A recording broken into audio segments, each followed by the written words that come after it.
Good evening, everybody. How are you doing tonight? Hope everybody had a great weekend. It went by far too quickly, if you ask me. But yeah, here we are. Hopefully no one was thrown off too badly by time changes. If those affected you, hold on. My cat's being very, very annoying. Give me 1 second.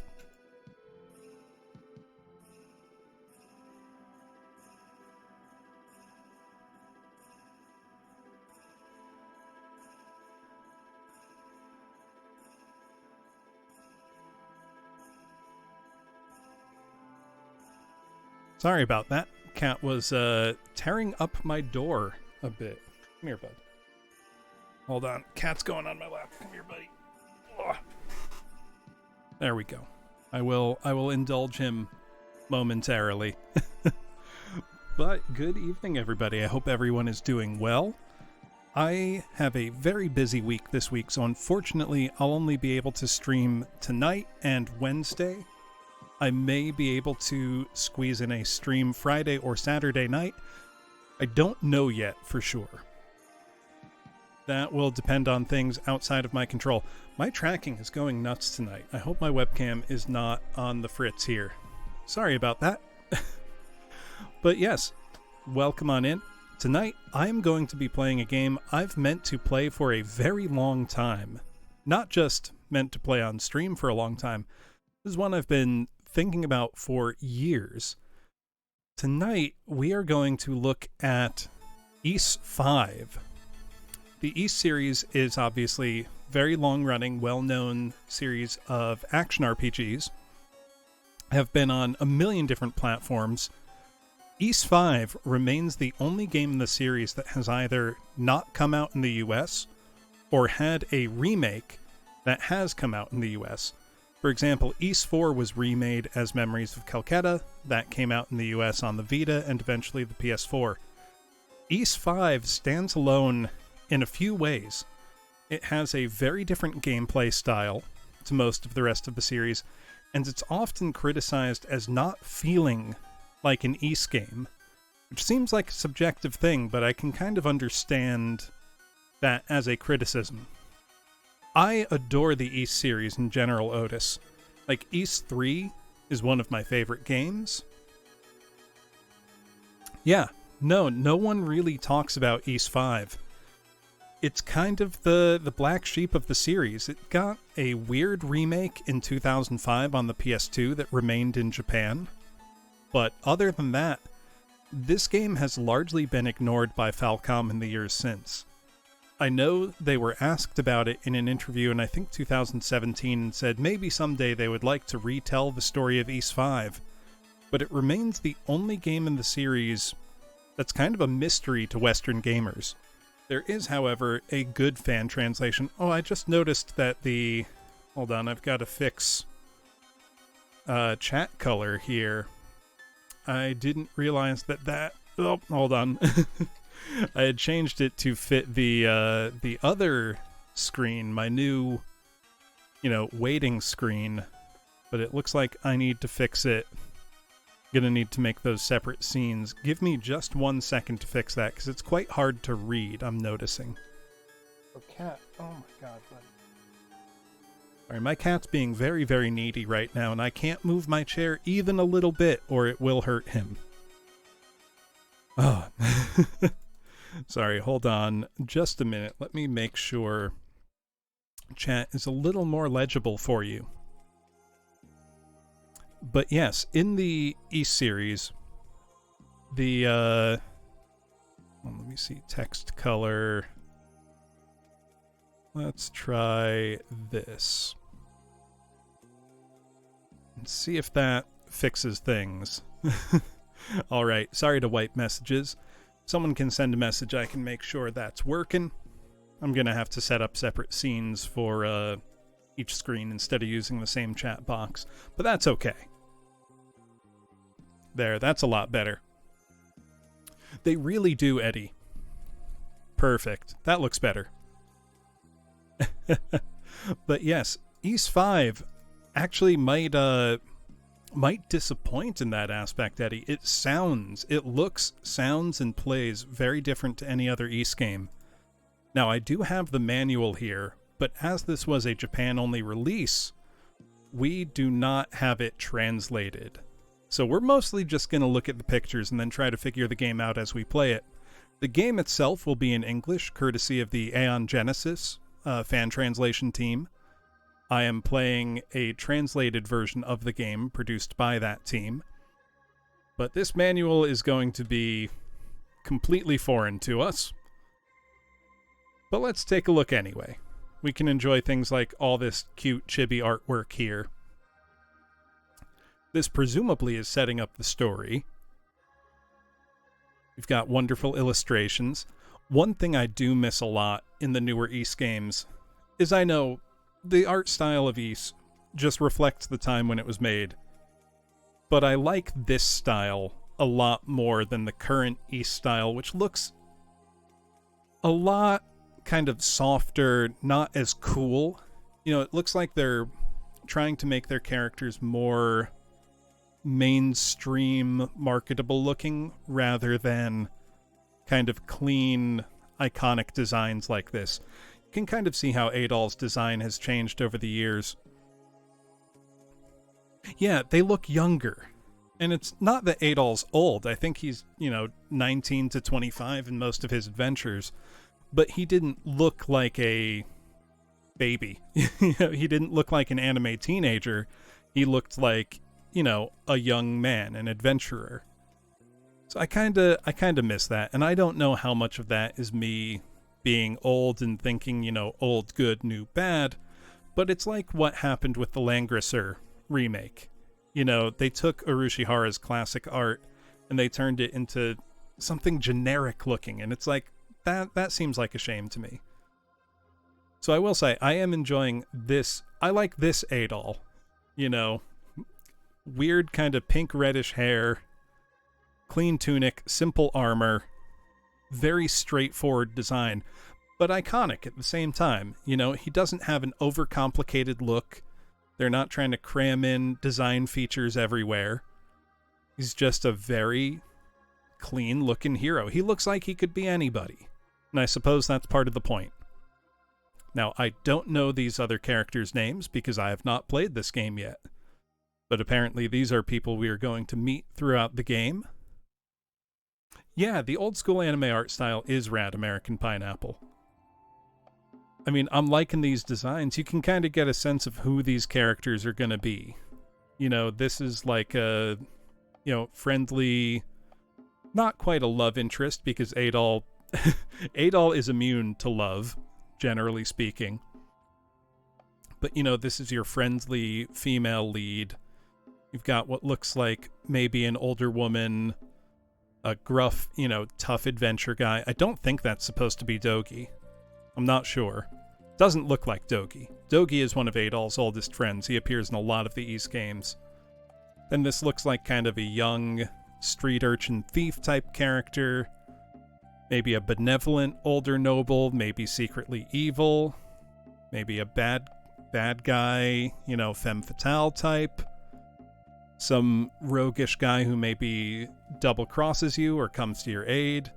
Mysterious bad guy. Yeah, I think Dogi might have been added in the PS2 version, Eddie. I'm not sure. Then we've got, elegant older woman, Genki Tom girl. Very, broad character archetypes. But I like how it all looks. I'm interested to see how it looks in-game. Presumably this is detailing the gameplay systems. These screens are going to be pretty much useless to me. But we can still get, a general idea of how things are laid out. Yeah, a lot doesn't have much of a personality, American Pineapple, or things that do, tend to be things that are either based on older properties or have been running for a long time. Look at this. I can't imagine Falcom putting a cute little Adol in, the current Ys games, because he's turned into kind of an anime pretty boy, which he never really had been. Yeah, this these screens are not going to be of any use to me. I'm just enjoying looking at any pretty pictures they put in here. Alright, yeah, this manual's not going to help. Even though looking at the in-game sprite, Adol looks a lot different than he does in any of the later Ys titles. So I'm curious. You know, the most recent Ys game I played on stream, or the Ys game I played most recently on stream, was Ys 4.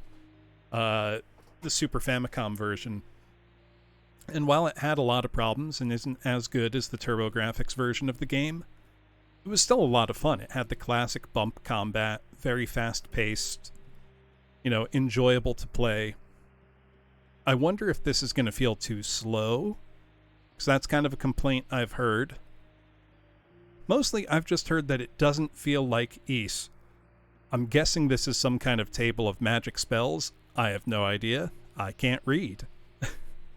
Not that I can't read Japanese. I can read, I promise.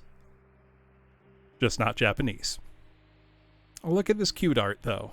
See, this is the kind of thing I like about old game manuals.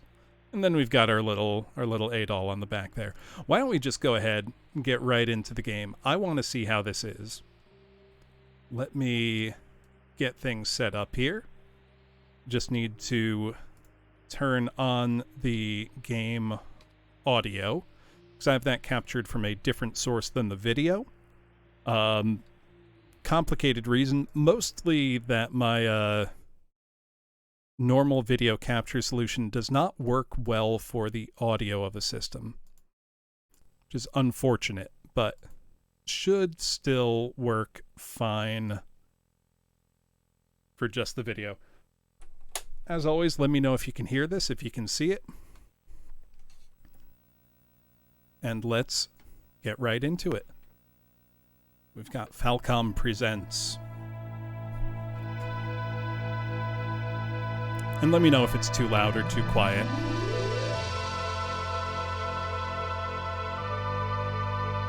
Looks like it should be just about right, though. Long, long ago, in the Kefin Desert, on the continent of Africa, a strong wind blew throughout the night. A sandstorm was raging. What brings you to this place? Could it be the ancient legend of Kefin? This legend has been handed down for generations and still endures in the village. This legend tells of an ancient city in the Kefin Desert. Mysterious. A phantom from this lost city still haunts the Kefin area, with its ancient traditions of alchemy. Who told you such a rumor? We have never heard of any treasure around here. Do you believe such a treasure really exists? This region is desolate. You will need courage, an adventurous spirit, and a bold will. Well, that's fine. We're Adol. He's got all of that in spades. Yes, cat. My cat is being very, very needy tonight. What do you want, buddy? What? You just want attention? Come here. It's kind of funny going from, narrating something with a, narrator voice to, hey, kitty. All right. Cat on my lap. Might mess with my tracking. We'll see.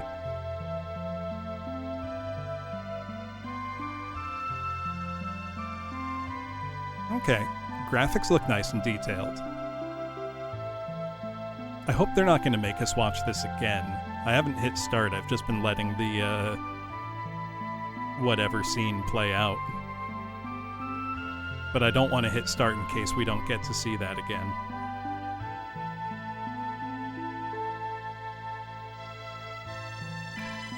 Music sounds nice, I guess. Sounds more like something you'd hear in Breath of Fire than Ys. Which isn't a bad thing, it just feels weird. Well, that's nice art, though. The girl had lost her memory. And strangely enough,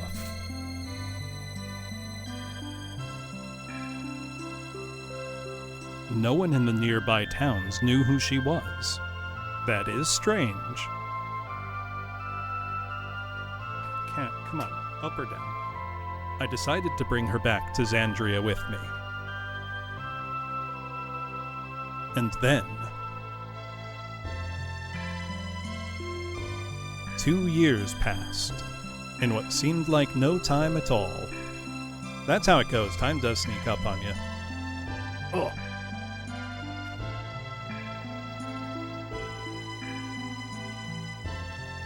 Yeah, if you didn't tell me this was an Ys game, I wouldn't know. This trip might run a little long. Please don't go, it's far too dangerous. I know, I'm just going north to check out Foresta Cave. Nothing dangerous about it. Okay, I'm off. Take care. Yeah, time does fly, Diaphragm. Also, I'm starting to worry that this scene is going to play again when I hit start. It's been 2 years since Nina came to live here. You'd almost think she was his own flesh and blood. It's so wonderful.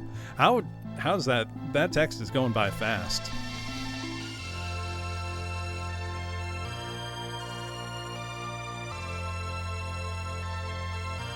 And that was the last I ever saw of my father, Stein.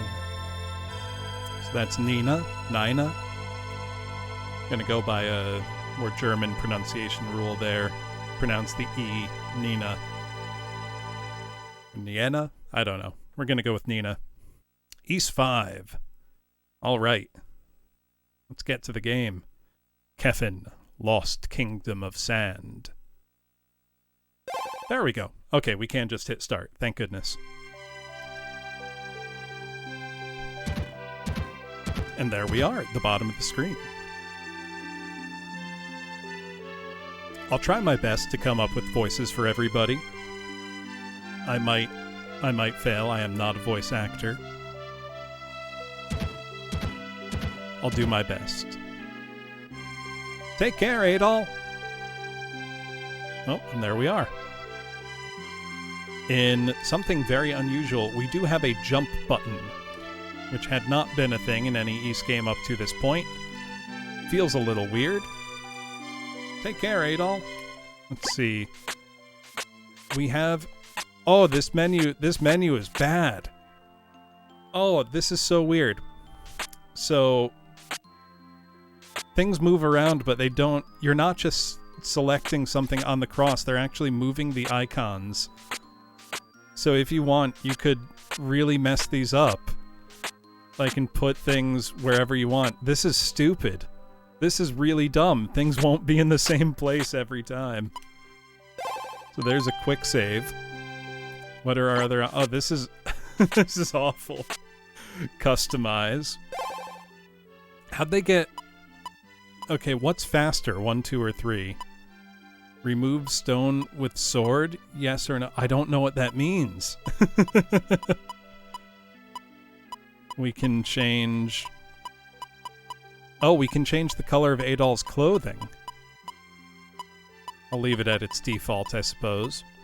And change our HP bar style and color. Ooh. Kind of like that purple, but I'm gonna stick with defaults. We're gonna stay boring here. Wow, I really don't like that that things move around when you're not using them. Okay, I have no items whatsoever. Very cool. And we're not at full health. That seems strange to start the game not at full health. All these screens look much more like a generic RPG than an Ys game. You know, where's the overlay on the screen showing my, you know, HP and my enemy's HP? This is the town of Xandria. Thank you, Laugh. A foreign adventurer, eh? We're the town guards of Xandria. There've been a lot of thieves and damage to the ruins lately, so before you can come into town, we'll have to check you over. Oh, so you're just gonna hit me? They're just back me into an alley? What's going on? It's not cool. A red-haired traveler. Yes, ma'am, Captain Rizza. We thought he looked suspicious and decided to question him. He should pose no trouble. He seems to have simply arrived by boat, like all the other travelers. If you have so much spare time, go and look for the black marketers in town. My name is Rizza, Captain of the Guard. My men have a habit of being suspicious of anyone who looks like a foreigner. It is the funny retro man. That's me, Gondola. How's it going? I'm sorry for any trouble they've caused you. Get moving, you two. I come to town on a boat and immediately get accosted by city guards. Very cool.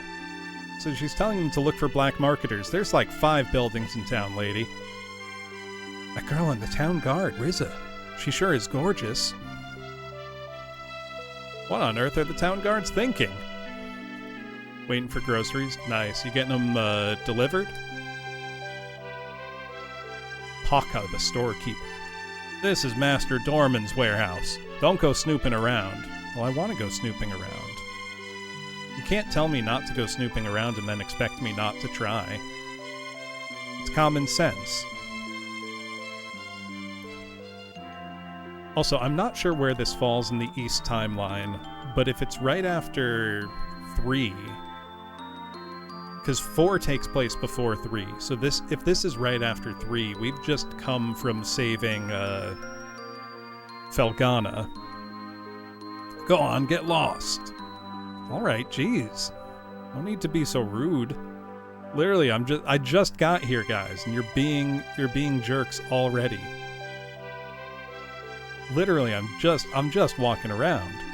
I came to this place because I heard stories of the Lost City, but I have no idea where to even begin looking for it. Maybe I should just go home. Yeah, dude, it's a lost city. You think you're just gonna find it? There's nothing fun to do in Xandria. Maybe I should try being an adventurer, too. Well, it's a dangerous life, lady. You sure you want to do that? What's in here? Is this the armor and weapon shop? Max's armor shop, yeah. I can't afford anything. I only have 100 gold. Because apparently, every single time Adol gets, sent off on another adventure, he just leaves behind all his weapons and equipment. It's like, hey Adol, you ended the last time with, some pretty nice stuff. Why didn't you take it with you? Mr. Dorman lives in that huge house to the north. I sure would love to live somewhere like that. What good is a big mansion, though? Come on. This is Master Dorman's mansion. Well, thank you. I'm wondering if there's any point to exploring. Probably not.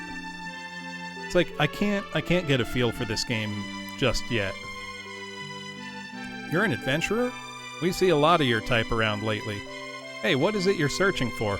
That's a great question. Sign on the door reads, Nina's item shop. No one seems to be in. Nina's not in, so the store is closed right now. Thanks, I figured that out, lady. I wonder where Nina could have gone. I guess I could shop with the traveling merchant at the inn. But honestly, I'd rather give my business to Nina. Let's go to the pub. We just arrived in a new town. That's what you do. You go get a drink, talk to the locals a bit. We didn't have a problem with the monsters outside town until 5 years ago. Before they began multiplying, we could come and go as we wished. He throws them away. Honestly, Adol probably is so hooked on adventure that he's like, I can't make this easy for myself. I think all the monsters we have lately has something to do with the desert. I mean, have you seen how much that thing's been expanding? I wonder if the Phantom City really exists. A notice is stuck on the wall. To all of courage and wisdom, your dreams and hopes lie within the Phantom City. The one who finds the way there will be rewarded with both gold and glory. Oh, I like both those things. If you have strength and self-confidence, give your name. My generosity to those who would help knows no bounds. Dorman. Okay, so that's the rich guy in town. Hey, what can I do for you? What you interested in? This here's a port city, a hub of trade between the north and south. I figured that much out because I came here on a boat, Joanna. Oh, that's a legend around these parts from long ago. Supposedly it's full of gold and all wishes come true there and all that malarkey. So we get lots of adventurers coming here to look for it. You know, you kinda look like an adventurer yourself. I guess you came here to look for the Phantom City too. Well, check out that notice pasted on the wall then. Old Moneybags, Mr. Dorman's been looking for adventurers to find that place himself. Let's see. What about Nina? Oh, Nina? The girl who runs the item shop? Last I heard, hun, she went to Foresta Village. What you need with her? If you need to buy something, why not go to the inn? They got traveling merchants staying there all the time, so you can find what you need. Very, very helpful. The town guard has 3 other leaders aside from Rizza. Something about them makes me nervous, though. I sure wouldn't want to meet them in the flesh. Do you mean you haven't met them in person? Or that you don't want to fight them? That's a confusing way to say that. Now, don't say this too loudly, but the town guard around here is really suspicious. I just get the feeling they're up to no good. Oh, thank you, okay, guy? Let me stretch out a bit. Oh. Oh, thank you. Right before stream, I had just gotten in from a walk. Hello, Animate Acumen. He did call them sus, in so many words. Let's see, anything fun in here? Wait, there's a post on that wall too. What's it say? So do they not care that I'm just like... Imagine if you were just in a bar and saw someone running and jumping around like this. That is a jump button. Watch out for black marketers. In an East game, Diaphragm. It is. I mean, Among Us is on real hardware, okay, guy? A computer is real hardware. Pardon me. I am Zvet, an envoy for Mr. Dorman. I heard about you from some of the sailors. Adolf the Red, no? You're rather young to be such a famous adventurer. Mr. Dorman is looking for such adventurers to search for the Phantom City. I believe you would be quite capable of achieving that very task. I humbly request of you, Sir Adolf. If you would, please go to Mr. Dorman's mansion. Alright. Just imagine you just arrived in town. I can imagine it, Diaphragm. I mean, you're already seeing people, talking about, Minecraft being their favorite game as a kid. And it's like, well, I was out of undergrad when Minecraft came out. That makes me feel old. Xandria Weapon Shop. Everything costs too much money. I guess I'll just die.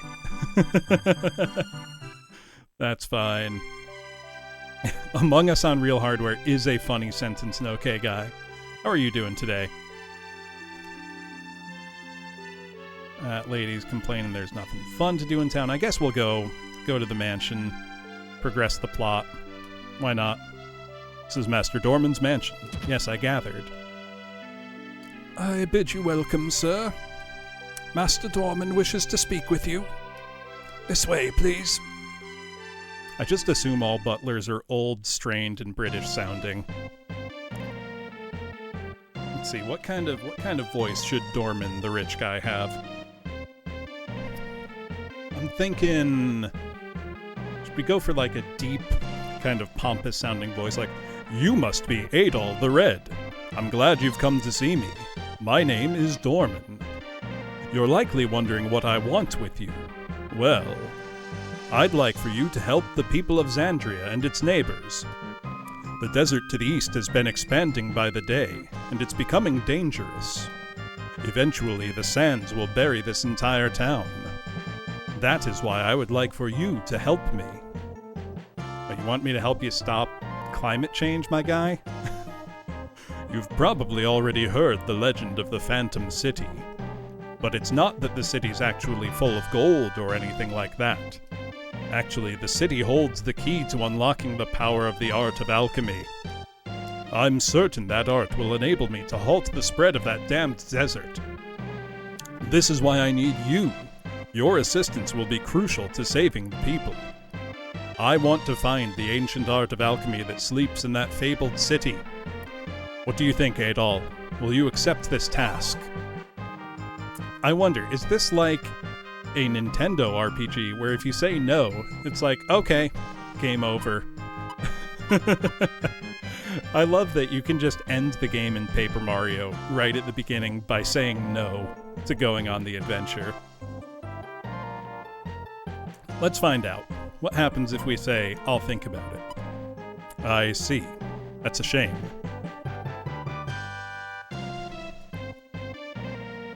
I take it you wanted to ask me something. Oh, is it just going to give me the same prompt again? Okay, yeah. Something tells me the game can't progress until I say yes to this. Let's take the job. Thank you, Adol. Also good to see you, X-Job. I have something I need you to see then. Come with me if you would. This is already way more dialogue to set up the game than any Ys game up to this point. The light crystal is a crucial element in the art of alchemy. Oh, I thought this guy was just bullshitting. I guess he's not. It was found in the cave near Foresta Village to the north of the plains. Oh, yeah. No, X-Job, there's plenty of games where you can just completely end the game early like that. Stein discovered it there 3 years ago. The village is full of stories about it as well. It's said to have been brought there by someone from a nation made of gold.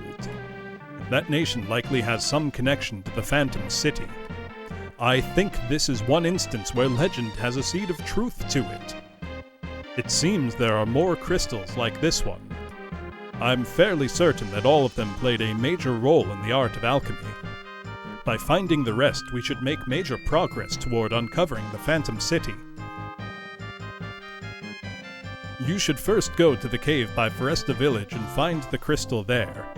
Hopefully you'll find a clue as to the location of the other ones in the process.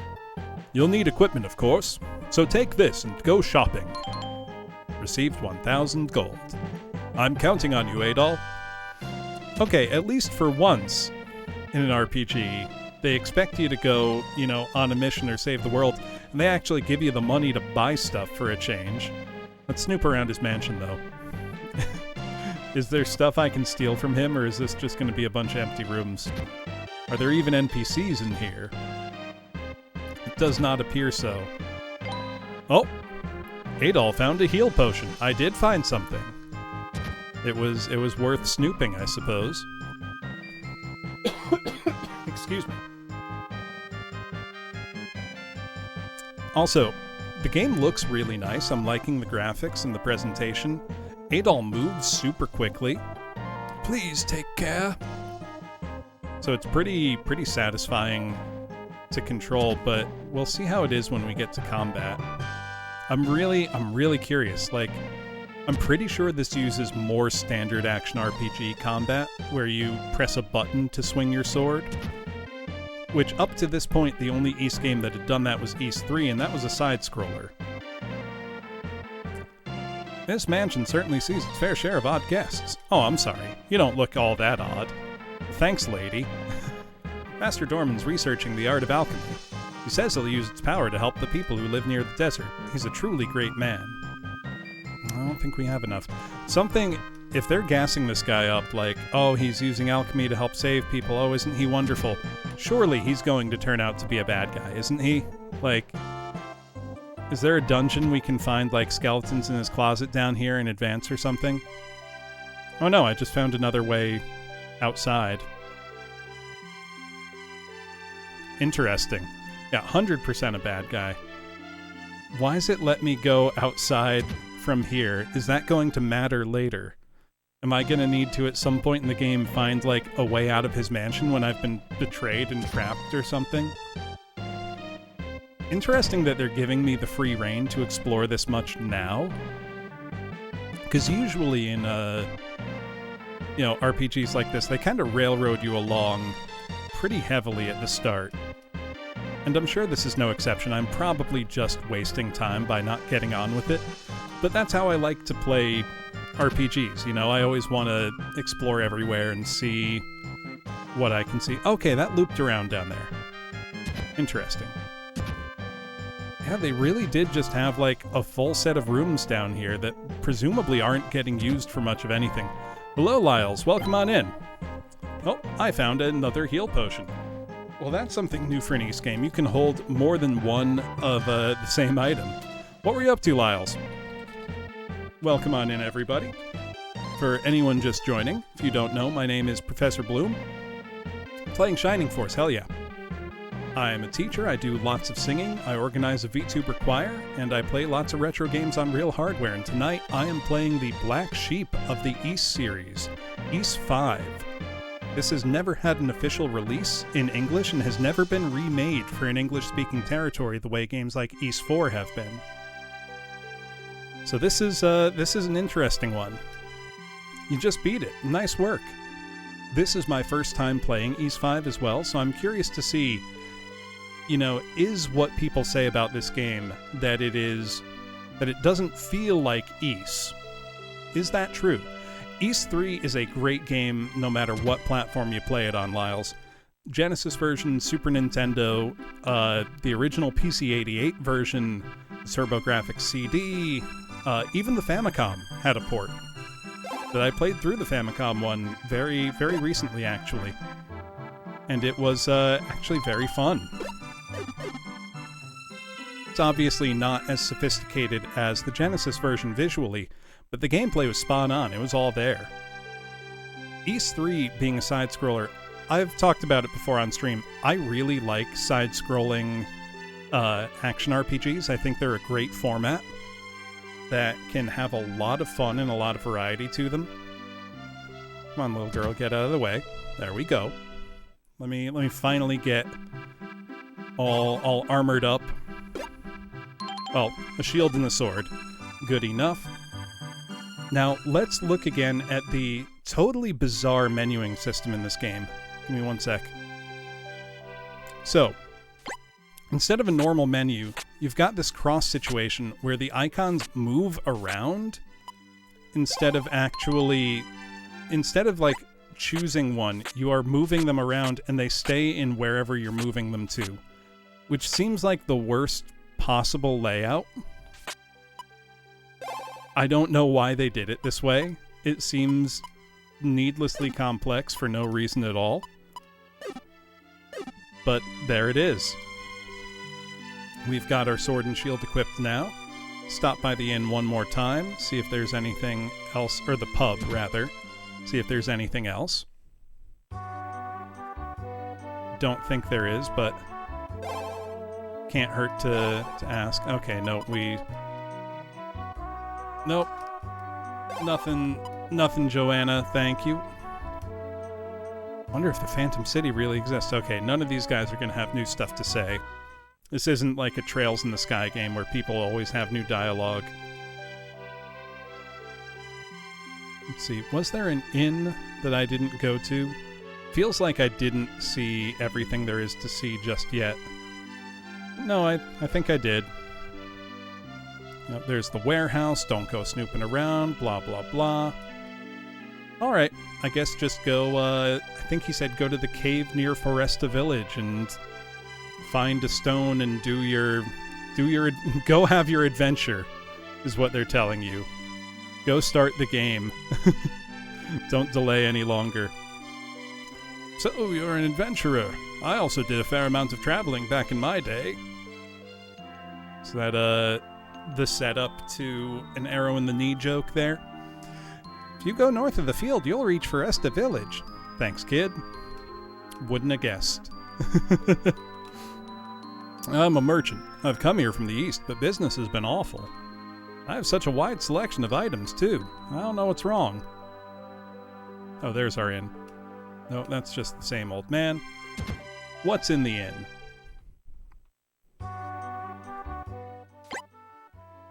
Oh my god, this item screen is going to drive me insane throughout the game. Things not staying where you left them is terrible. Okay, so inns are your save point.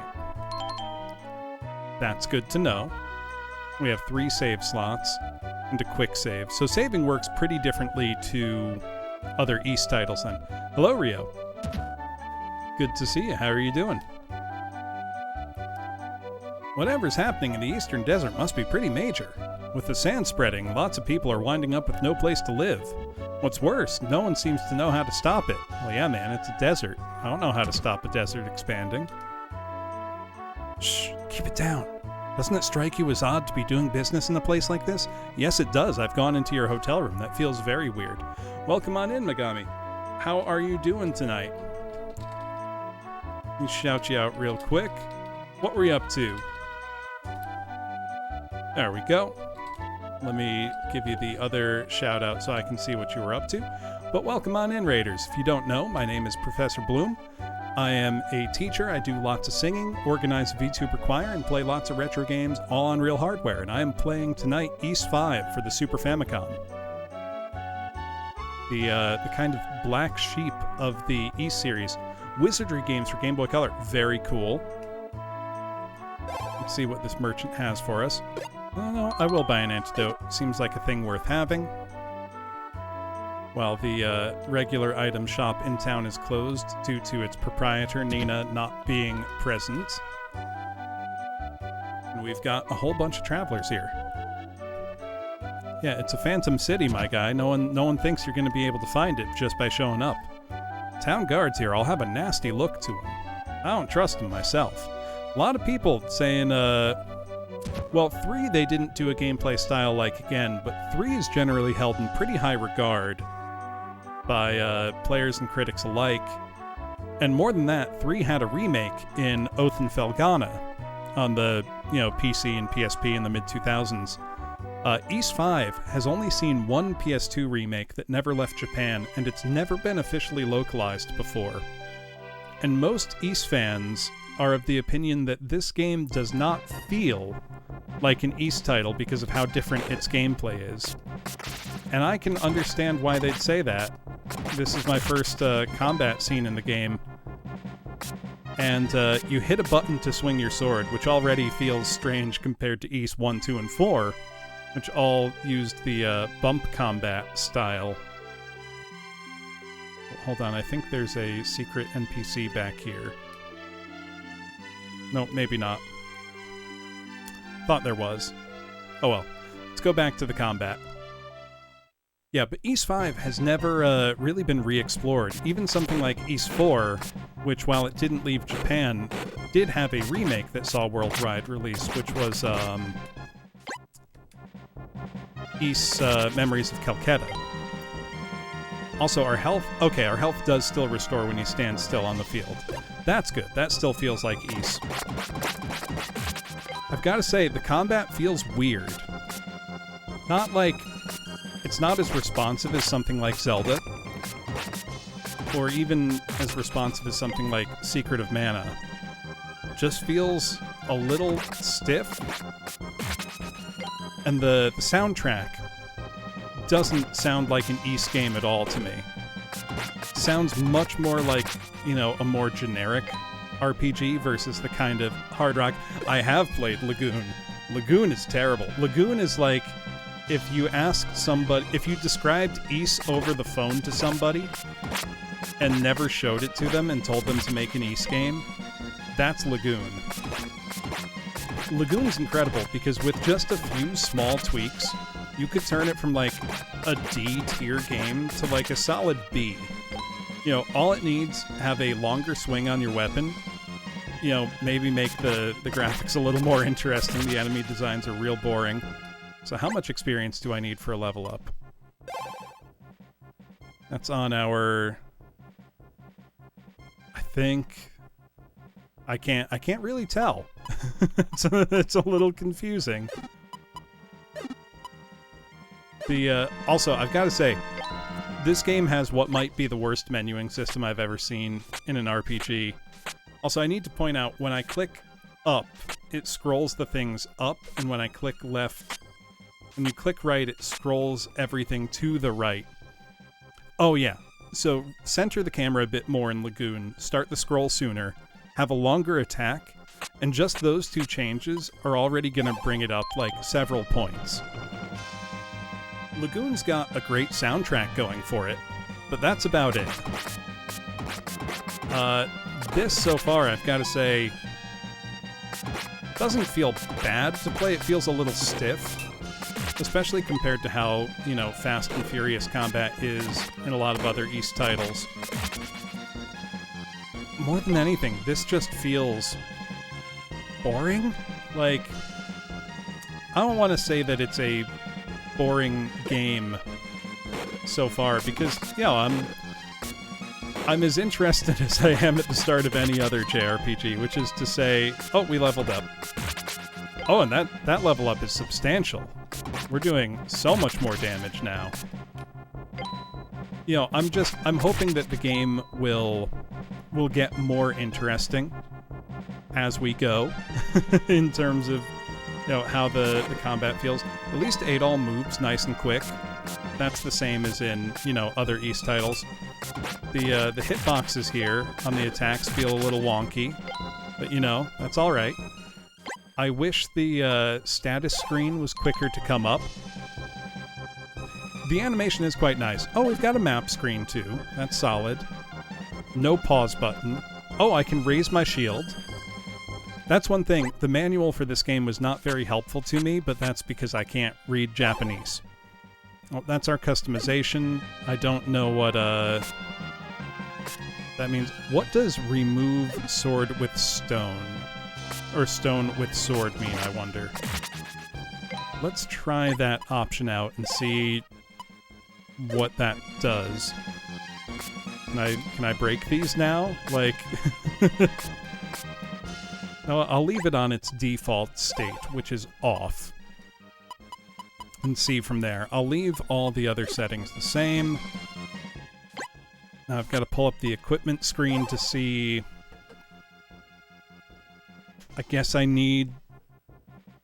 really can't tell what they mean for the experience here, if I'm reading that right. Because it also looks like there's another weapon type besides just your longsword, which is kind of cool, I guess. Does that mean I need 75 more experience to level up? Let me kill something and look. So what's it say now? Okay, so I have 78, I need 72 more. That's a really weird way to display experience totals. Also, like any East game, I am going to grind for a few levels before I get going, because typically in an East title, you will start off very, very weak, and you'll walk right into the first dungeon and immediately get bodied. So typically you want to, you know, get a few levels under your belt. Also, the item stuff seem to drop either our health, like an apple's recovering 5. Let me see, they are not dropping gold, however. They're dropping some kind of crystal thing that I don't know what it does, if it indeed does anything. So we'll figure it out as we go, basically. Yeah, that's what I'm thinking it probably is, Bolaros, because one looks kind of like a staff. Also, good to see you.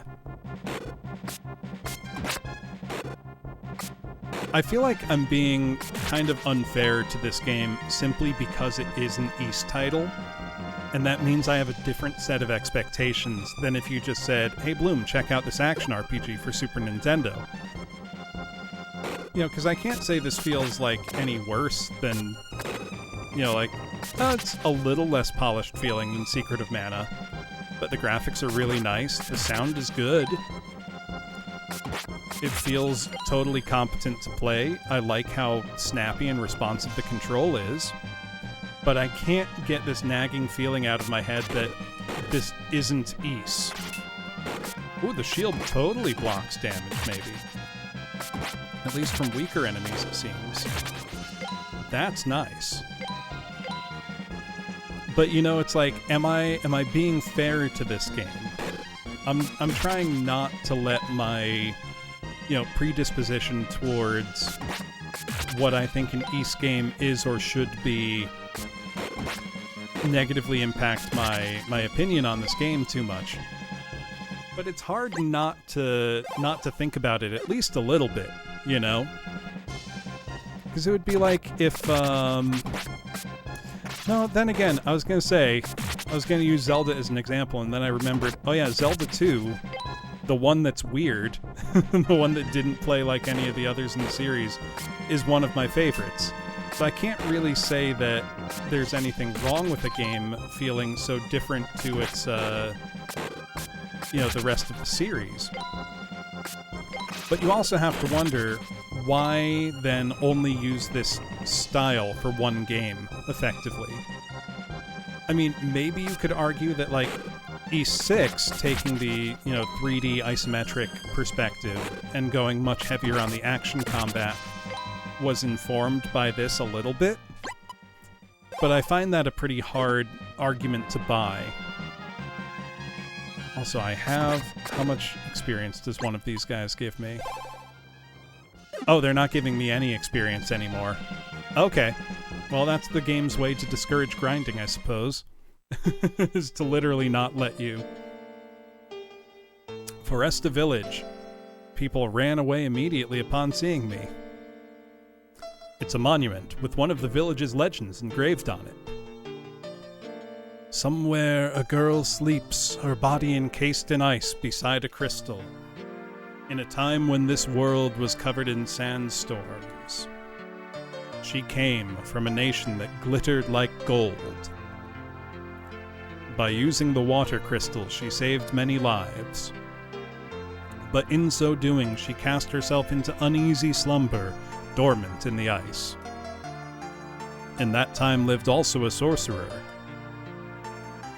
Though he used all the power he wielded, he could not free her. He forsook his humanity to become a beast and slept alongside her. There will someday come a man with hair of red bearing a sword. Hey, that's me. He will awaken those two who slumber. He is the fated one, and whither he goes, disaster shall follow. Well, gee, no pressure, huh?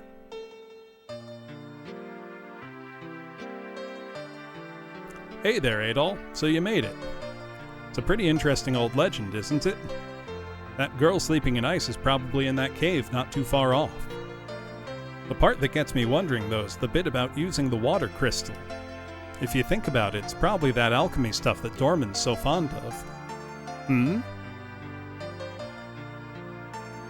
It's the villagers. Hey, you with the red hair. I don't know why you've come to this village, but please, don't stir up any trouble here. Do you understand?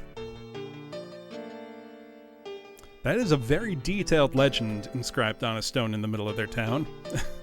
I'm terribly sorry, Adol. I know you went to some trouble to come here. They have an old legend here that says a red-haired traveler brings doom with him. And since you have red hair, at any rate, I wouldn't worry about it. It's just an old fairy tale. The cave is directly north of the village. Please be careful. So let me get this straight, Svet. You're saying, oh, don't worry, it's just an old fairy tale, but you want me to go find a girl trapped in ice, referenced in that old fairy tale, and then say don't worry about the rest of it. That seems irresponsible, don't you think? Just, putting that out there. Seems very strange to me. This is just somebody's house. For once, I would love... Oh, did you need something? I would love it if in an RPG, when you went to somebody's house randomly, they're like, "What are you doing? Get out of my house! I didn't invite you in here." I can't think of many games that do that. Eek! Please don't talk to me. Oh, sorry, Mary. I'll bet you that the crystal in the legend is really in that cave. That would mean the disaster it mentions must also be real. Hey, these people live here. Did they never think to investigate the cave from the legend about their own town? Like, even a single time? Ah, a redhead! What do you want? I want to save my game. Don't be so mean to me just because I'm a redhead. But it's like, you would think even once maybe they'd check that out. Oh, I don't think I will, Mr. Bot. Thank you, though. That was forbidden. Yeah, no soul. That's why they're afraid of Adol. Ever since Stein found the light crystal some 3 years ago or so, the villagers have really started believing what this thing says. Gee, I don't know, maybe because someone found physical evidence of their local town superstition? Just a guess, Svet. just a hunch, maybe. Can I steal anything from these rooms in the inn? You would really think they'd have like a lock on the door? Or something. I don't know. Maybe I'm thinking too much about it. Maybe no one here would be so rude as to just barge into someone else's room in the inn. Adol's not from around here. He doesn't know. Red hair, and an adventurer on top of that. This is a peaceful village. I humbly ask that you do nothing to cause trouble. By the way, you saw that bronze statue of me, right? I did not. I see. I knew it wouldn't stand out if it wasn't in the middle of the village. It's just west of the village. Please do take a look. Why do you have a statue of yourself? How full of yourself are you, Mr. Mayor? Oh, a red-haired traveler. Who knows what's going to happen now? Well, probably nothing good. Sorry, man. Oh, you have red hair. You've come to see the cave, haven't you? The villagers certainly won't want to let you in with that hair. I think that Willie may be able to help you, though. Now, you can't let anyone know I told you that, okay? Wait, can I change my hair color? Is that going to be a plot point? Like, Adol has to disguise... Do I need to get a wig? Do I need a dye job? Like, before people will, let me in? Because that would be extremely funny. Oh, there's the statue of the mayor. Yeah, right? Clearly, they hate... The statue of the mayor is kind of tacky, don't you think? Oh, that's the little kid. The statue of the mayor is kind of tacky, don't you think? He was going to have it put in the center of the village. The villagers weren't so keen on it, though, so they put it here instead. If I was going to build a statue, I'd make it of Stein, since he was a great adventurer. Huh?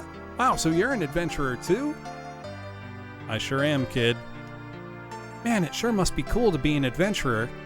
Maybe I could become one myself. I can see it now. I could be just as cool as Stein. The name's Willie. Pleased to meet you. Right now I'm supposed to be cleaning the mayor's stupid bronze statue. It's kind of hard to do that since no one gave me a brush. Hey buddy, since you're an adventurer, I don't suppose you've got a brush handy, do you? I'll buy it off you. I do not have a brush.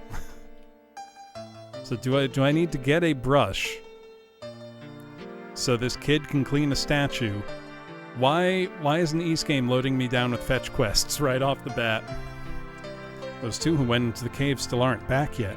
I'm worried. Now what am I supposed to do? Hey, stay with us. Nina's still inside.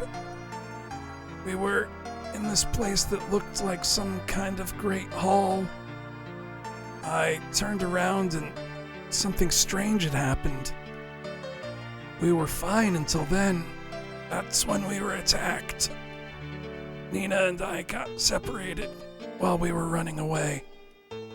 I need to increase the speed of the text. That's interminably slow. It's just like what happened 3 years ago. Back when Stein was searching for the crystals. We have to help her. Who knows what could happen to her in there? There's no way we'd make it that far into the cave. Hey, you're an adventurer, aren't you? Can you go in and try to help the girl? Yes, I can. Just a moment. Yes, this man is apparently an adventurer, but look at that red hair. The red-haired traveler is the harbinger of our village's doom in all of our legends. You're right, he does have red hair. That just makes the situation that much more serious. I'll go. Don't be foolish, you're still a child. There's no way you'd survive in there. Are you all cowards or something? There's a girl in there, by herself. We have to help her, and soon.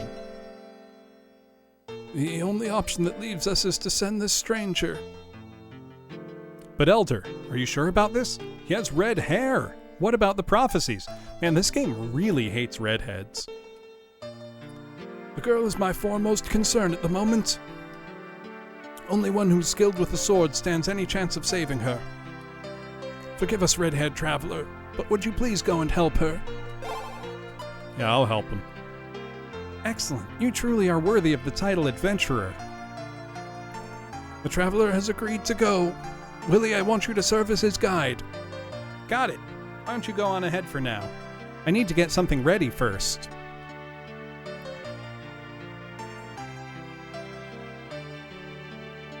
They never once ask Adol what his name is. They do not. They're just like, oh, he's got red hair. I don't need to know more. Please go away. Well, the armor shop's happy to sell me whatever. Not that I have... Oh, wait. What are gems used for? Oh, that's what I was picking up. Oh, wow. That's worth a lot. Okay. Interesting. So now I can buy better stuff. Ah, very, very cool. So those gems, they seem like an unnecessary step between, you know, killing monsters and getting gold, but whatever. Yeah, very, very specific prophecy. It's like, hey, so an adventurer with red hair is going to show up, and basically that means you're all screwed. Which is, very, very specific. Let's see if we can afford a better sword now. Yeah. They're just like, oh, there's somebody who can be a hero? Sweet. Let's get a better sword. There we go. Yeah, see, the people in the armor and weapon shop, they've got their head on straight. They see I'm giving them money. They're like, yeah, this guy's cool with me. Oh, interesting. Your sword affects your dexterity. That makes sense, I guess. I'll take the power over the speed, because why not? Don't know how much that matters in this. What did that kid need to get ready? Can I... Kid, you're supposed to be my guide. Guides don't follow from behind. Oh, well, that guy's dying. Well, no sense beating around the bush, I suppose. Let's quick save. Oh my god, this is the worst. Nope, that's not the right thing. Oh wait, no, I did want to change the text speed. Hopefully 2 means faster, not slower. Doesn't say. This is the worst menu system of almost any video game I've ever used. It's it's absolutely insane. The fact that the buttons don't stay put, like the icons all move around based on... Oh, no, I didn't click anything. Please don't make me read the whole thing. Also, I think 2 is slower. I think I had it on the fastest speed. Let me check again. Yup, okay, it doesn't get faster. That's unfortunate. I thought that text speed was pretty slow. Well, let's go find this cave. Okay, path to the cave is apparently a non-combat area. Do I need to do platforming to get up there? Yes, I do! Look at us having to jump. Oh, secret button. Okay, kids, stand on the button so I can go in, please. Yeah, I figured it out, Willie. You're too late. Game thought it was so clever. Alright, let's go. Dungeon time.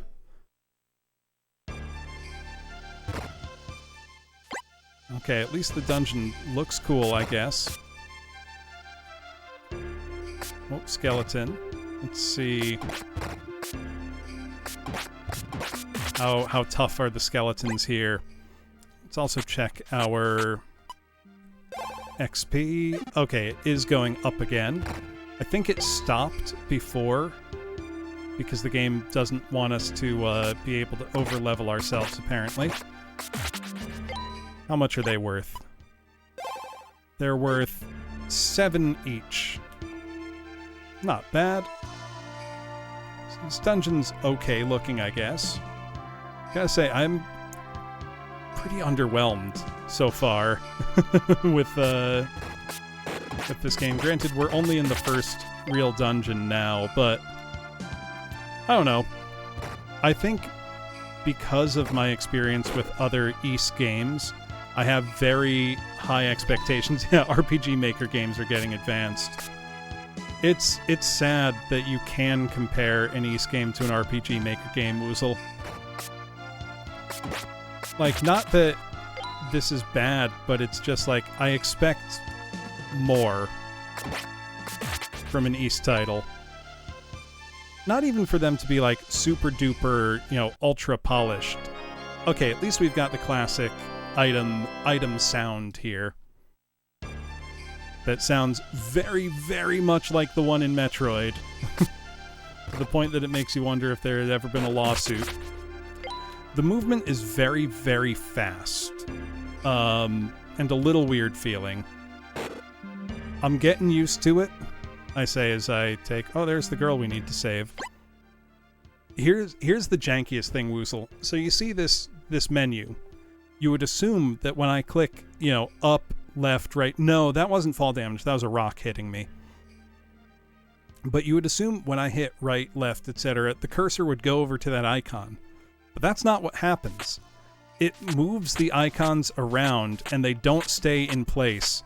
So it might not be where you thought you had it. So it constantly moves. It's the worst thing I think I've ever experienced in an RPG. Also, you can't back out of one screen into another. It takes you out of the menu entirely, and then you have to hit the menu button to bring up that cursed thing again. Also, hitting left... So think of them as like belts that are scrolling. If you want the belt to scroll to the right, you click right, left. So it all feels backwards, is basically what I'm saying. And you can only do one thing at a time. So it's quite... quite onerous to use. I don't know what they were thinking. Yeah, I guess I'll use a heal potion. Why not? I think this is the girl that I was sent in here to save. I think her name's Nina. Hey, you found her! She was literally like 2 feet inside the cave, guys. You could have saved her. We came to help you. I wanted to see the place where my father went. Then the monster showed up out of nowhere, and Lapora ran away. What happened to him anyway? Is he alright? Yeah, he's fine. He got a little banged up, but the villagers are taking care of him. That dude looked like he was dying, Willie. Don't lie to her. Oh, thank goodness. I'm sorry to be so rude. My name is Nina. Wait, I know you. Nina, you used to live with Stein, right? I know all about him. He was so awesome. Thank you. That's her probably dead dad, kid. Don't... You don't need to rub it in. You seem to be alright. You guys are late. Oh, come on. We've never even been in this cave before. Why not? You live like 30 feet away from it, guys. We don't sneak around and disobey the Elder, unlike some folks. Anyway, we should get out of here before anything else happens. I'm so sorry. Don't worry about it. What's the laugh for, kid? Weird. I'm gonna keep exploring the cave. Hey, since we're here, why don't we try going a little further in?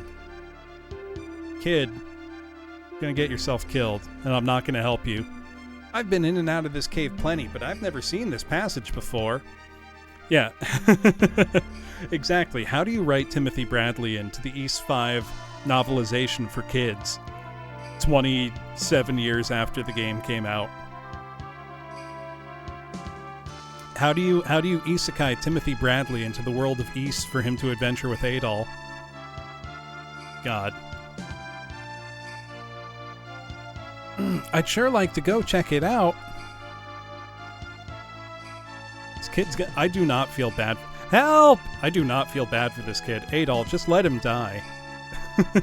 You don't need to save this one, Adol. Just saying. You don't need to be a hero all the time. Kid, it's one skeleton. You can't fight one skeleton. Nice, that was a close one. Thanks, man. Hey kid, you gonna stop now? Well, it looks like a dead end, but this looks a little fishy to me. Oh. Nope, it's a teleporter. To, Oh, this is what the guy was saying with a grand hall or something, I think. Yeah. A beautiful woman is frozen in the ice.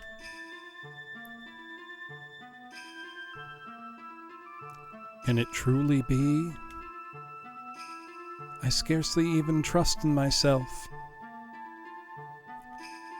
Yet she trusted all along that someone would come to her aid.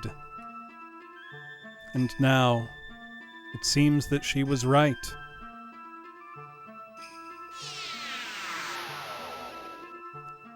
Who's this guy? I feel like this guy needs a deep voice. He's got the, like, anime bad guy look to him. Has it truly been 500 years? My apologies for startling you. I am Stoker, a sorcerer of old who left his humanity behind long ago. It's going, Toaster. Fear not. You, at least, are not my enemy. Wow, this guy is... I willingly imprisoned myself and slept within that bracelet. All to save her. Foresta. You should now take this contract bracelet with you. Since its power erased my humanity and it has no owner, I don't need it in this world. What is this guy's deal? Though our intentions may be different, I suspect we may walk the same path. Perhaps it will be of use to you in the future. Alright, whatever, guy. I obtained the contract bracelet. Yeah, he just hangs out in a bracelet for 500 years, you know, normal stuff. If you go through the room to the south, you should be able to reach the outside. But use caution. Alright. Cool. What's your bracelet do? Can I equip it? No? Maybe? Where's my inventory screen? God. I don't know what they were doing with the menu system in this game, but it's nothing good. In fact, I would actively say, if they fix the menu system, I would immediately like the game a little bit more. As it stands, it's like, the menu system is making me not want to play it as much.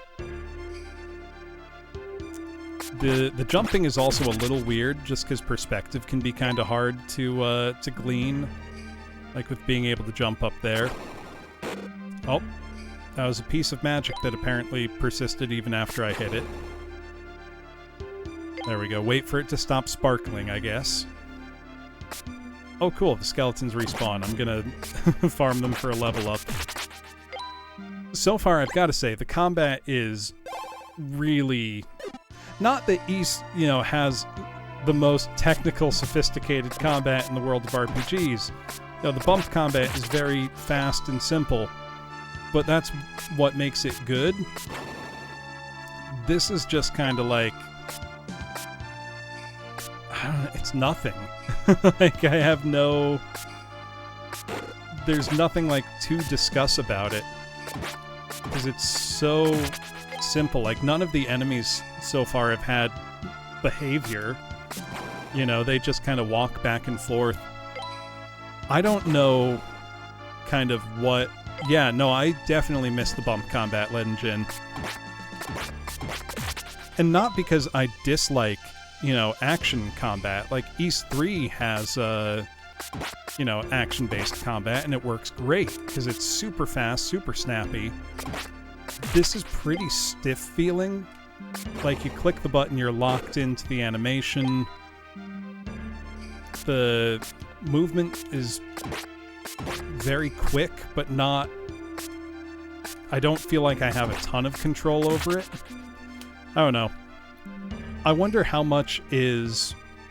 You know, I'm complaining... There we go. how much I'm complaining that it's not like the other Ys games, and how much it is that...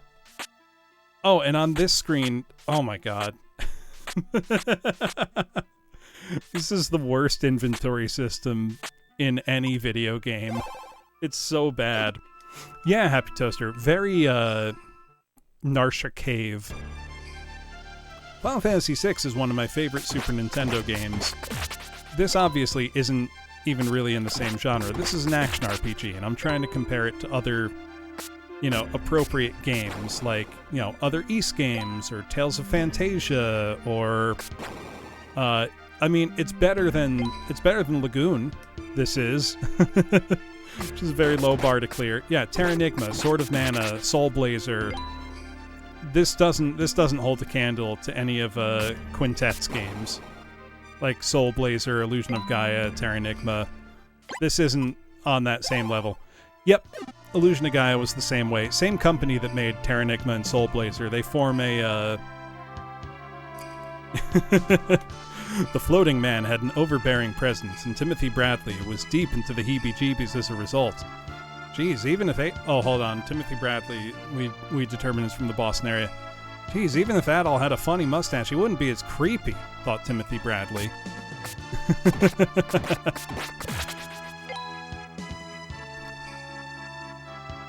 Yeah, Illusion of Gaia is... I think it's a great game overall. Certainly an ambitious title. So this... I like that so far different... Oh, there's our level up. Also, the experience counter in this is the weirdest thing I've ever seen. So I have 3... The number on the right is how much experience I've accrued so far. The number on the left is how much to the next level. So I've accrued 356 experience so far in the game, and I need 394 more to the next level. Which is a really weird way to do it, if you ask me. I do like that I have a shield button. That's kind of nice. I keep forgetting to use it because the combat never feels threatening enough where it's necessary. Let's see, do these guys still give me experience? Yeah, magic and physical experience are separate. Okay, these guys still do give me experience. I'm wondering if I should grind out another level in here. Countdown in total is super weird. Give me, like, one or the other, or give me what the threshold I need to meet is. Oh, I guess we're at our first boss fight. Light Demon Valtimos. Just gonna throw us right into it. Okay. Hello, boss. Can I just block your shot? Yes, apparently. Boss is cool looking, at least. I've got to say, this is the most disappointing boss music I've ever heard in an Ys title, though. Like, it's Ys. Boss music is supposed to be, like, wailing guitars and, like, super sick-sounding everything. Boss design is cool, at least. I can block the cool anime laser thing where you shoot the laser and then stuff explodes. Oh, did I... Was that seriously it? Did that... That was it? I guess that's cool that it fades away and there was a bloody skeleton in there. Surely that can't be it. What kind of... This is an Ys game. Bosses are supposed to be, like, intense action. I've been watching you. That was the demon who guarded the Crystal of Light. Taking it on with only a sword was quite an impressive feat. That can be it, and don't call me Shirley. Hey, Matches. All that I'd hoped for has come to pass. At last I can finally leave this place. I want to find out more of what has transpired in this age. If you'll excuse me then, we shall meet again later. Alright, Edgelord. How much experience? The boss didn't even get me to a level up. That boss was lame. It looked cool. Excuse me. But it barely moved around. its attack was weak. Like, what was that? Surely they can do better. I'm a little disappointed in that. You know, boss fights are a highlight of Ys games, where you know it's like, oh yeah, it's time for a boss fight, like things are gonna get serious. Am I not entertained? Not really yet, anime. Not. I am trying. Let's see, how much XP do I need? 166. How much... Do these even give me any experience? No, they don't. They do give me Topaz and Sapphire, though. The gems that enemies drop can be exchanged for money at shops, so that makes it worth getting those, I suppose. I'm just thinking of The Simpsons like, money can be exchanged for goods and services. Yeah, literally. Froze's girlfriend, traded away his humanity, dresses like an emo. He's an Anne Rice vampire. If it comes out that he was looking for, like, a cure in the future for his frozen girlfriend... Also, here's something that's always bothered me in Batman. Now, I'm not a huge Batman, you know, lore buff or anything, and I don't know why it is that Victor Fries is the way he is. But my basic understanding of his character and backstory is that he was a brilliant scientist who was driven, you know, kind of mad with grief with his wife having some terminal illness, so he freezes her and, I guess, decides for some reason to start freezing other people because his research funding is denied or something. It's like, hey Bruce, you're a billionaire. You can just fund, like, cancer research? And then Victor Fries is suddenly, you know, the best person in the entire world finding cures for previously incurable diseases. But instead you put on a children's costume and beat him up? Like, what's up with that? What do you think about that one, Bruce? I've never understood why... Yeah. So I don't know enough about Batman. It could very well be that they've addressed that and maybe he's just crazy. Yeah, okay, so he needed money to save his wife. His research was shut down. She died but remained frozen. This seems like a thing for counseling and research funding, not vigilante justice. Just putting that out there. Bruce Wayne could do a lot more to help people than Batman. You know, maybe that's just the part of me that's failing to appreciate that it's a comic book. But it's like, come on, man. You have the means to make this problem more or less go away. No, you can't bring his wife back, and maybe he's beyond the point of help with grief. But you can definitely, you know, help him with research. I don't know. It just always bothered me. Some of the, you know, some Batman villains, it's like, okay, they're, you know, comic book villains with a... Yeah, exactly. Batman just wants to fight people. He doesn't actually want to... If Batman wanted solutions, he could have solutions. You know, there's nothing preventing him from fixing most of Gotham's problems with money. I think there's very few problems there that wouldn't be fixed with his money. Yeah. Literally, Doctor Doom just needs therapy. How many comic book villains would go away if there were, like, robust social services available to them? You know, if they could go, like, talk to a crisis counselor instead of becoming, you know, the Joker. Obviously, that's not as fun for us, the reader, but... Yeah, see, that makes more sense to me, Spoon. But as a Batman villain, the concept of Mr. Freeze always bothered me. Hey, Medi, thank you so much for the sub. Really appreciate it. You're back, and in one piece to boot. You just about gave me a heart attack when you vanished like that. I thought we were both gonna die for a second. But hey, you're back now, so we're all set. People are probably worried about me, so I'm gonna head back.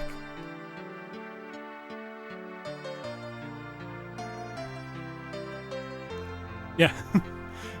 Literally, Eddie, it's like, how many problems can Batman solve by just being like, hey, do you want a job? Do you want a future? Because I can give you that. And mugging people on the street can't. Oh. The girl's going to be okay. Thank you for your help. Yeah, you're welcome. Y'all are ungrateful trying to chase me out of town for having red hair. Let's see what's going on here. Oh, I've watched, like when I was a kid, that's the one that was airing. Spoon. So you're back, Sir Traveler. Ho ho ho ho. What, is this guy just expecting me to die or something?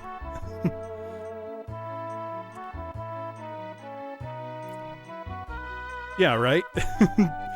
He could just be like, hey, Superman, can you come over here and solve this problem real quick and then fly back? And the answer is yes, Superman can just do that. Like... Man. Also, so far, you know, I did come into this with the predisposed, biased opinion of, you know, most people complain that Ys 5 does not feel like an Ys game, and that's, you know, their biggest complaint with it. But I've got to say, so far, it really doesn't feel like an Ys game. Like, not even a little. It feels fine. Like, it's an action RPG, I guess. Like, I'm being too harsh on it, but I don't know. If this wasn't... Actually, I don't know. Would I like this game more if you didn't tell me it was an Ys game, or would I have stopped playing by now? I'm not sure. Sweet, we got a ton of gold for that. But I can't afford the next sword. Let's see, can I afford better armor or shield or something?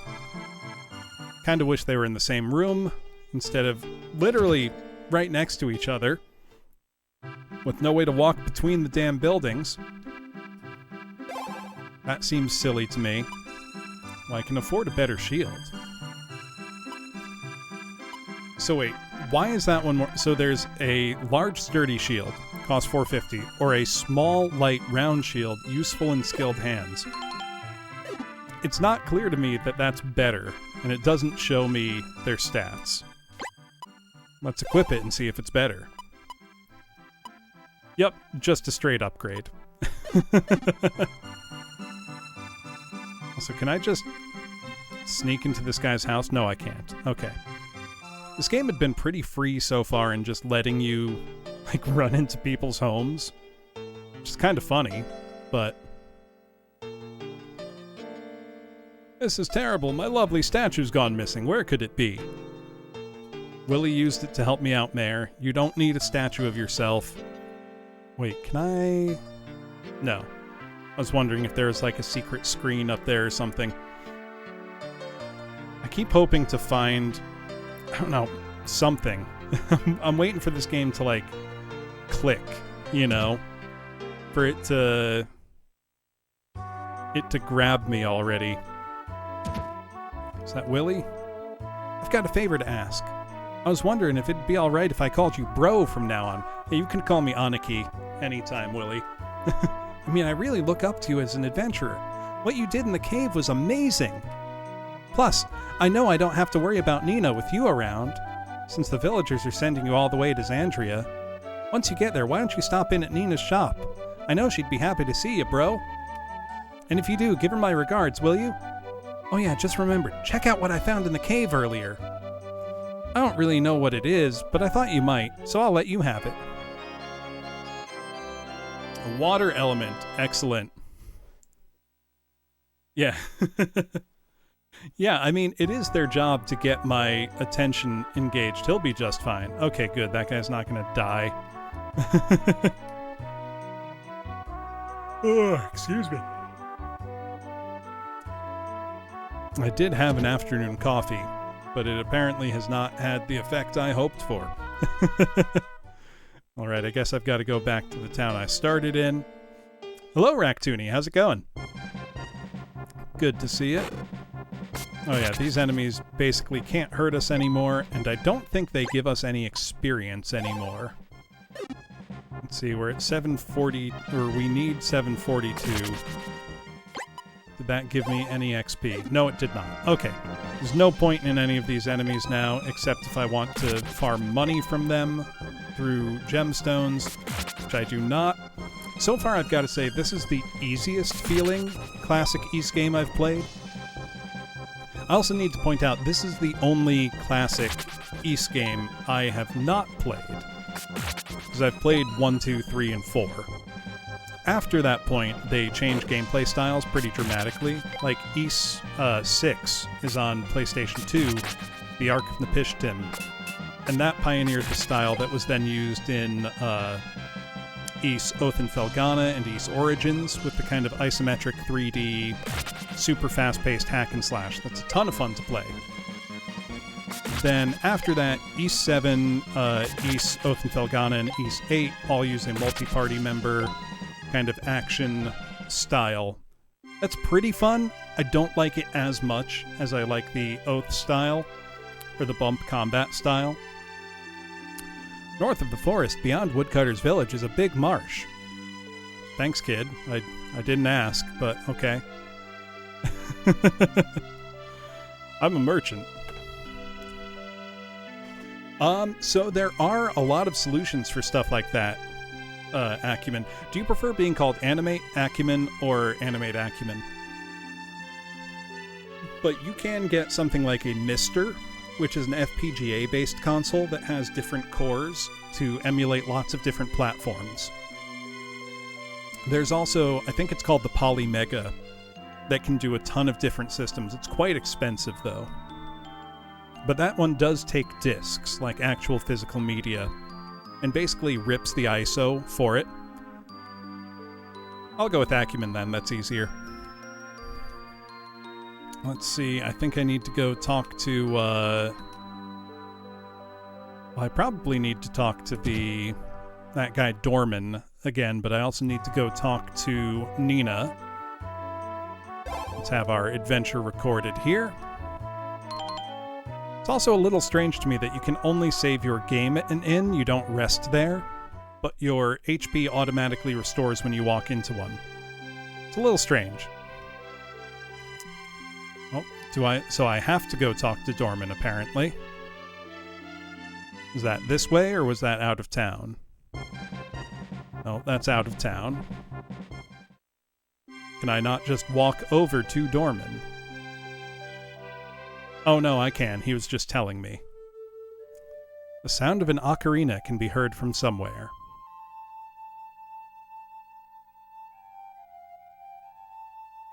Nina's finally back, and I hear it's all thanks to you. Just like to say how grateful I am. Thank you so much. It's kind of cool that the scene changed to have just the music that Adol's being purported to hear. Didn't mean to walk up there. Okay, there we go. I've got to say, they seem to have put a lot of effort into having there be a cohesive story. You know, Ys games aren't famous for having the most involved stories, I guess you would say. Not that they're bad, they're not, but... Ooh. I want to get that 10,000 gold sword. That doesn't seem too far off. But it does feel like they've made... Oh, there she is, playing her ocarina. Hey, Yusha! Thank you. 11 months. I've done several heroic things so far, Yusha. I have saved a girl who was in a cave. She's sitting there playing an ocarina now. Nina is playing a tune on the ocarina. I noticed. Adol! Thank you so much for helping me back in the cave. I'm guessing that Mr. Dorman hired you to look for the Phantom City, right?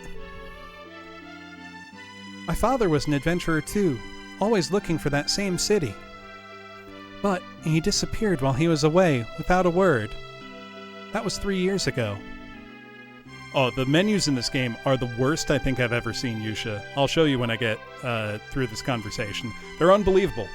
If I told you that a game used the system this does for its menus, you wouldn't believe me. You'd say, no way. That's bullshit. My father, Stein. Oh, thank you for the stretch, acumen. Saved me when I was lost in the desert. I couldn't remember a thing, and I didn't have any belongings with me. I really wanted to see all of the places he had been.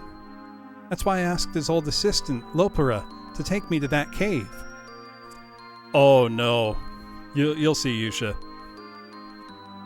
If you're also going to be looking for the Phantom City, maybe someday you might meet my father. I'm sorry. I always get choked up anytime I think about him. Sorry, I can't force myself to cry on command. So, Yusha, you would think, okay, here's your standard menu system. You know, you would click up to go to, you know, whatever that is. You'd click down, left, right, or just hit, you know, A to go to the equipment screen. Now, if I want to go to that one that's the Super Nintendo controller there, which is just to customize your controls, I have to hit left on the D-pad to scroll that row to the left. And now things don't go back to where they were. So nothing has a permanent place. You can just rearrange them and fuck them up. So if you're trying to quickly get to something, good luck, because you won't. You just won't. I have no idea why. I don't know what Falcom was doing. It's the worst system I've ever seen for menuing in a game. It's genuinely unbelievable. Like, if you told me that ahead of time, a secret puzzle, honestly, that would be far too clever for this game. Let's see, what have you got, Nina? Heal potions, antidotes, I have some of those. I don't need them. Yeah. That would be cool, I guess. I mean, it looks cool, but literally just have it go back. And you know what? I kind of like that it takes place on whatever screen you are on. Like it's an overlay that pops up. Hey, Nina, why do you have all this weird shit in your house, Nina? Is this your dad's, like, adventuring spoils? Can I jump on her bed? Oh, that's a chest. It's a medallion inside inscribed with a coat of arms. Can I steal it? Yeah, no, there's no way that wasn't, like, complicated to program. Eddie's got a great point. And for some reason, that's what they went with. But it's just someone at Falcom, like, messing with everyone else. I would believe it. That's the only logical explanation I can think of for it. Because it does not make sense. Alright, I think now we've just got to go to the old man's... Or not the old man, the rich man, who's definitely a bad guy. Like, he's definitely going to turn evil. There's no way he doesn't. He's got a big... Ooh, I don't like that this path doesn't line up. It's not totally square. And neither is the path with the door. What kind of rich guy mansion is this, where the paths aren't lined up properly with the door? I'm not the only one seeing that, right? Am I crazy? Because that feels terrible. There's me if I'm at the center with the door. Then I walk down. I'm on... It's awful. Why? That would have taken so little effort to have it not be like that. That is ridiculous. Yeah, they stiffed the landscaper. Or they hired the cheapest guy instead of the best guy. Master Dorman is waiting for me. Alright. Let's see. What's he got to say? Also, I think I was doing a similar voice to the villain here, just a little less chuny and a little deeper. Something troubling seems to be going on in the cave near Foresta Village. In any case, it's good to see that you are well. I want you to take this crystal. Are we charging crystals together, Dorman? That's a lot. We just met. Adol obtained the Lumen Crystal. In order to solve the mystery of the Phantom City, we need the rest of the crystals. Near Foresta Village, you'll find the Marshland Cave. Stein's actually investigated it before, but I believe that one or more crystals may still remain there. I'd like for you to go and make certain, one way or the other. The best way to reach it is to go east across the plain, then north of the forest. Remember, this is all for the people of Xandria. I'm counting on you. Dude, I literally got here on a boat like 3 hours ago. You should not give me this much responsibility. I know that Adol is a famous hero and all that, but literally, I just showed up. Like, I didn't come here on purpose because I heard that there was some kind of big trouble. Sir Adol, please wait. I forgot something. Master Dorman wished for me to let you borrow this. It will no doubt prove useful in your travels, so please take it. Adol found an earth element, so I've got an earth element and a water element. The marshlands are to the east across the plain, then north of the forest. Thank you, Parker the butler. Can I use these elements? Is that a thing I can do? Yeah, found. Was given, found, same thing. Adol's not being picky about it. Yeah, that's true. Stone joined in 3s for alchemical purposes. Okay, so I need one more stone before I can do anything with them, apparently. Well, let's just get a move on then. No point belaboring this further. I do wonder, why was I being accosted by the town guard earlier, and will that come back? Oh, Nina's screaming. Ah! What's happened? What the hell? Was that Nina who screamed just now? What happened? Let's find out. What's happening? I'm scared. Please, go. Someone trying to accost poor Nina. What happened? Oh, Adol! There's someone back there. Please, be careful. Let's go. Who is this guy? Ooh, what kind of voice should this guy have?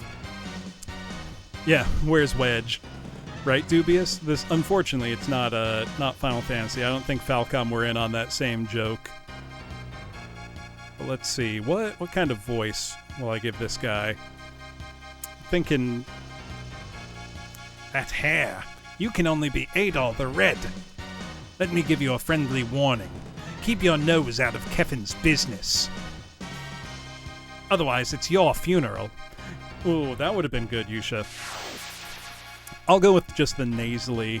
Yeah, literally, I don't think there are any other redheads in here. It's just Adol. Are you alright? Who in the world was that? Oh. My father left a lot of what he found in the ruins here. No, my father's medallion. It's gone. Hello, Felly. He didn't even bother with anything else. Is it important for some reason? Well, apparently. We've been told to stay out of Kevin's business. Well, I will not be doing that, so we will move on, I suppose. Hey, bro! Hello, Willie. I wasn't expecting to see you here. I came here on an errand for the Elder, and look what's happened. Gives me the creeps, let me tell you. I think that medallion has something to do with the kingdom of Kefin. Stein studied Kefin's history a lot. Oh yeah, once when I was lost in the forest, when I was exploring the forest, I found this little cabin. This lady lived there named Messiah, I think. She knew a lot about the kingdom of Kefin. I'll bet she could tell you more about the medallion. Did you need something else? Kefin was a kingdom way back when. They're supposed to have used alchemy and been super rich. Hey, thank you for gifting the sub acumen. I really appreciate it. But like 500 years ago, the whole place just disappeared. All that's left of it now is the ruins out in the eastern desert. At least that's what Messiah told me. Did you need something else? No, I do not, Willie. Thank you. All right, man. Don't get killed out there, okay? Why? Do you work there, Willie? Or are you just showing up? I guess Willie just hangs out here. I like that he calls me bro, which assuredly means he's just calling me Aniki.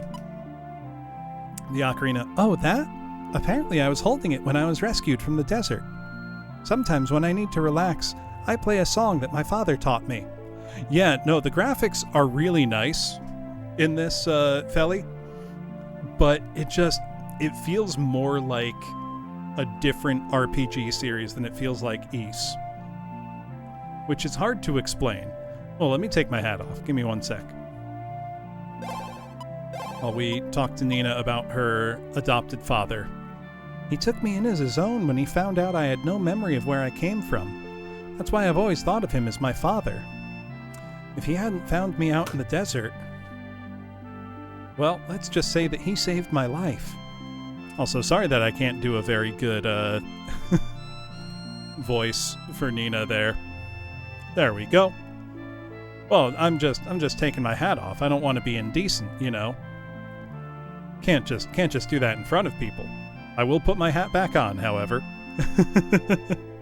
Thank you, Spoon. Give me 1 second. You got a brief glimpse at Hatless Bloom. But now the hat goes back on. There we go. Yes, I am not covering a bald spot.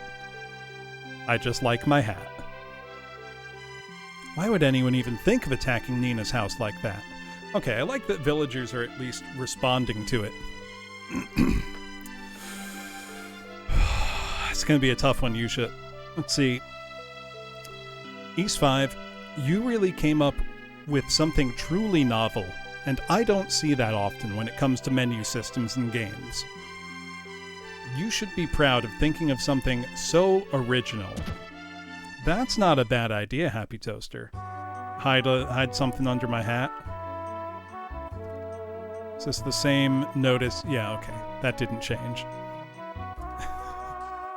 That's gonna go on for a while. Yeah, no, the graphics are really good. The animation is nice. I feel conflicted about the music, because the music is all nice, but if you just played it for me, I wouldn't in a million years guess that it was Ys. Do you know what I mean? Thank goodness Nina's back home safe. You're a lot stronger than you look, buddy boy. She's back at her shop now. What's that supposed to mean, Joanna? I'm stronger than I look? Does Adol not look strong? Movement speed is also nice and snappy, though feels a little bit imprecise still. It's hard to describe, unless you play it yourself. Excuse me. Combat, which you can now see, is real-time, but unlike other Ys games, it's not bump combat, and it's, press a button to swing your sword style combat, or to hold up your shield. It's a little weird feeling. Hello, Erex. Glad you can relax. Yeah, no. Well, at the start, the Ys games were fairly prolific, with Ys 1 and 2 coming out, 1 year apart, and then Ys 3, I think, following a year and a half later. But games in those days didn't take so long to develop. No, so this was the only Ys game to really play like this one. So 4 appeared on 2 different systems as 2 different games, Felly. 4 was Mask of the Sun on Super Famicom, which is the one that's been made canon since then. So 4 was not developed internally by Falcom. 4 was actually farmed out to 2 different companies, and what happened was Falcom basically gave them an outline of the plot, characters, and events of the game, but not of the gameplay itself. So 2 different developers were contracted to make 2 different versions of the game. One was made by Tonkin House for the Super Famicom, which was Ys 4 Mask of the Sun.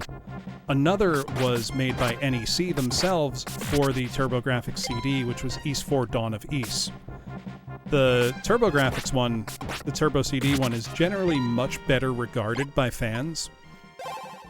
The one I played on stream was Ys 4 Mask of Ys, which takes place pretty much right after 2, and kind of expands on that story a bit, which is, it was a fine game, and both versions of it reverted back to the bump combat seen in Ys 1 and 2, which I like a lot.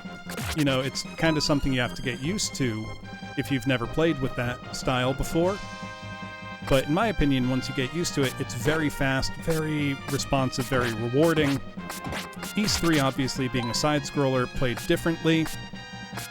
I really like how Ys 3 plays in pretty much any version of it. Doesn't matter which one, they're all fast, fun, and responsive. Mostly stuff like game balance that changes between the versions. Having a shield button in Ys feels very distinctly weird, I've got to say, which I just was using. So this was kind of the only game that played in this specific style of kind of like a Secret of Mana, you know, Link to the Past style overhead, you know, hack and slash action RPG format, which it just doesn't feel like Ys, which I know is a silly complaint, but I feel like a lot of the things that give it identity as a series are missing here. You know, like the music sounds very much like, yeah, and then you have the style that Ark and the Pishtim introduced on PS2, and that persisted for Oath and Felghana and Origins, and then you have the Ys 7 style that's kind of still what's around today, that they used for Memories of Calcutta, for Lacrimosa of Dana, and now for Monstrum Nox, albeit, you know, a little evolved between them. So this is really, you know, 3 is the odd man out, but this is the one that no one really talks about, because this was never released in Western territories in any form, and the only remake it ever got was a very weird one in 2005 on the PlayStation 2 by Taito. Oh, that was somebody running into the forest looking very suspicious. Did people see that? That wasn't me just hallucinating that. Yeah, I would agree that that's a problem, Acumen. It's not even that I think it's bad. It's been pretty fun so far, though the first boss fight was unbelievably underwhelming for an Ys game. You know, most Ys games, you get to your first boss, and you will die immediately. You know, not even a question of being underleveled. You just won't be ready for its patterns, you won't know, you know, how to fight the boss yet. Which I really like about Ys games. I like that they present a genuine action challenge. Whereas so far this one feels, I don't want to say brain dead. That's a little too harsh. I do have to say the menu system is atrociously bad. It's unbelievably bad. Oh, we're in the woods now, apparently. That's Southwood. Oh yeah, there is someone running away into the forest there. I didn't just imagine that. Let me get to the next level and then I'll move on.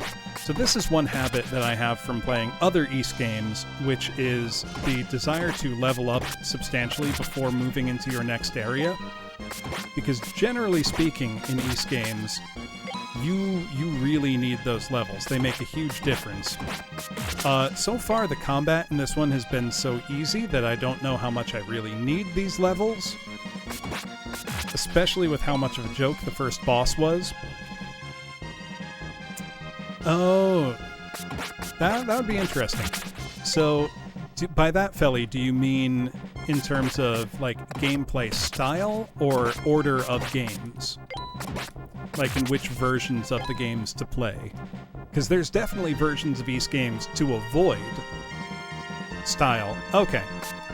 What would that be? Because I think it would depend on the game. Like Ys 3, for example, you really do need to grind those levels, because otherwise you will just die instantly. You know, it's not, not really an option. I gotta say, I do like the, you know, kind of layers of scrolling here for the clouds. That looks really nice. You know, again, it's like, this game doesn't feel low quality to me, and it was the first Ys game that Famicom themselves developed since Ys 3.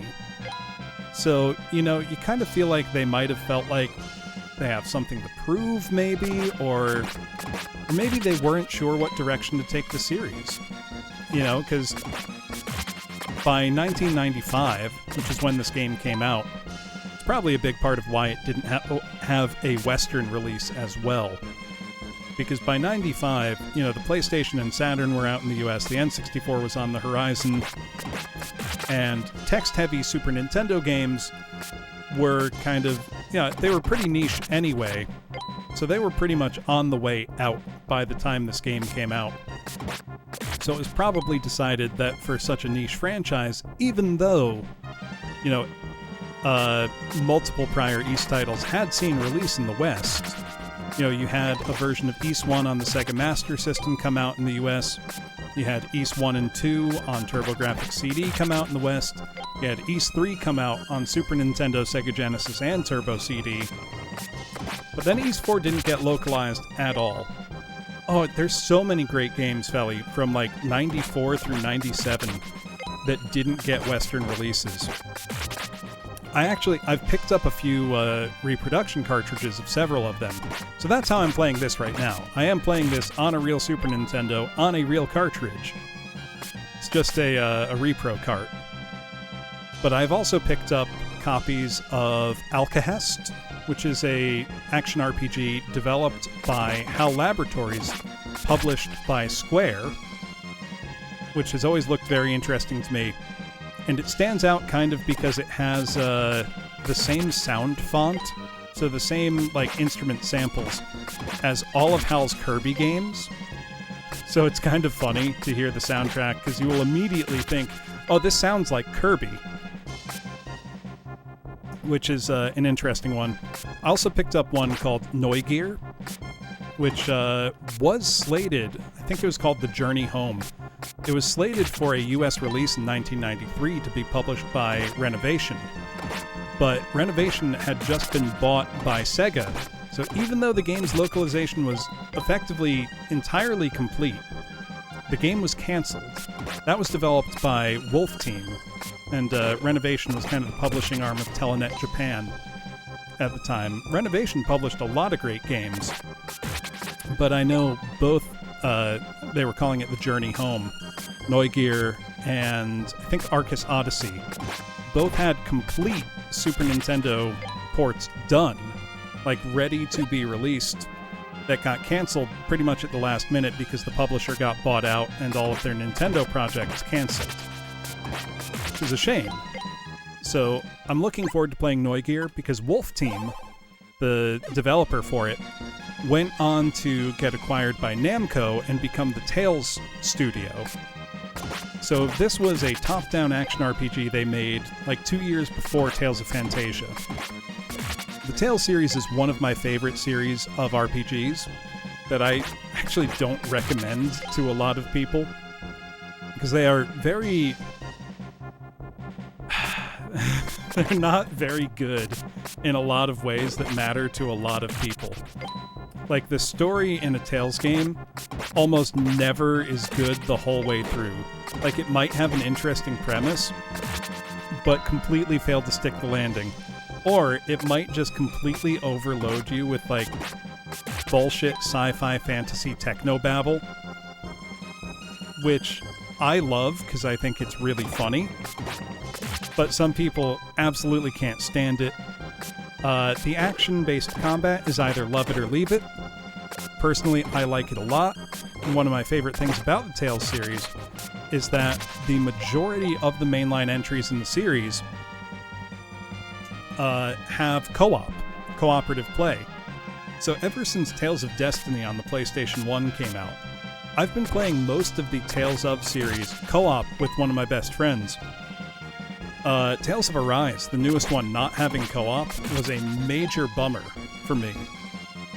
And I can't imagine that was something many people cared about very much, because it is a pretty niche series, and apparently Arise sold well and people liked it, which I guess I'm happy for, but it also didn't have most of the things that I like about the series. Granted, that's just my taste.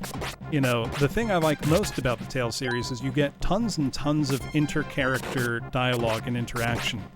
In the forms of things like skits, which are little, break dialogue you get, usually on the world map or in a town, between characters.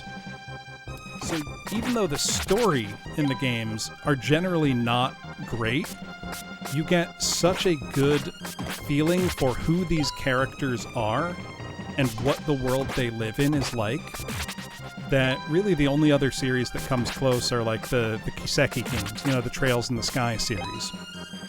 Those are the only other games that have as much, you know, character-to-character dialogue, where you get such a strong feeling of who these people are, why they're on, you know, their journey together.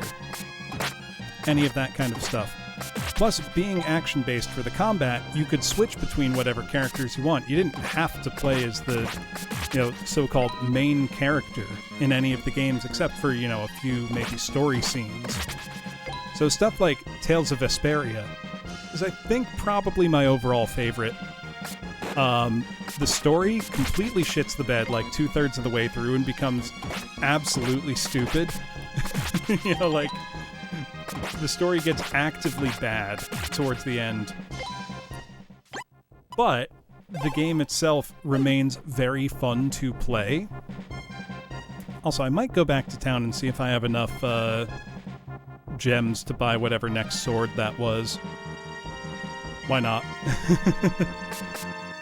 We're grinding a bit. We're in that good, like, grind flow state. Actually, that's something in RPGs that I feel like a lot of people don't appreciate how hard it is to calibrate just right, which is hitting that that point where grinding is satisfying to do rather than feeling like a chore. So we've got a lot of sapphires and topazes, which I imagine are probably worth a pretty penny. Let me see if it actually tells me how much they're worth. Nope, it just tells me it can be exchanged for money. It's not very helpful. Whatever, let's keep going. Whoop!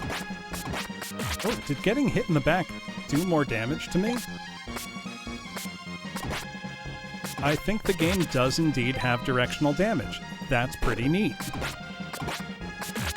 Can't say that's unexpected. Other Tales games, or not Tales, but other East games do that as well. Oh, so I don't have the, I know they put out Disney's, you know, Mickey's Magical Quest, the third one. There were 3 on Super Famicom. 2 of them came out in the US. The third one never did. But I think its Western Game Boy Advance release did come out here. I have the first Super Nintendo one, but that's the only one I have. I should probably get the other ones. So that first one's a lot of fun. Even if Mickey's sprite looks kinda weird. Like, I always thought Mickey looked off in that game. Especially compared to, like, Castle of Illusion and World of Illusion on the Genesis. I miss those days when, Disney games were pretty much guaranteed to be good. There were so many, just, like, top-tier Disney licensed games. Because you had the World and Castle of Illusion on Genesis, you had Quackshot on Genesis, Mickey Mania was okay. Lion King, Toy Story, both good. Magical Quest is great. And that's just on 16-bit. On 8-bit, you had, you know, all the excellent, you know, like Capcom Disney games for NES. DuckTales 1 and 2, Chip and Dale Rescue Rangers 1 and 2. Ooh, not quite enough to get my next weapon. Oh, but if I sell the stuff I'm not using anymore... If I can get to... I could sell all of my heal potions. Yeah, well, Eddie Munster, I would say the Tiny Toons games on NES are good. Buster Busts Loose on Super Nintendo is good. Tiny Toons had better games than Looney Tunes. Tasmania is pretty bad, both Super Nintendo and Genesis.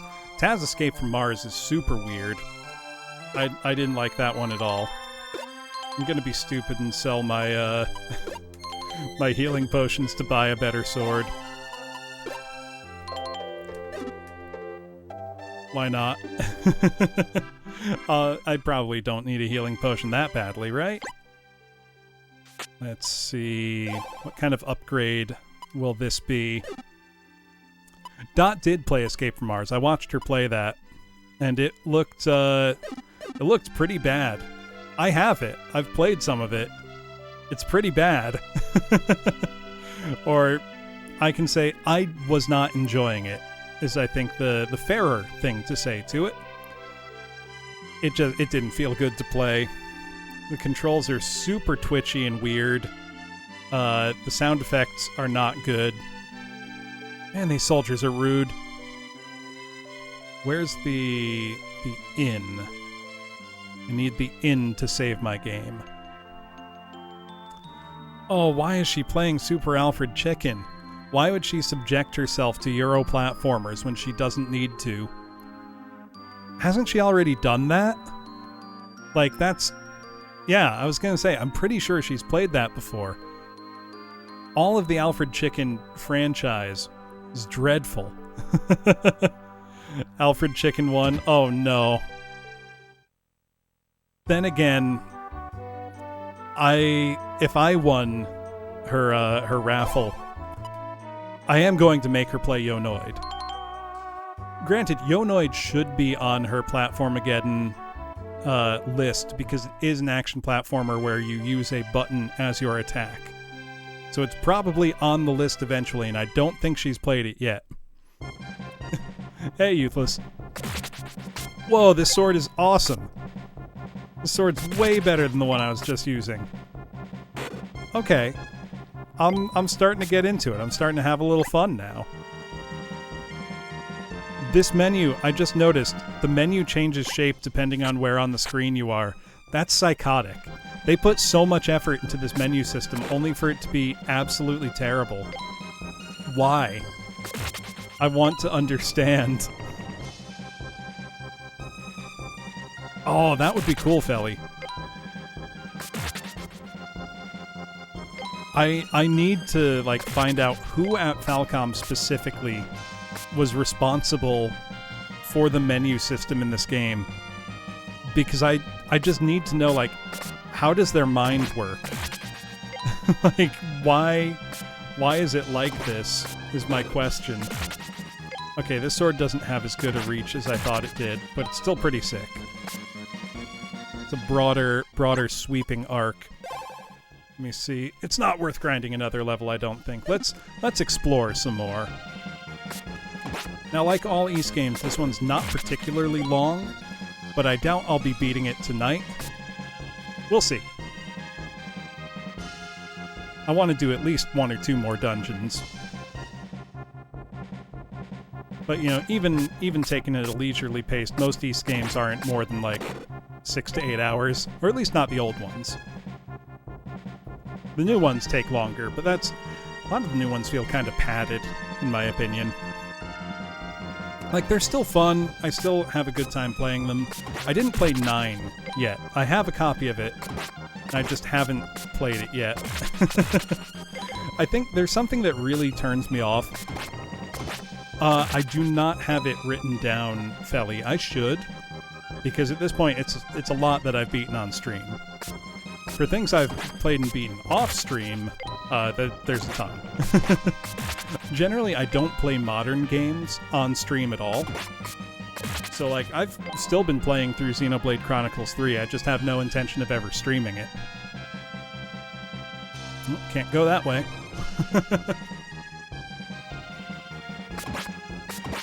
So if I were, you know, when I do eventually get around to playing Ys 9, it won't be on stream. Just because especially for games like RPGs, I mean, Ys games are a little bit different because they are, you know, action-oriented. But the way I like to play RPGs typically is very slow. Like, I like to do side quests and just kind of wander around aimlessly for a while. Maybe I'll get into a groove with level grinding, kind of like I'm doing now, where I'm just feeling it, so I just keep running around and hacking and slashing at stuff.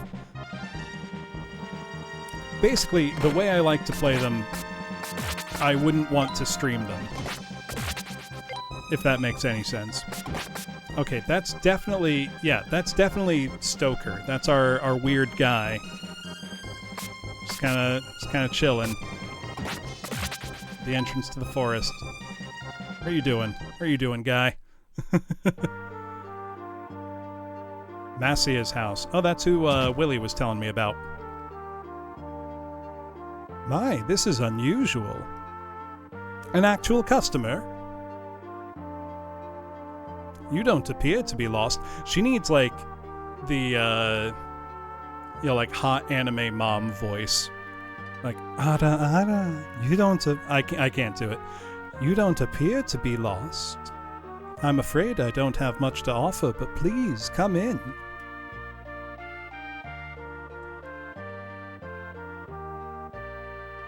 I used to see adventurers pass this way quite often. No one seems to be all that interested in the ruins much anymore, though. You look to be an adventurer yourself. Are you searching for the Phantom City? Oh, how rude of me. I never even asked you your name. Yeah, thank you for acknowledging that it's rude to not ask my name. There was an entire town of people who didn't ask my name.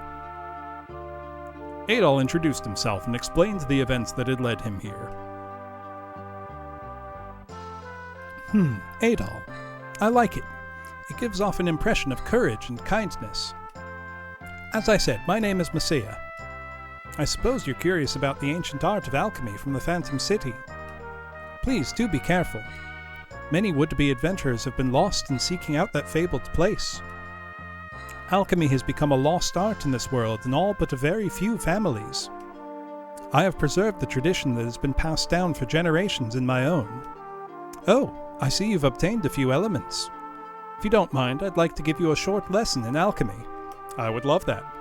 If you have 3 elements, they can be fused into a mineral known as a flux stone. These stones hold many forms of alchemical magic. For instance, if we take the earth and water elements you have, we can fuse them with the fire elements that I have. So we have 3 elements containing fire, water, and earth. We about to get on some Captain Planet shit? Let's go! With this particular combination, we can make the sexta form of flux stone. Let's give it a try. The Fire Nation did not attack. But we can make sexta. Invokes fusion blast magic. Okay, so we've got an alchemy system. There we go, all set. Now we can test the power of the alchemical magic. Let's do it. In order to make use of the power, one must have a strong spirit. Since you're a swordsman, you can affix the flux stone to your sword to grant it special powers. Let's do it. Oh, they can hold multiple stones. 1 type of flux stone for each magic. This is going to be a, like, craft your own spells kind of thing, isn't it? Let's try the fusion blast magic. Press and hold the R button until your spirit reaches 100, then swing your sword. I see. That takes a long time. Better be, like, awesome. That was it. Okay. I must admit, I'm shocked that alchemy comes so easily to you. I suspect you've used magic in some form before, Adol. Am I correct? Yes, Adol has used a lot of magic. Adol has seen, like, literal gods of other nations. He is a seasoned adventurer. Tell her about everything you've done, Adol. Wow, I must say, I'm very impressed. You're like some kind of prodigy. I imagine that this power will prove most useful in your adventures. However, there's one thing I feel I should warn you about. Yeah, Adol's seen some serious shit. Alchemical magic comes from the flux stone created by the fusion of elements. But when a more powerful element type gets near your flux stone, the power becomes unstable from the outside influence. It can even go wild. Specifically, the rooms where the crystals are kept. Anywhere you see the light of a crystal, you must not try to use magic. She wishes, Happy Toaster. Adol is immune to romance. There's no telling what might happen, okay? Come back when you find more elements. I can fuse them for you. Sweet. Thanks, lady. So don't use magic if there's a crystal around, is what they're saying.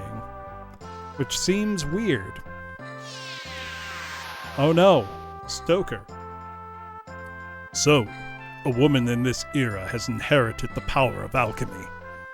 I have not played Hexen 2, Spoon. I didn't like Hexen 1, so... She even reminds me of Foresta somewhat. Wait for me, Foresta. I swear I will be with you soon. God, this guy's such an edgelord. He hasn't even done anything yet, and he just looks like the world's biggest loser. Well, let's try this magic out. It's not very strong.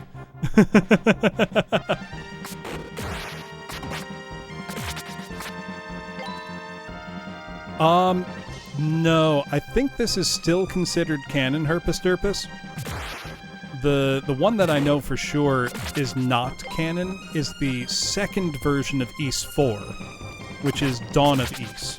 Mask of the Sun is the one that's considered canon for that, which was remade as Memories of Calcutta. I might look into it then, Spoon. Let me see. So where do I go from here now? I think I explore the forest is what I do. This magic does not particularly seem worth using at the moment. It's nice that I have it now, but I will say, I like this sun-dappled look we have here for the forest. That's a cool effect. Oh, the history of the Ys series is very confusing. The overall Ys, like, timeline and everything. It's one of those you need, like, multiple, like, graphs and charts to keep track of. This is the one that never came out outside of Japan in any form and has not been remade. Not since 2005. There was a weird version made by Taito for PS2. Which, yeah. Ys 5 is just very much the weird, like, pardon the pun, redheaded stepchild of the of the franchise. So far, this is pretty fun, but I can see why people complain that it does not feel like an Ys game. What are you doing? I swear I'll pay back what I owe. No more delays. It's way past when we agreed you'd get us our money. Now, you gonna make some kind of arrangement, or do we have to get rough with you? Huh? Who the hell are you? I mean, I'm walking up to you in full armor with a sword. Are you really gonna talk to Adol like that? This ain't a show, asshole. No, please help me. All right, I don't mind killing people. Hey, don't act like we're mugging you. You did just kick her in the face, dude. I'm not cool with that. This girl owes us 9,000 gold. Since she ain't paid us back like she said, she's gotta work it off. I wasn't even able to get my mother the medicine she needed. How can I pay you back when I couldn't even afford that? Oh, spare us the damn sob story already. So now what? You gonna pay us what she owes for her hot shot? Yeah. Whoa, no shit. Alright, empty your purse, punk. Oh, the hell is this? You don't have enough money to cover what she owes. I guess she's gonna have to work it off after all. Shit. Can I... Little shows going on in there. I wonder if I had shown up with enough gold, would they have just, like, let me go through? Is this going to be a boss fight or something? There's a little shows going on in there. What's, There's a switch here, but it won't budge at all.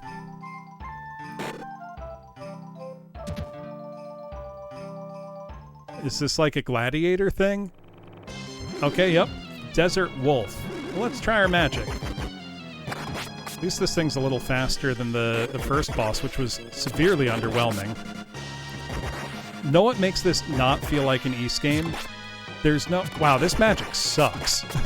My regular sword's just way better. I've got to watch out. I don't have a potion. Oh, wow, that was easy as hell. Come on. It's over that quickly? I don't want to be, like, demanding that East games have super hard bosses or stuff, but, like... Whoa!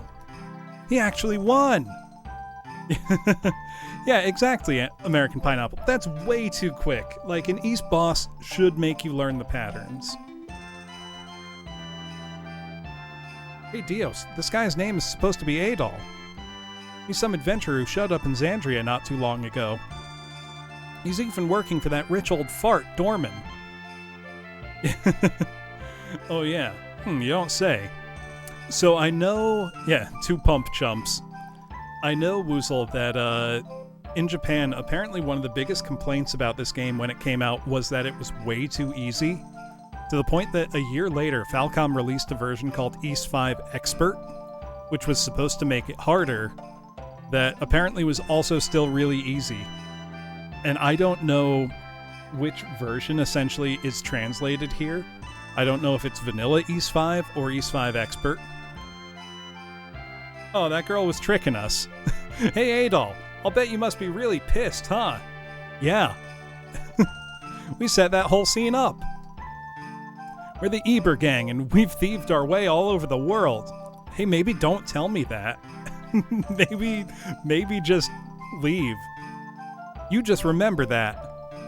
Honestly, I'm impressed you've survived this long. I figured you were just another loser. The soft-hearted types are usually easy targets. I guess Dorman's dirty work must be paying off. Yeah, steal a better boss fight, assholes. See you later.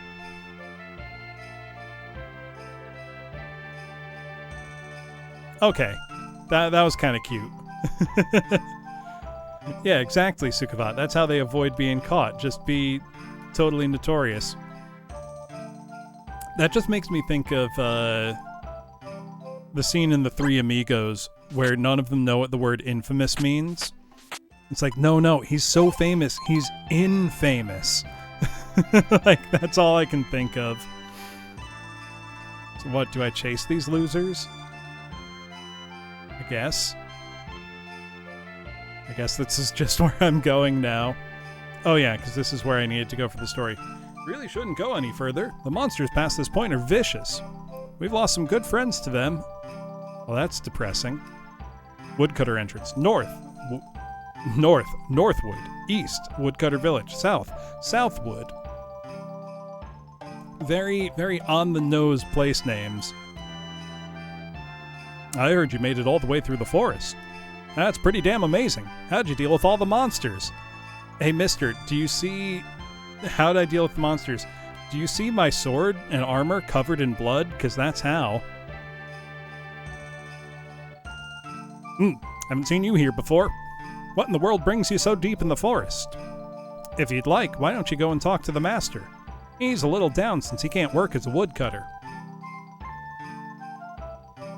Woodcutter Village is where we lumberjacks live. We have an inn and a bar just like a bigger town.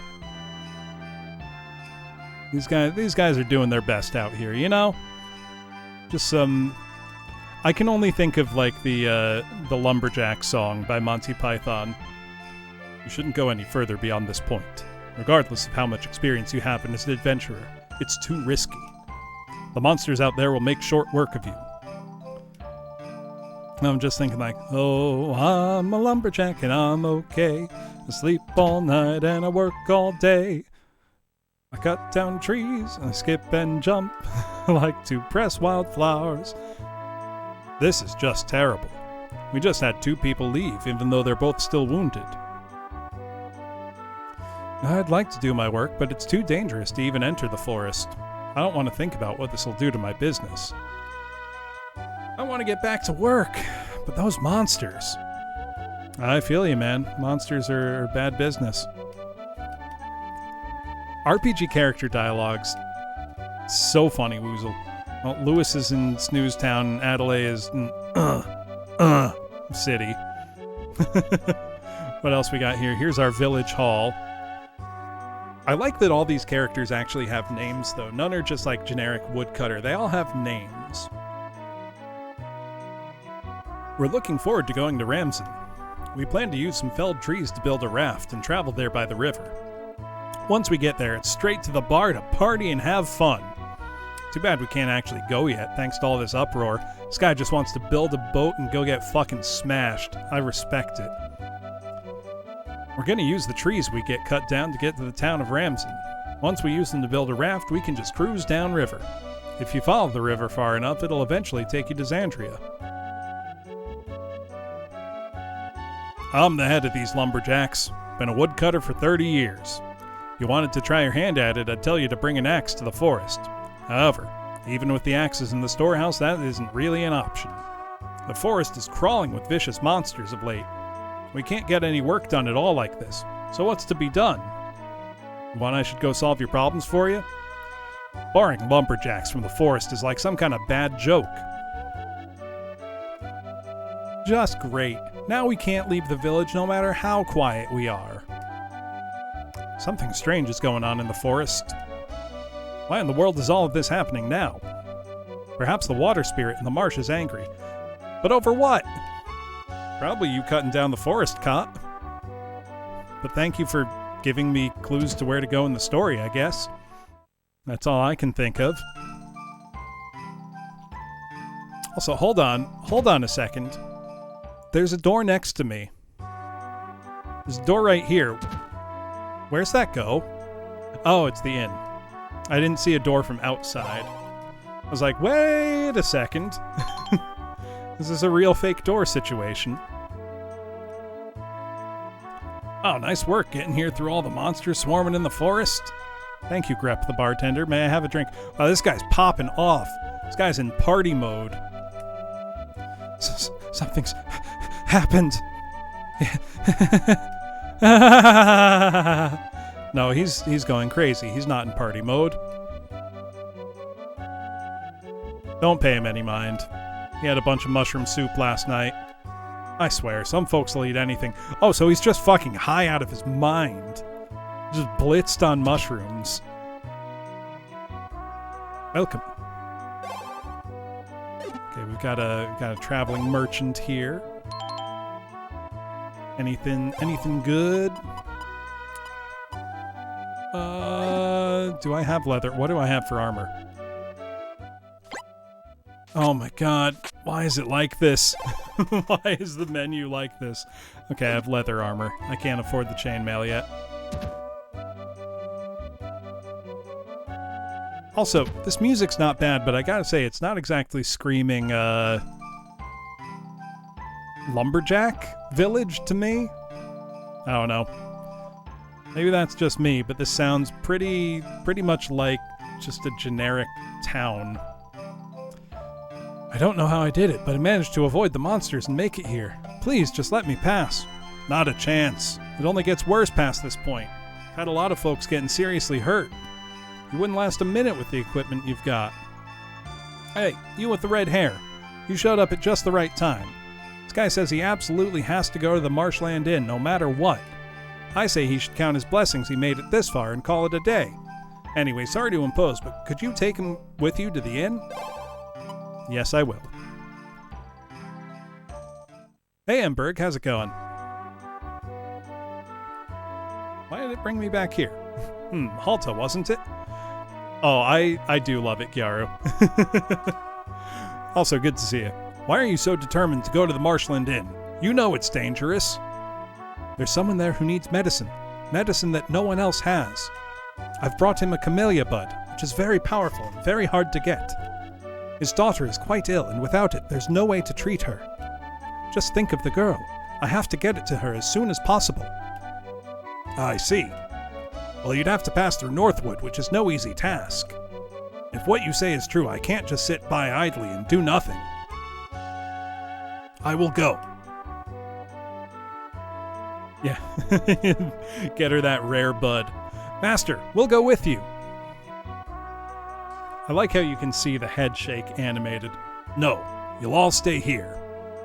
So this is East 5, Emberg, which which came out in 1995.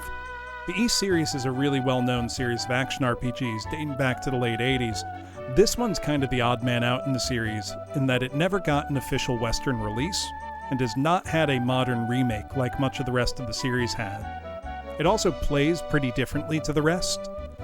So I've been checking it out to see, does it still feel like an East game or no?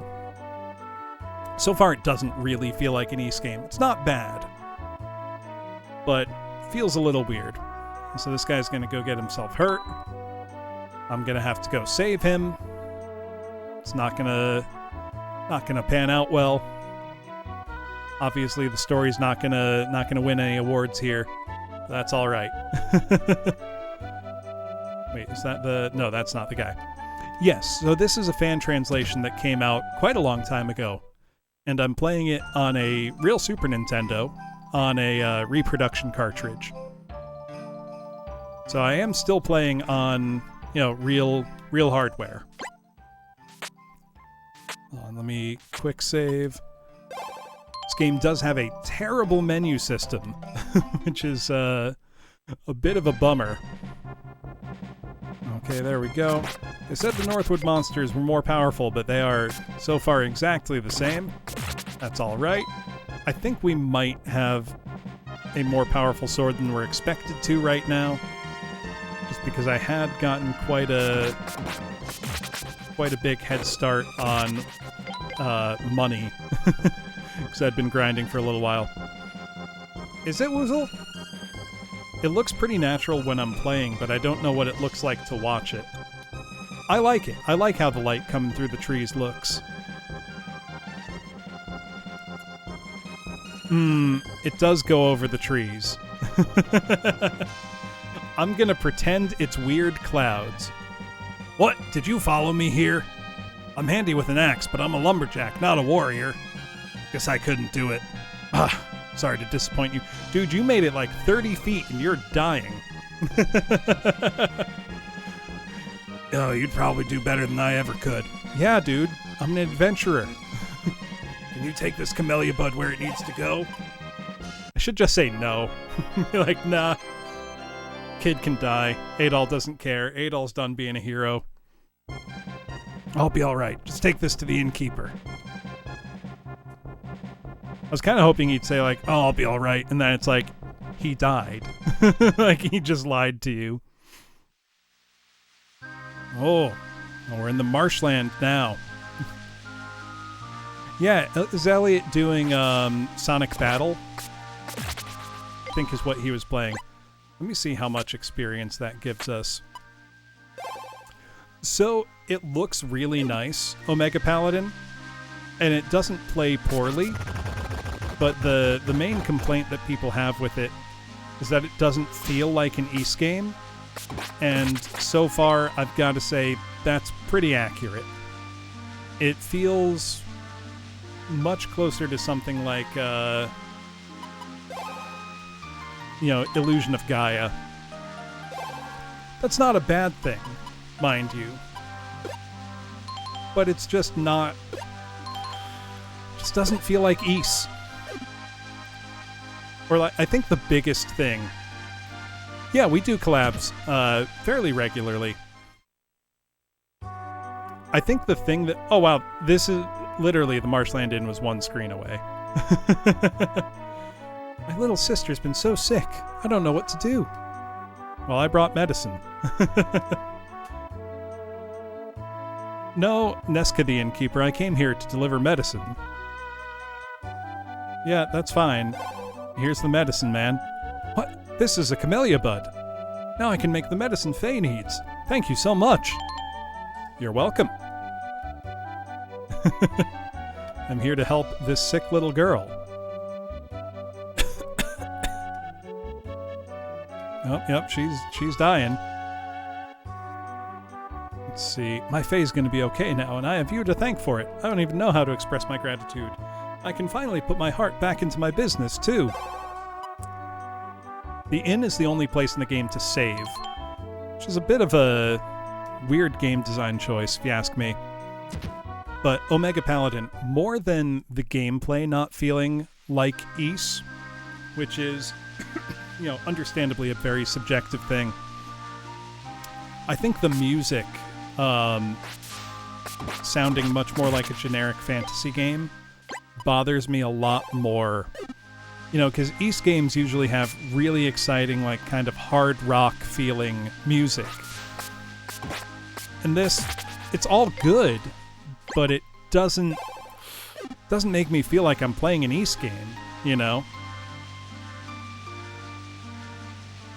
Ooh, I can explore more marshland now. I don't think I need to yet. I think the game expects me to go back to the woodcutter village. I think I'd just like to get my next level first. There we go. Ooh, we got a new kind of gem. Oh wait, can I activate the switch by magic? That would be kind of cool if I could. We gotta charge up our magic. No, we cannot. That answers that. Oh, come here. Where'd that guy go? There we go. I wonder, can I trick that guy into shooting something for me? No. That would have been nice. So we're very close to our next level.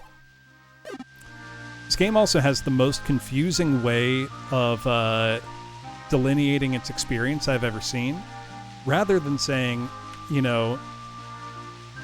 have, 500 out of 600 needed for the next level. It shows you two different numbers on the equipment screen here, which is I have 106 experience left to my next level, and I've accrued total 2,394 experience so far playing this game. Seems like a very weird way to calculate it, if you ask me.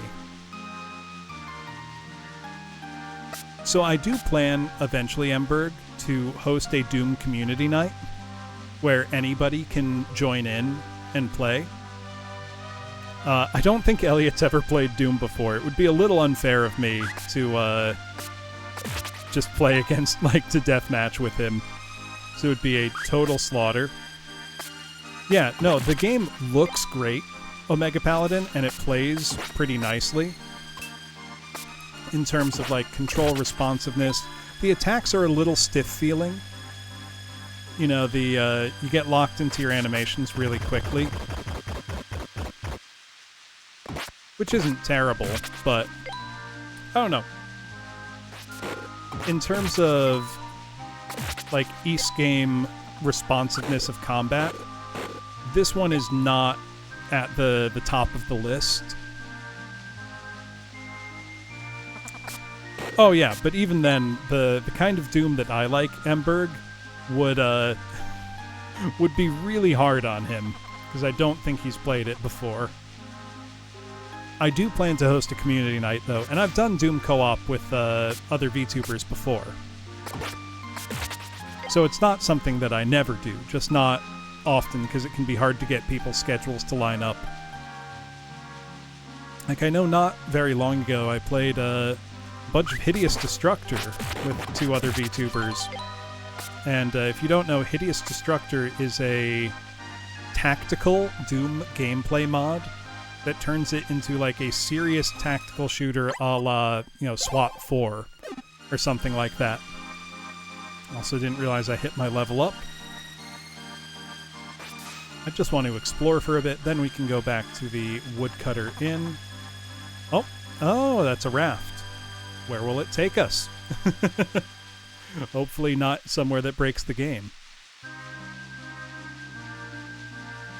Takes us to another part of the marshlands here. Hope I can go back from here if I'm not supposed to be here yet. We shall see. Okay, that's crossing over the other area from before. Hopefully this just links it all together. Ooh, treasure. I like treasure. Adol found a fire element.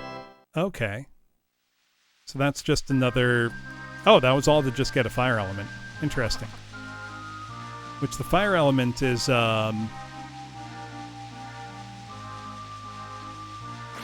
what we use to do alchemy and synthesize together different stones to make magic. Okay, I don't know how Adol's paddling that.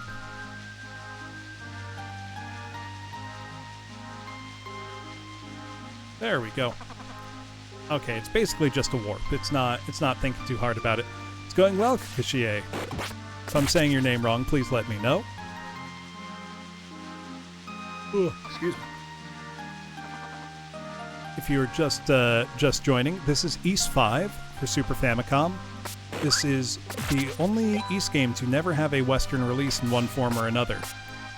And it's sometimes considered like a black sheep of the series, so I'm playing it tonight and seeing how it stacks up to the rest. So I am a big fan of the Ys series in general. This one, I've got to say, is not quite there overall in comparison to my favorite Ys games. So it's much better than Lagoon. Same system. Lagoon is terrible. Lagoon is like, Dollar General Ys. Lagoon is what would happen if someone, I have heard that story where not a single one thought to bring a fish hook or anything of that ilk, not a pilgrim. But yeah, Ys is what would happen if you just described... Or Lagoon is what would happen if you just described Ys over the phone to somebody who had never made a video game before. Lagoon is terrible. I have Lagoon, I've played it before. There we go. I'd like to thank you on behalf of that traveler. That's our Rod for you, even hurt, he still made it back through the forest. Still, you made it through and you're not hurt at all. Maybe you're even stronger. I am. Let's save at the inn, because that's apparently the only place to save. Well, they've left their hometowns and villages to earn for their families. Problem is, the forest is filled up with some really savage monsters. Obviously, they can't work like that, so everyone's really frustrated. Let's talk about the Marshland Cave. I've heard there's a cave out in the marshes. What's more, some folks say that there's some kind of water crystal inside. Of course, some adventurous types have tried going in to get it, but it's protected by some really powerful beast. The story goes the cave was once the home of Nida, the water spirit. She was the guardian of the forest, kept all other spirits at bay or some such. Let's save. I don't think I've ever played an RPG before where the only place to save was the inn. I'm wondering now where to go. I guess I gotta go find that cave. That's the guy who's high on shrooms. Let's ignore him. Let's see. Ooh, our gems sold for quite a lot. Also, I'm not joking. The game did go out of its way to mention that he had mushroom soup the night before, and that's why he's acting all crazy like. Got better armor now. Let's go ahead and use this terrible menu system to equip it. That's quite a boost. Yeah, don't pay him any mind. He had a bunch of mushroom soup last night. I swear, some folks will eat anything. So he's just high on shrooms. That's fine. You know, we've all been there. Let's go find our... Can I continue this way? Or is he going to block me still? Yep, you can jump in this game, which makes it much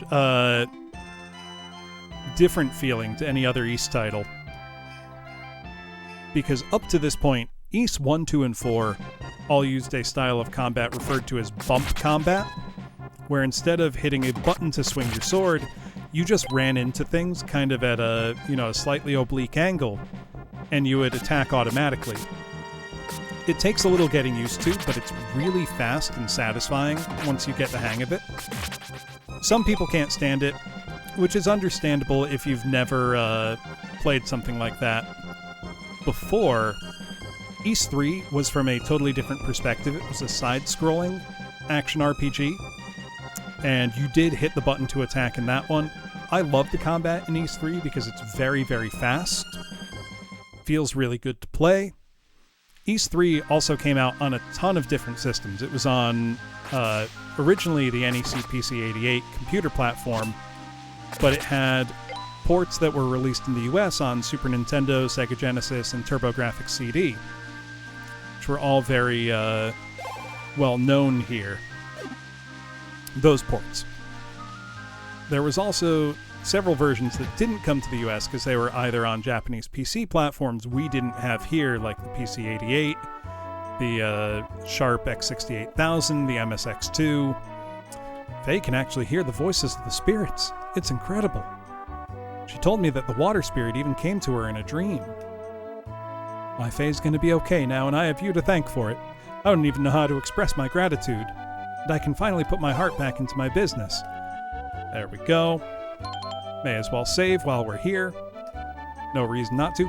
Ooh, one thing I am hoping is that, because I am playing on a reproduction cartridge, I'm really hoping that the save feature works properly, because I have had mixed fortunes with saving on repro carts I've bought. I had my Ys 4 save die on me, and I had to replay about 2.5 hours of the game to get back to where I was, which was fine, but we'll hopefully see that this one works. You must be the red-haired traveler that the water spirit told me about. Can you tell me more about this water spirit, Faye?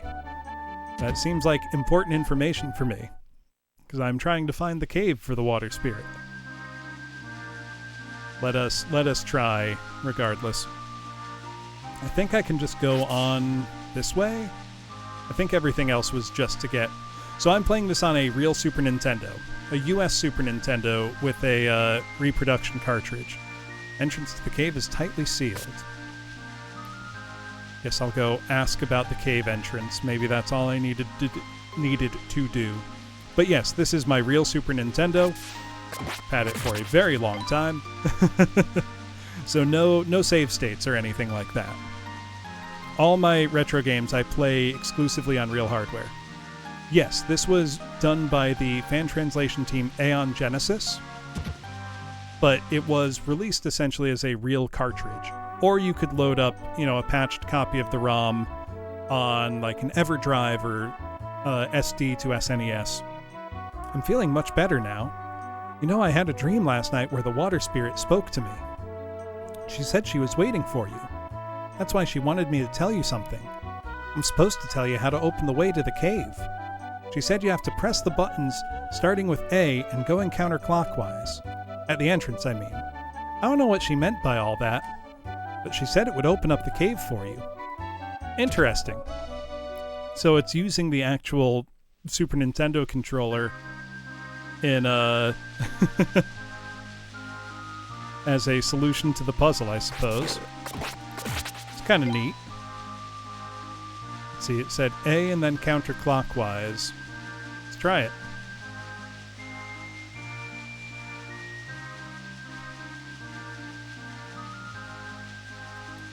There we go. The door has opened. That was easy. Let's go ahead and do a quick save here, just in case. I did see a concerning graphical glitch that makes me worry this could crash. Who knows? Now we are in Nida Cave. Ooh, the enemies actually look stronger here. I like that. Yes, so most of the East series... also, is it Kukushi? Kukushie? I just want to make sure I'm saying it right. Most of the East series let you save at any time in any place. Because being action-based, they had lots of... generally the series had very difficult boss battles, which are, really action-oriented. And that's, a big part of the attraction. Cuckoo, that works. But, so you would generally save, all the time. Wanting to, preserve your chances, basically. Let me see. How much experience do I need, and how much are these giving me? One thing that's also very common in when you play East games, especially the older ones, 1, 2, 3, 4, you will want to level up pretty aggressively right at the start of a new area, because otherwise you will simply be too weak to take on most of the enemies you'll see. Interesting. Oh, that's a bad guy. Some kind of water spirit. I doubt my fire spell's going to be very effective against her, but let's find out. Nope, can't even reach her. Good to know. Also, one other common thing in Ys games is when you're on the field, rather than in a dungeon, you know, just like out in the wilderness, when you stand still, your HP will recover on its own. In this one, some enemies do drop items that restore your health a little bit, but if I step outside right here, I have Herpes Derpes. If I step outside right here, after a while... Okay, this isn't considered a safe area. But generally your HP does auto-restore in a lot of these games. You just have to stand still for a while. You can bring potions with you into a dungeon. Oh yeah, no, there were actually quite a few pretty shameless Ys clones back in the day. There were the Zack games, X-A-K. I don't know what their official ones. I played the ones that came out in the West on the PSP, Herpes Derpes, and then I played Trails in the Sky, FC, first chapter, second chapter. I didn't play the third one that came out.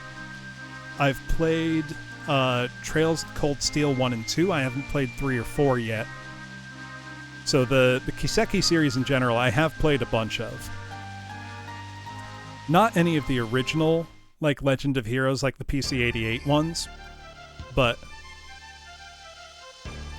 So actually, the music in this one, Cuckoo, is a little disappointing for Falcom, in my opinion. I associate the Ys series usually with really high energy, like, you know, hard rockin' tunes. And this sounds more like just a generic RPG to me, which is it's a little disappointing.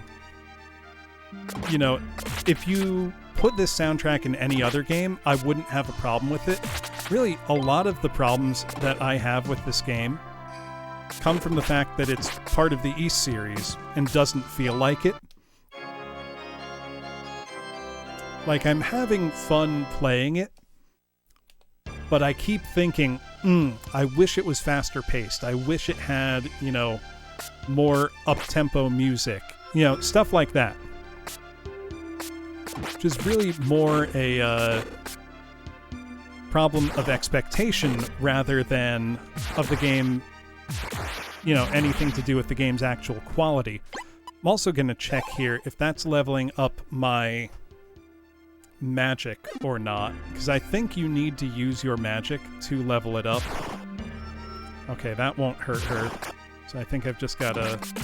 Yeah, there we go. The sound when you get a major item is the same it's been all through the series. Oh, we've got a boss fight now. So far, all of the boss fights have been really disappointing, in that they've been very, very easy. So hopefully this one will have some some challenge to it. Because that's one of the things that, you know, the Ys series is famous for, are, you know, intense, high-action boss fights. Got kind of a water current thing going on here. Also, you can raise your shield in this game to block stuff. It's a pretty different feeling. Thank you. I don't need to use a potion just yet. Oh, it changed shape.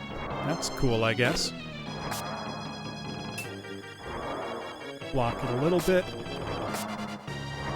The coolant effect as the water pushing me around is pretty annoying in gameplay. God, that was it? Again.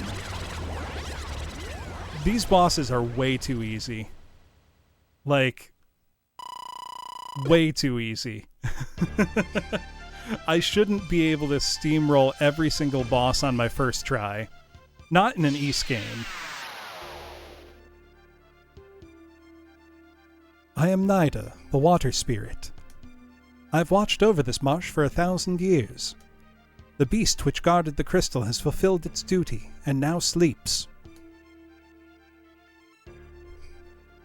A great power dwells in the place you seek, and it could bring disaster to all.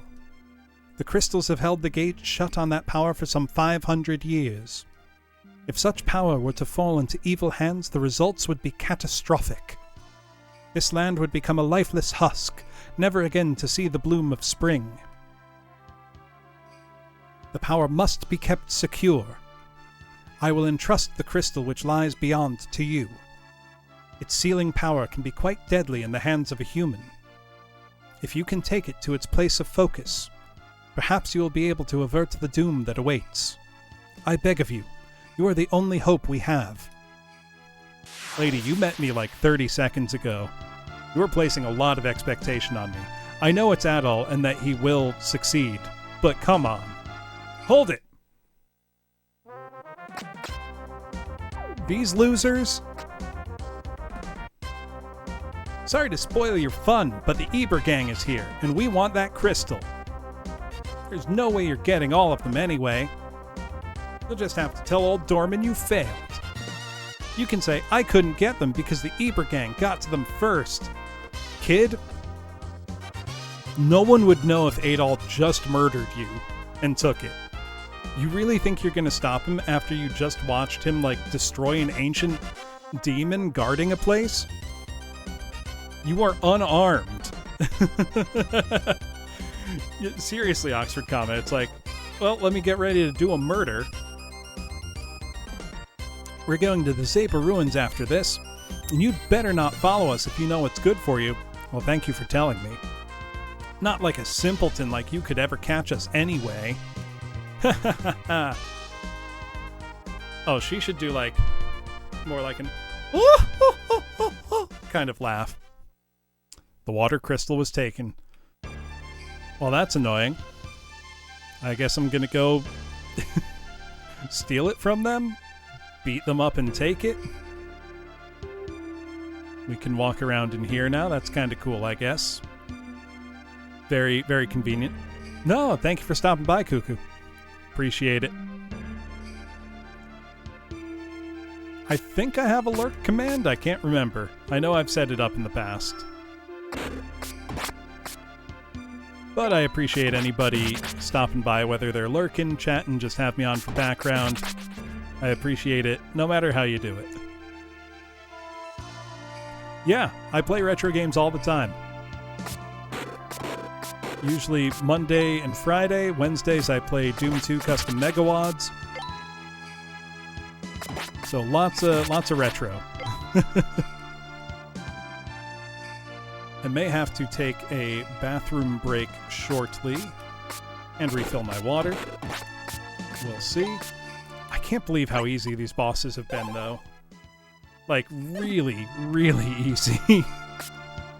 I expect more out of an Ys game. Certainly more challenge. This is really on the simple side.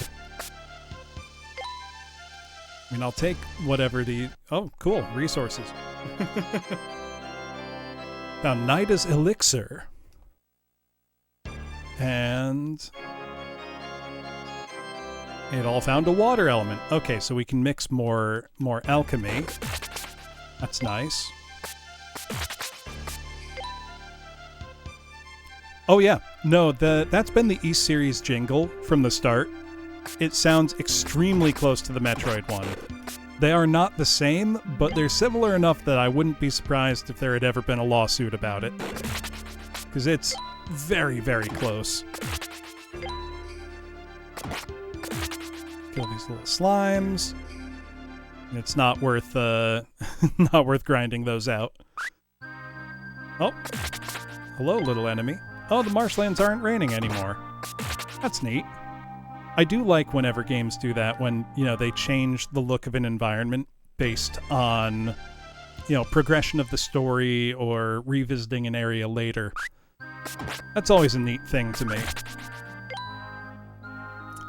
Let's see, where to go now? I'll go talk to that little girl who dreamed about the water spirit. Why not? She may have something to say about all this. And then I can probably go east from the woodcutter village. Let's change my gems into money. Thank you. I know in the second town I went to, Foresta, there was one sword that cost like 36,000 gold. So if I ever get that much and I remember it... Did you talk to the water spirit? Yes, I did. Let me record my adventure. I am then going to take a quick bathroom break. I will be back shortly. In the meantime, I will leave you with some good video game music in the background. And we'll let you know... Sorry, I'm forgetting what I'm saying. Give me 1 second. Alright, I will be right back.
You got it. That is indeed Tales of Fantasia. Have a gold star. There we go. Thank you for waiting. Let me pull your gold star back up, Cuckoo. Give me 1 sec. There you go. I do like letting people guess at what game music I've got going. Tales of Fantasia is a game that I love the Tales of series in general. But,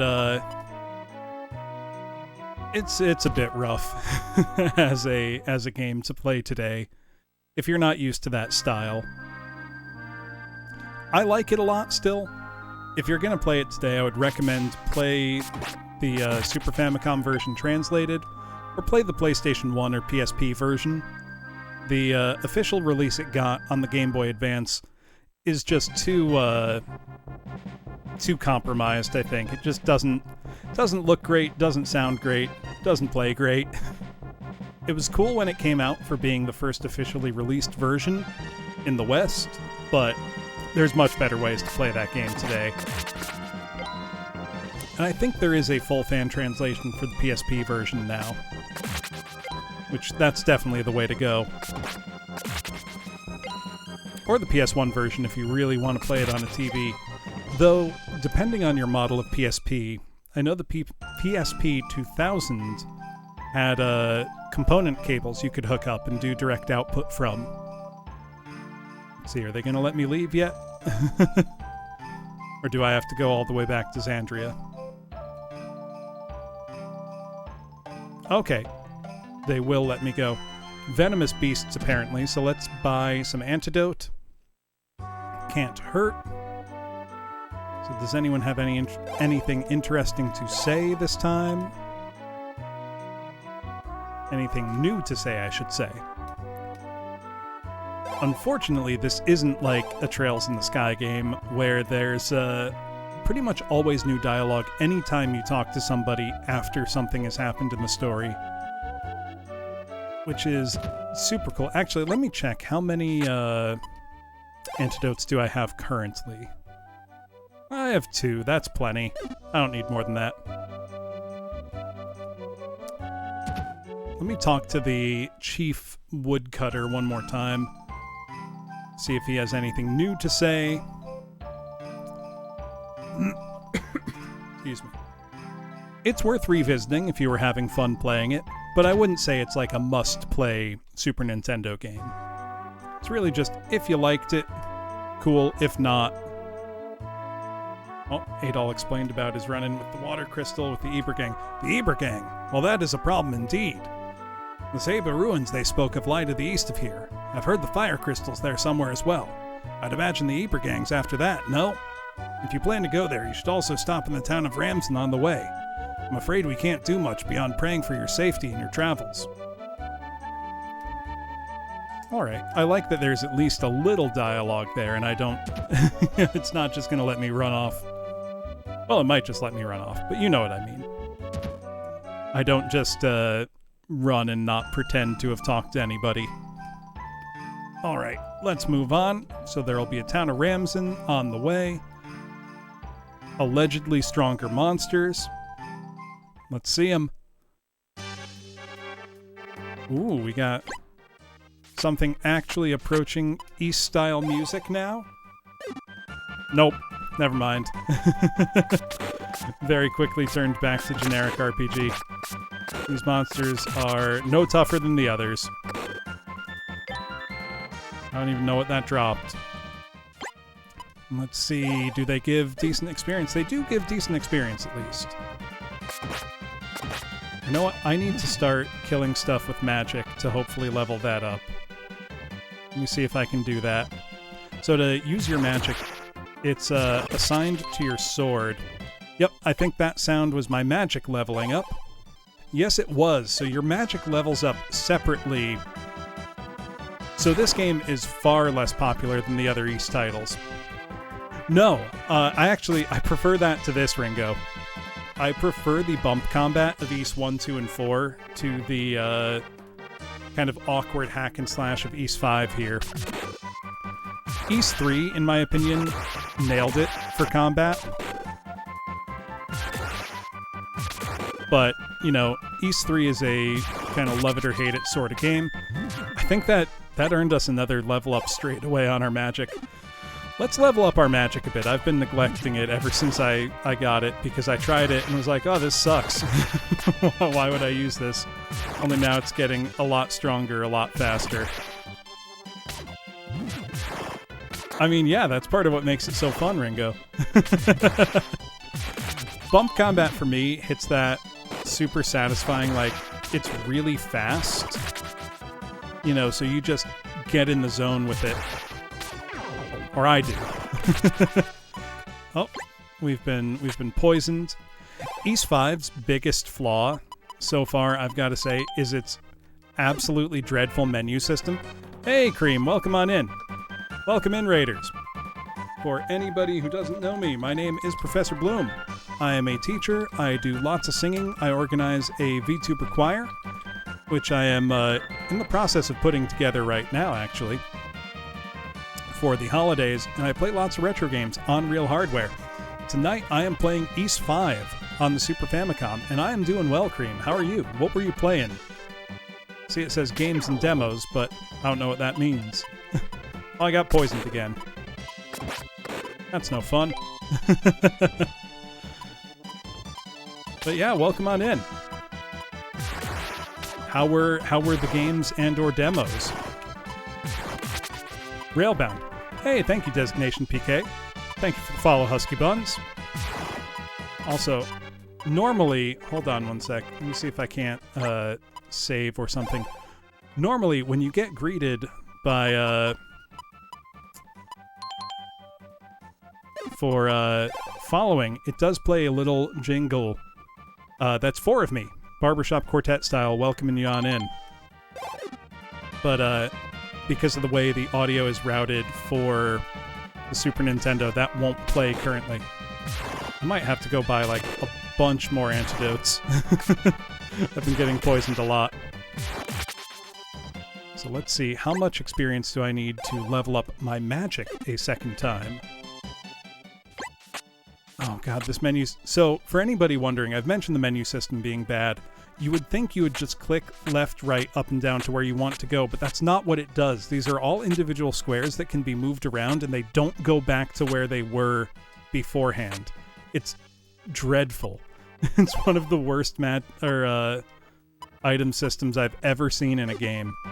It's completely insane. It does not make any sense whatsoever. Okay, we're close to another magic level up. Let me go back to the town and buy a bunch more, Oh, it's rough, Husky Buns. It's really rough. It just doesn't make much sense. But, you know, clearly they had to, like, do extra work to program the game to be like that. So I really don't understand why they did that. Also, how is Railbound, Cream? I'm assuming it is a railroad-based game, which immediately makes me like it. I really like trains. Also, you can't buy more than one item at a time. So you just have to keep hitting the button to to buy yourself more stuff. Oh, can't carry anymore. So there is a limit, at least. Not a good puzzle gamer. Understandable. For me, it's like, depends what kind of puzzle, you know, because there's so many kinds of puzzle games. So like logic puzzles, I feel like I usually do pretty well with. Falling block puzzle games, depends. Like, I'm pretty good at Tetris, and I'm really good at Puyo. Like Puyo Puyo. I'm terrible at columns. When it comes to solving puzzles in, like, a first-person shooter, I can occasionally be really thick and just not get it right, ever. So the combat in this Husky Buns is action-based, and generally feels pretty good. I don't like it as much as other Ys games in terms of its combat. I'm also not... I can't tell if I like the decision that your regular attack and your magic attack level up separately. Because I understand why you might do that, but it's also kind of annoying.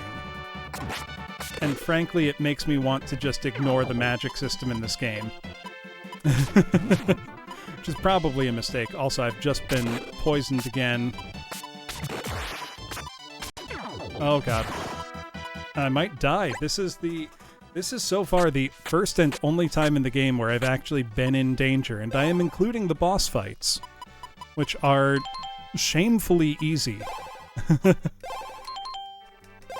There we go. Oh, we're poisoned again. That's fun. I wonder, is the poison faster than my auto heal? Hey, Sugar, welcome in. Welcome in, Raiders. For anybody who doesn't know, my name is Professor Bloom. I am a teacher. I do lots of singing. I organize a VTuber choir. Did I shout out incorrectly? Yes, I did. There we go. Welcome on in. What were you up to? And I play lots of retro games. I forgot to say that part. On real hardware. And tonight I am playing Ys 5 for the Super Famicom, which is kind of the black sheep, the odd man out of the Ys series, in that this game was never officially released in the West at all. Send in the inklings. I'm assuming you were then playing some Splatoon 3, would be my guess. How was it? So, I have strong opinions on the Ys series. So if you are not an Ys series veteran, my opinions may not make much sense. Also, how was the rest of the Splatoon 3 campaign? Oh, so thank you for the follow, Strawberry Procione. So Oath and Felghana is a remake of Ys 3. And thank you for the follow, Starshine Chibi. Okay, Eugenia, if you've only played Ys 8 and 9, I would really recommend playing some of the older ones, because they're very different, and in my opinion, I like the older ones a lot more. I think they're a lot more fun. Oh, I don't need that. If you're looking for somewhere to start with Ys 1 and 2 Chronicles on Steam. That's probably the best place to start. So we're very close to a level up with our physical attack, so let's do that. I still have not picked up Splatoon 3 yet. I really need to. So, I like Ys 8.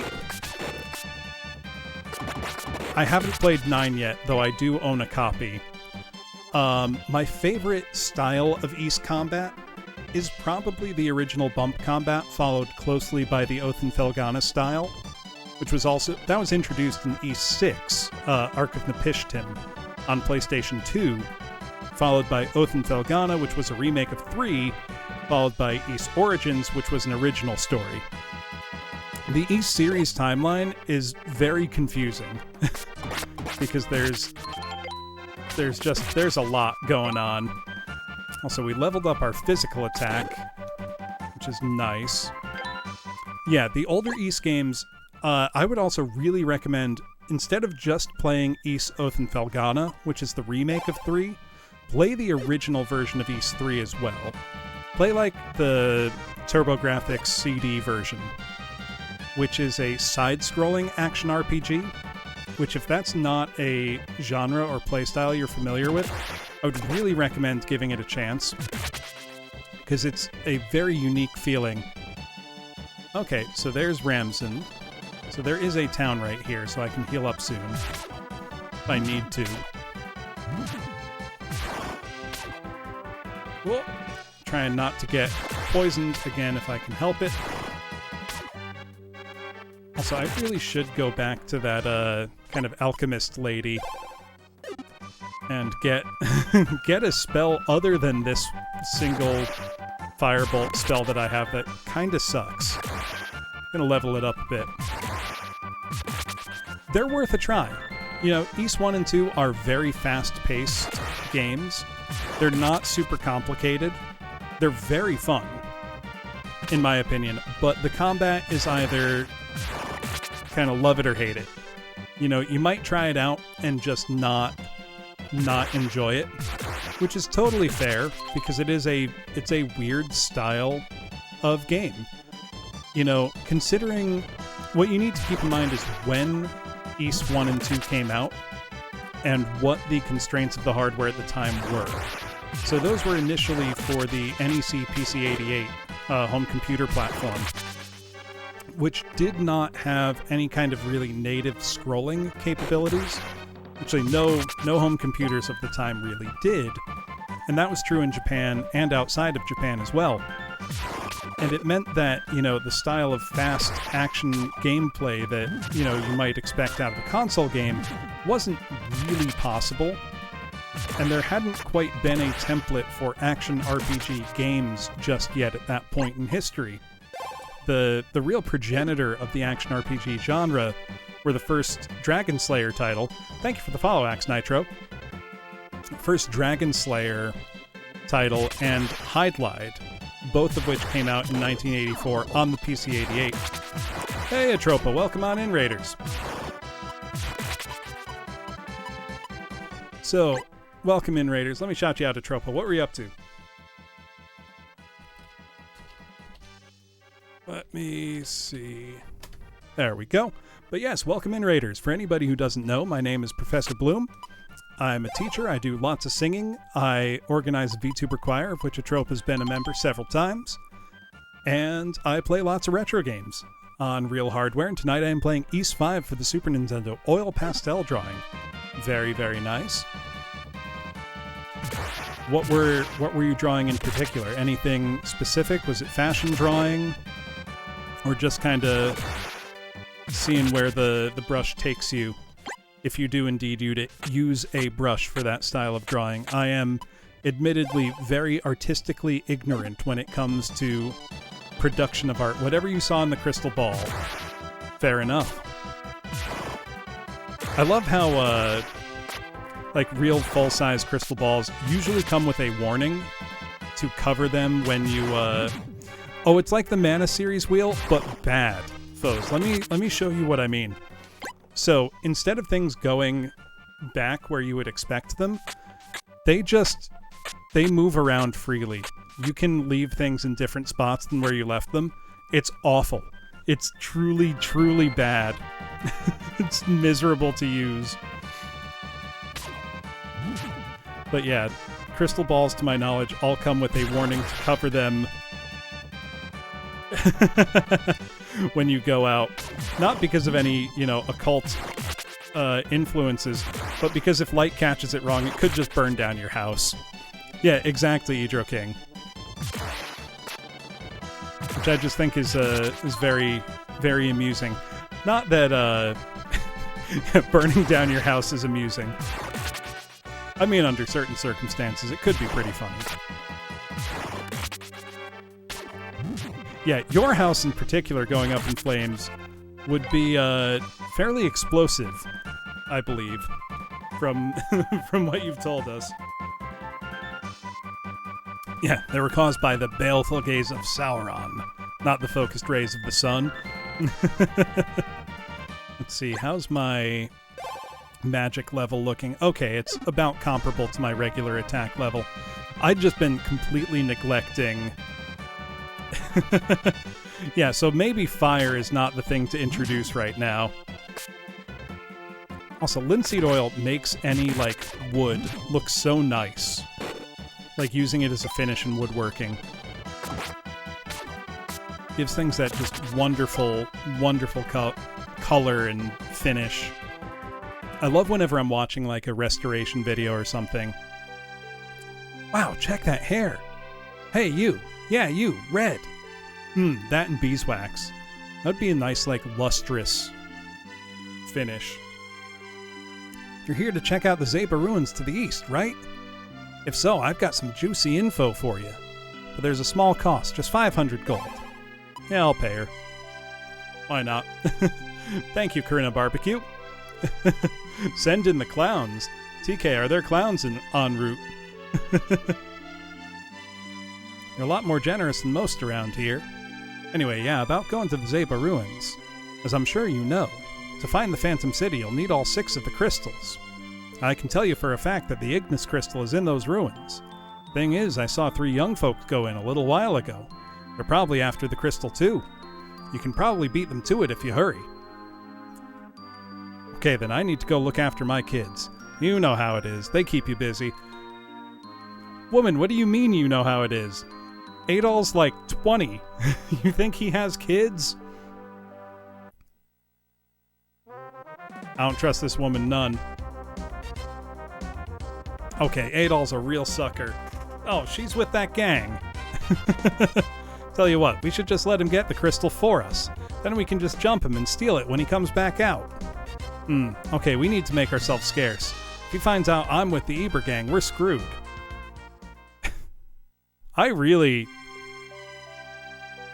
Adol, no one would know if you just killed them.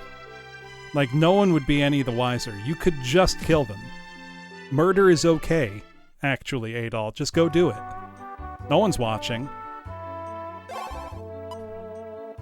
Let's record our progress, which can only be done at inns in this game, which is a bit strange.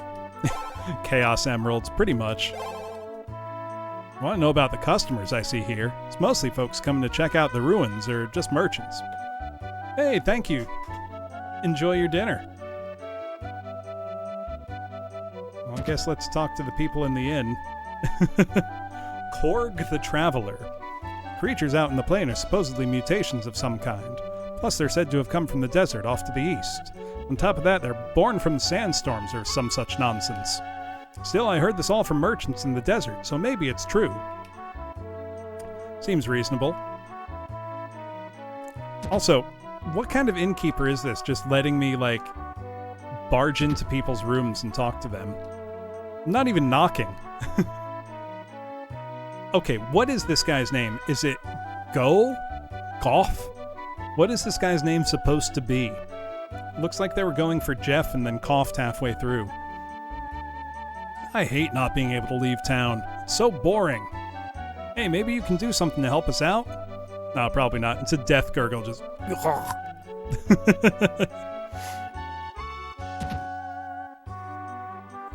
Fida the Adventurer. I've been researching the creatures in the jungle. I'd planned to launch an expedition to the north, but it turns out I don't have the money to get equipped properly, so I'm stuck. Pretty pathetic state of affairs, isn't it? Apparently, if you're going into that jungle, you need a whole lot of antidotes. That is a pretty pathetic state of affairs. You're a self-proclaimed adventurer. Who are you? Plaintively looking out the window. Huh? Don't just sneak up on people like that. You almost gave me a heart attack. Are you a customer? I'm Sadie, the merchant. I trust you have money. I do. I'll buy more. Ooh, what does the Calcutta medicine do? Does it do the same thing it did in that game? Can I sell stuff to afford it? What do I have? I don't need my talwar anymore. Oh, the silver coin is literally just for money. Perfect. Now we can... No, I don't think I can afford that. I'll keep Night as elixir. Can I afford... No, not yet. That's fine. Anyone in here? Nope. You'd think, though, with the innkeeper being the guy in charge, he'd care a little bit if I'm, you know, just barging in. Hello, Snorlax Bud. Welcome on in, Raiders. What were you up to? For anybody who doesn't know, my name is Professor Bloom. I am a teacher, I do lots of singing, I organize a VTuber choir, and I play lots of retro games all in real hardware. Oh, Caves of... is it Cood? Chud? How do you call it? Delightfully small internet dying raid. Oh no! Has your internet died? Caves of Cud? I know it's a roguelite. Also good to see you, Glail. Let's see, what can I find in this town? Oh no, Snorlax internet died. Well, that's a shame. Beat Ultimate Spider-Man started Caves of Cud. Very cool. Emergency raid conducted. Well, I appreciate it very much. What's this guy saying? We have items recovered from the Zeba ruins available. Xandri is the owner. I keep shop. Interesting. Hello, Cheechin. Dorman's belongings are in there, apparently. I don't trust Dorman at all. Hello, Sukaru. How are you doing?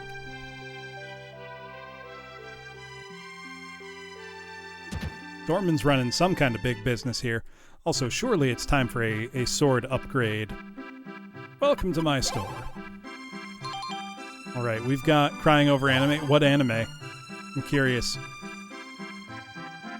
Ooh, that stuff's expensive. I can't afford any of that.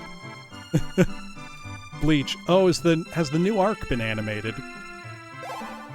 Let's see. Nope, nothing I don't have. Alright. There are better armors I could get, but... Oh, I can't just steal that guy's chest. I never got into Bleach.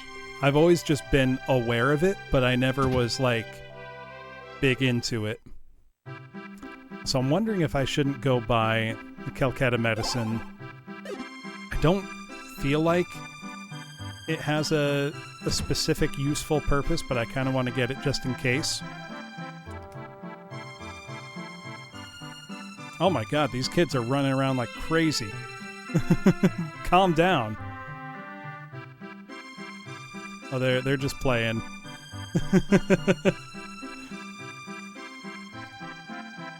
There we go. All right, I'm wondering, should I just head right for the ruins? I've heard lots about Bleach, and friends of mine have watched Bleach or recommended it to me. And I think it just wasn't at the right time. Apparently there's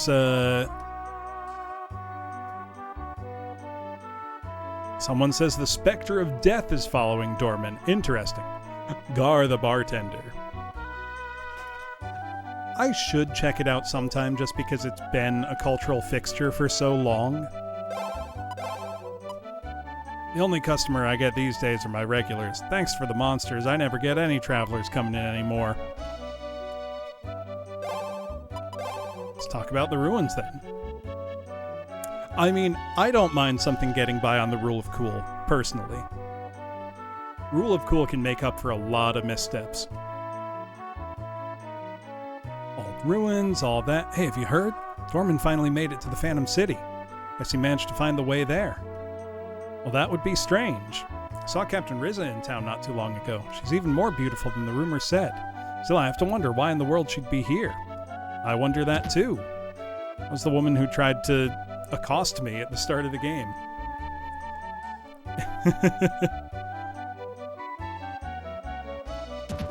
Haha, I'm behind the bar.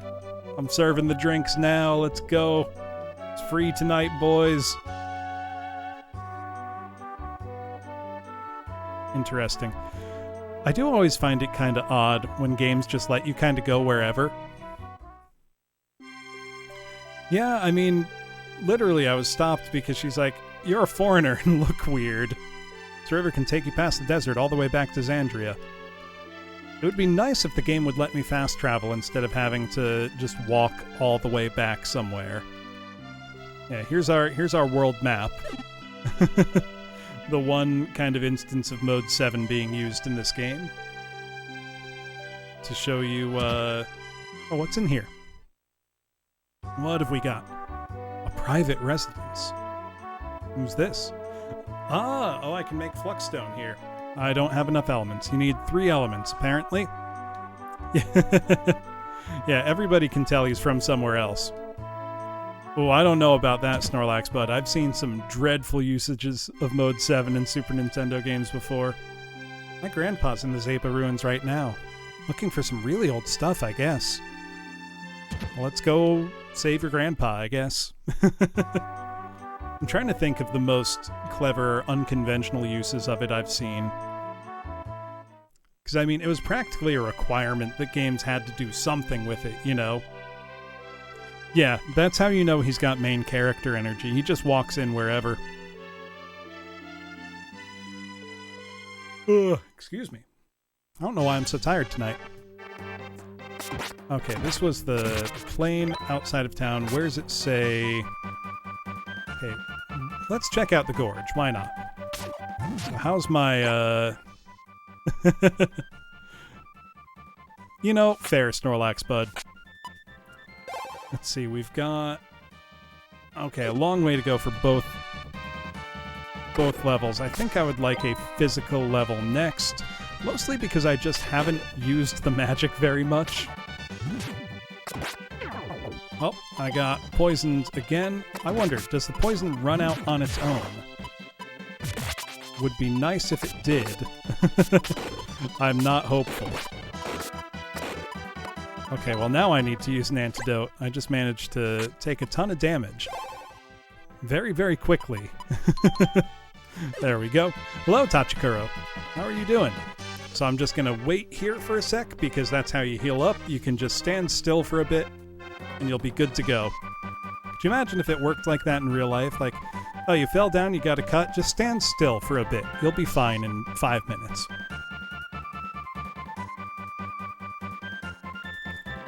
I think my biggest gripe with this game so far, for, you know, not feeling like an Ys game, is really just the music.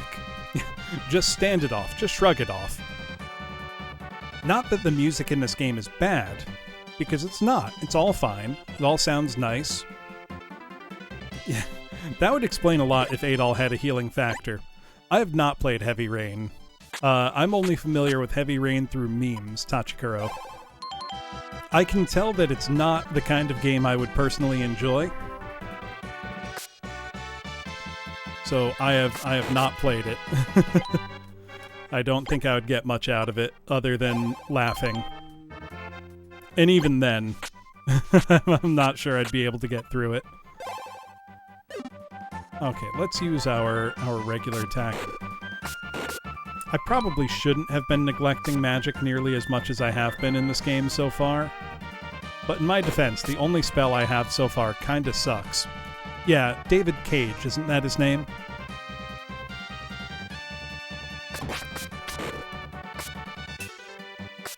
There we go. Got him. I am not very familiar with his work. I think he made a game called Fahrenheit on, like, the PS2. That's one of the only ones I'm familiar with. Yeah, generally with the, movie-style games like that, I don't get a ton out of them. I like old point-and-click adventure games, but Heavy Rain didn't look quite to be like that. There we go. It's a little hard telling where I can and can't jump. I'm not used to platforming in my Ys games. I get the sense that he would really just rather be making films, and so I wonder why not just do that, you know? Is Heavy Rain his best? He also did Detroit Beyond Human. Is that what it was called? This place is lovely. Wow, an actual live customer. Welcome.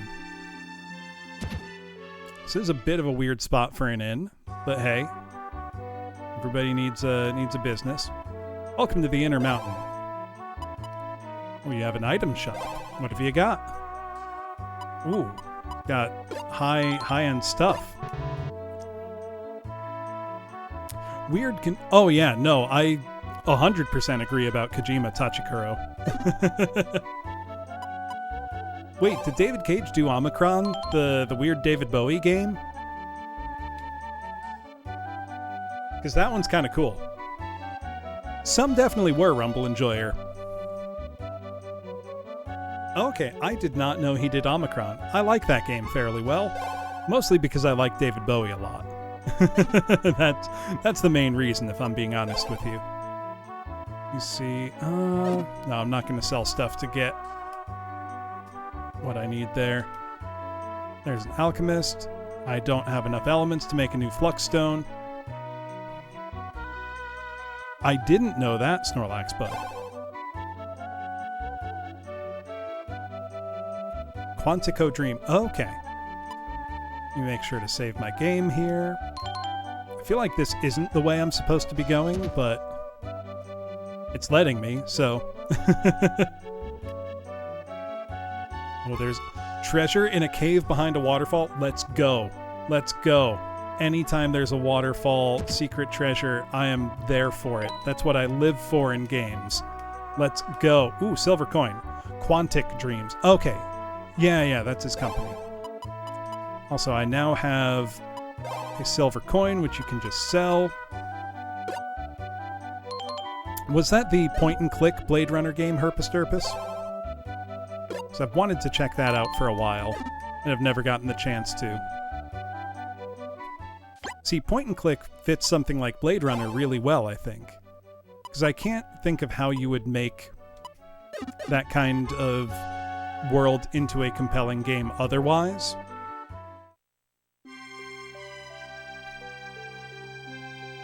Saying there's treasure in a cave behind the waterfall. Let's go. Let me in. I want to go in.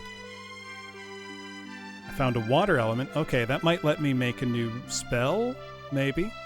That can't be what she was talking about, though.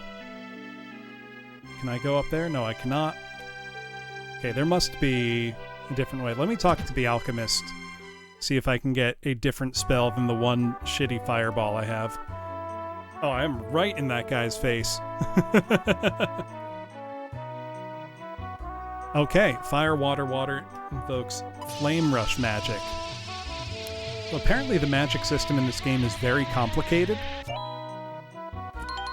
Which... cool, I guess.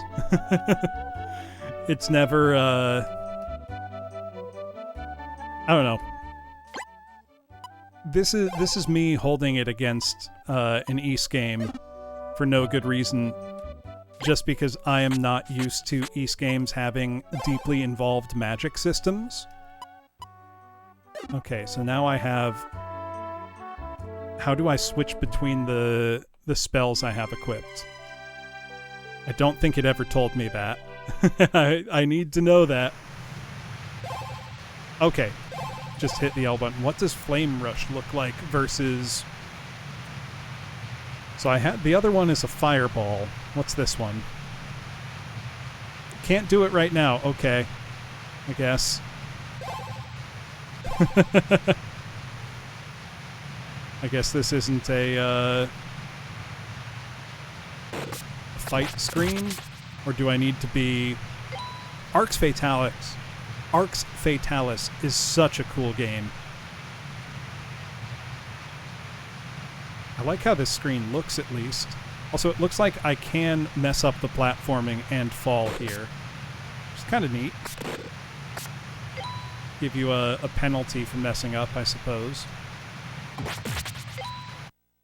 What have we got here? A shield ring. Ooh. I think that's my first piece of... Hey, thank you for the follow, Nuclear Rose. Let's see. Okay, just increases defense by 20%. Our defense is good now. It's their first game, really. It's extremely close to the Metroid one, Cheechin. Like, super close. They are not the same, but they're very, very similar. So this does indeed look like a platforming challenge here that so far I've done pretty well at. Will it let me shoot magic here? Yeah, I feel like anybody who's played Metroid will... Ooh! Thank you for the follow designation, PK. So that's Fusion Blast. Okay, that was kind of sick. Or no, that was Flame Rush. That was sick. Didn't hurt the enemy. But I guess if I'm surrounded by stuff, that's probably a good option. Okay, I think I need to... Can I... No! I fell into the water.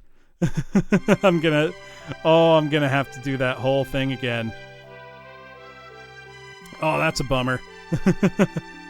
Yeah, Secret of Evermore is a really cool game that a lot of people don't like playing, and I can understand why. Just because of how different... A lot of people just expected it to be like American-flavored Secret of Mana, and it super isn't. It's a very, very different game. I kind of wish that it had a little more time in development to iron out some of the flaws with it. I think it's still overall a very cool game that anybody that likes RPGs should give a try.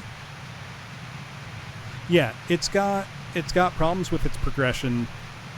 The alchemy system in it is super duper complex, and I don't think it really benefits from that complexity very much. Also, I can pretty confidently say this is one of the only... No, I can think of a few other JRPGs with platforming challenges. Mario RPG, Super Mario RPG comes to mind. That's a great game. I love that game. Probably never going to play it on stream, just because I don't know how interesting a game it is to watch. versus how it is to play. Can I make that jump even? Are they taunting me with that? They've got to be taunting me with that jump. That can't be makeable. But I have to... It's treasure. I can't ignore treasure. Maybe I need to go up one more tier if I can and fall down onto it. I don't think any game would be evil enough to put unobtainable treasure in full view like that. That would just be... That would be too rude. I would probably do that. I would probably do that. Because it would be really funny. Come on. Come a little closer. Nope. Okay. Whatever. I didn't get my shield up in time. I deserve to get hit by that. Gotta say, I also really like how this waterfall looks. And I hope it's not, like, completely tanking the bitrate of the stream or anything. I know in Final Fantasy XII, there are a few treasure chests that you need to not open throughout the game that aren't really marked, that are pretty much unobtainable, or they're obtainable, but you need to not obtain them to get the best, like, weapon in the game or something to that effect. Yep, the Zodiac Spear. You know what I'm talking about then, Glail. Huh. Maybe I need, like, ice magic or something. I'm not sure what the game wants from me here. I'll give it one more try. After that, I'll probably move on. Oh yeah, you can screw yourself over. It's like one of the first, like, chests in the first dungeon when you're still playing with Vaughn and Penelo, I'm pretty sure. It's been a long time since I've played Final Fantasy XII. I should play 12 again, because I only played its original US release, which had the, jobs pretty much locked in. Thank you for the follow, Sleepy Weepy. So I never played, like, the International Edition or the Zodiac Edition, whatever it's called now. That's what I'm thinking, Cuckoo. That must be the solution, but I'm not sure how to get there. So we'll see. Oh. So how's our experience doing? Okay.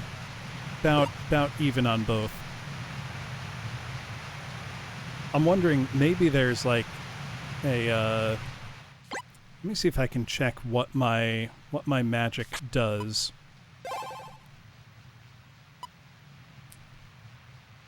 Whoops, did I... Oh no, there we go.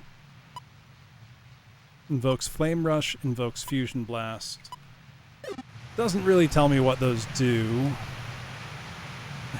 There's no way you can make that jump. Maybe... Do I need to jump down from here? I think I need to jump down from here. Yeah. There we go. Very sneaky.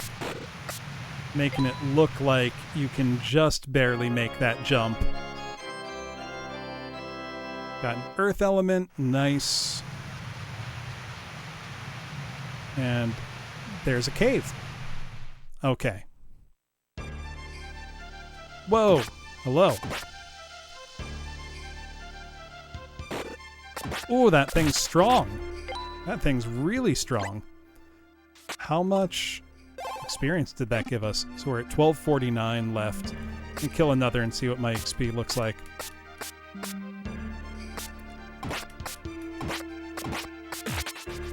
$12.49 to $11.50. Wow, 99.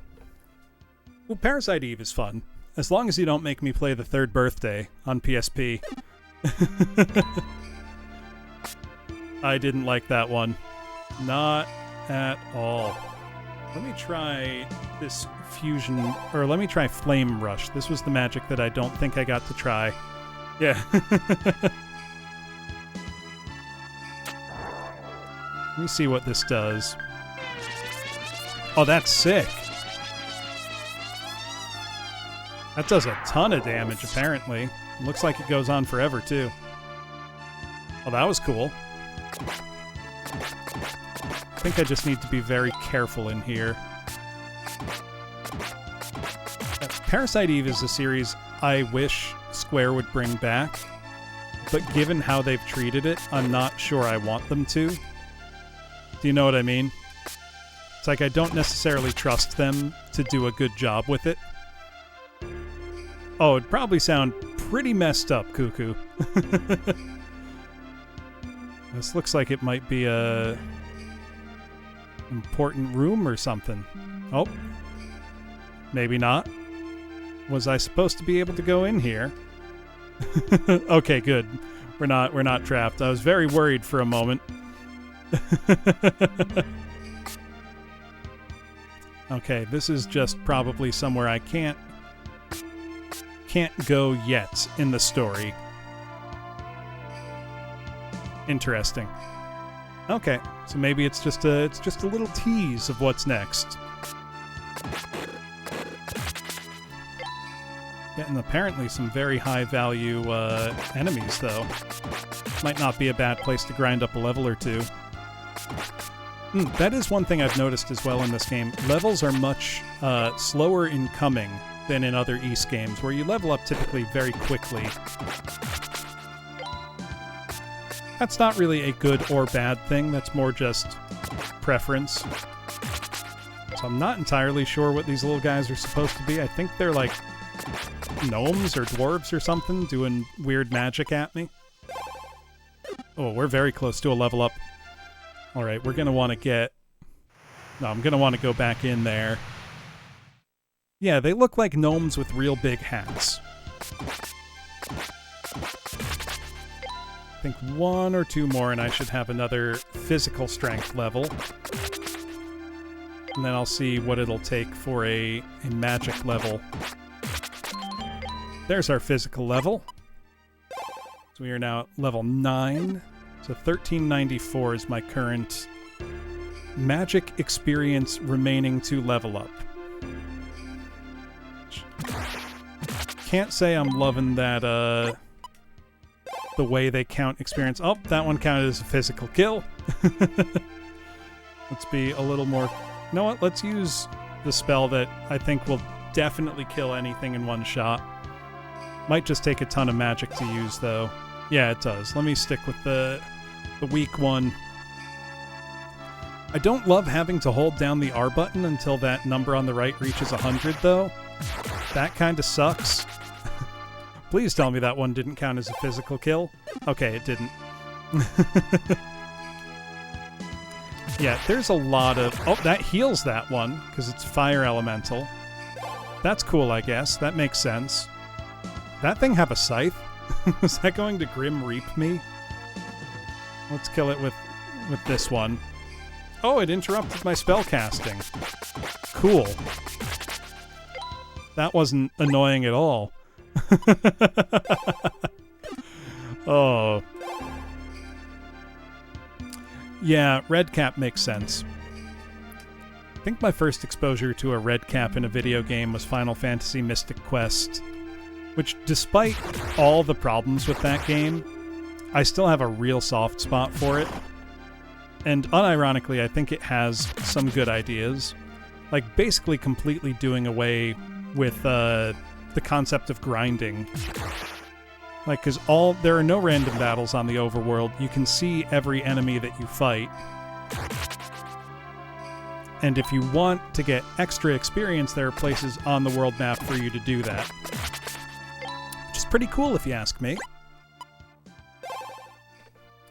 Is it the soundtrack, Glail? Because the soundtrack is my favorite part. Because the soundtrack absolutely kicks ass. Even just thinking about that game... Oh yeah, enemies are weak to certain weapons. Man, the soundtrack in that game kicks ass, though. Even just thinking about the battle theme gets it stuck in my head. Alright, let's save our game. Sell our gems, which should get us a hefty amount of money right now. Oh yeah, look at that. I'm doing well, Frises. Oh. Enjoying myself in some East 5 here. Which I've got to say is better than I expected it to be. I might do a little more leveling up in that cave up behind the waterfall there. Or know what? I would like to see another dungeon. I'm going to move on to the next story dungeon here and see if will the game finally throw a boss fight at me that is even a little bit challenging. So I would appreciate that. They have all been entirely too easy so far. Oh, I think I got stuck inside that guy. I'm going to try to use my magic attack on everything I see in between here and there. Just because my magic is still a level behind my physical attack. It's kind of cool that they are treated separately in this game, but it's also a little bit annoying. Because it means if you're not constantly thinking about using your magic, you will forget to use your magic, or at least I will. Your mileage may vary. And, just getting it to line up just right. A little frustrating. Yeah, Golden Sun is a game that I would like a lot more if it had a single copy editor on staff.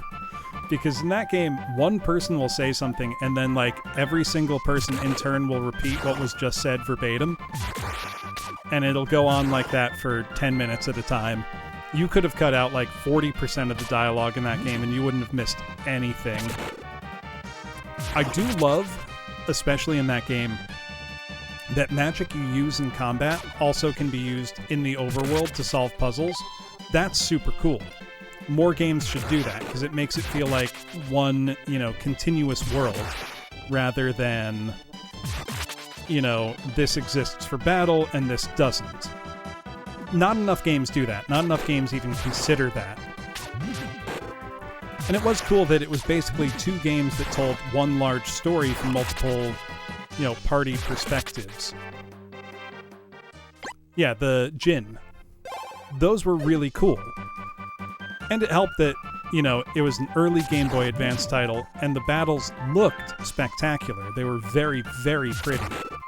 Still are.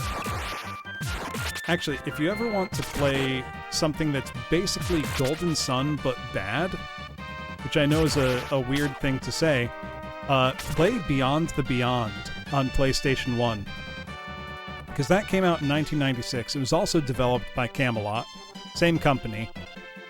And it's like, imagine if every single thing that you liked in Golden Sun was there, but so unrefined in its execution that the game is just dreadful. I like it, but it's not good. It commits one of what I think... Oh, it's also got, Glail, the ugliest character portraits I've ever seen in a video game. Every single character looks like a deformed potato person. It's unbelievable. It is completely insane. Beyond the Beyond. It was one of the first RPGs to reach the West on the PlayStation 1.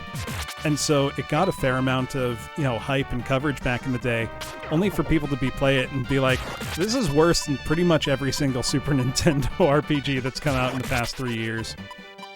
It's pretty rough. So we're very close to our magic level up. And then we will move on. Watch just a little gameplay footage, and you'll see what I mean about the characters just looking horrific. I don't say that lightly. They are genuinely terrible looking. Like, I don't like saying that I could do better. I'm not a pixel artist. Oh, Etrian Odyssey as a series is just like, chef's kiss. Beautiful. Super satisfying to play. Also, the mapping in that game it satisfies me so deeply. Because it reminds me of being a kid and mapping out games that I would play. You know, because I would. Like, I still have a hand-drawn Zelda map that I made with my dad. That's special to me. And they make the process of making your own maps in that game so easy and so satisfying. I love it. Plus, you get to... Because you're making your own party, I don't know about everybody else, but I would love to come up with, like, little backstories for them. Be like, okay, who are these adventurers? What are their personalities like? You know, what do they do when they're, you know, chilling at the inn or the guild hall after a long day? You know, what do they do? Who are they? And, you know, it's not a game that really has... It's got a story, but yeah, and you can name your characters after your friends. Stuff like that's always fun. So I think we are just about at a next level up. Let me see. Okay, yeah. Literally one more kill with magic, and we've got a magic level up, and then we will move on to the Zeba Ruins, or whatever they're called. There we go. Okay, we made our magic stronger. Let's go.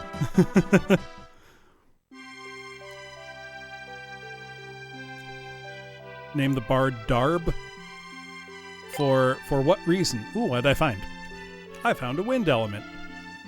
Wait, I might have enough elements. Isn't it hideous, Cuckoo? Like, it's impressively ugly. Like, I hate saying I could do better, but I really think I could draw a better looking character portrait than that. Which, granted, must mean that it was on purpose, that they wanted their characters to look like that. But that begs the question, why did you want your characters to look like that? It's really hard to look at. Oh, that would be funny. That would be very funny. Oh wait, was there an alchemist in the pub? I think there was. I could nope, no alchemist. Oh. Sorry, stretching out. I'll probably stop after this next dungeon for the night and then finish the stream, or finish the game on next Monday's stream. Just because I do have to get up early in the mornings. Much as I would love to, to stream all night. Not really an option. Whoops. I managed to poison myself. Pretty much immediately. That's fine. We've got plenty of antidotes left. Alright, let's go. East to Zeba Ruins. And I think... Am I getting... No, wrong. Oh, God. The menus in this game are just ridiculously bad. Am I getting experience? 3133. Am I getting experience from these grunt enemies that I'm killing along the way? Because I know that... Yes, I am. Okay. The game will take away experience for enemies if you are too high level. So I've just got to make sure... I mean, that's their way of maintaining game balance, which is fair. You know, it's reasonable for them to cut you off and be like, no, you need to actually play the game the way we intend you to. So I am getting used to all the jumping and stuff. That I don't mind, you know, as an addition to the series. Because, I mean, things like Ys Othenfelgana, Ys Origins, you can jump in those. And that never feels, you know, awkward or out of place. I think its implementation here is leaves a little bit to be desired. Not too much. I think the system in this game that most feels underdeveloped is the magic, because they have this alchemy system, but it requires 3 components to craft a single spell, and they're quite stingy in giving you those components. So even though I've been playing for nearly 4 hours now, I've only got 2 spells. And it's not like I've been rushing through and not, you know, looking for stuff. It really just feels like the game hasn't been handing out the things that I need to be able to experiment with that magic system. There we go. Just need to remember to block. Won't even budge. It must be locked. Drat. We've just got to fight our way through. Oh no, exactly what I hoped to do. Fight my way through an ancient ruin. How will I recover? Is that a switch? Nope. Looks like it would be. Yep, jump down. I will say the dungeon design is pretty cool. I like the split layer approach to stuff. Oh no, I went the wrong way.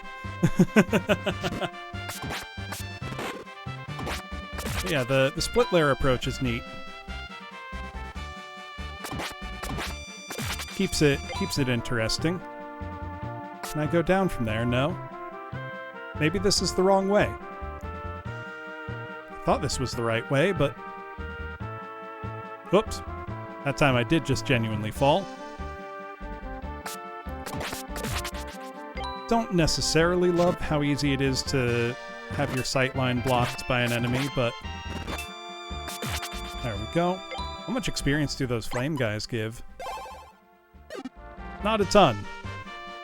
Our XP is, I think level ups are going to be even further apart now. Unfortunately. Okay. Well, that killed it somehow. Oh, Metal Warriors is a really cool game. It's also, like, ruinously expensive now. It's not a cheap one to find. Oh, it can launch in a diagonal. Clever.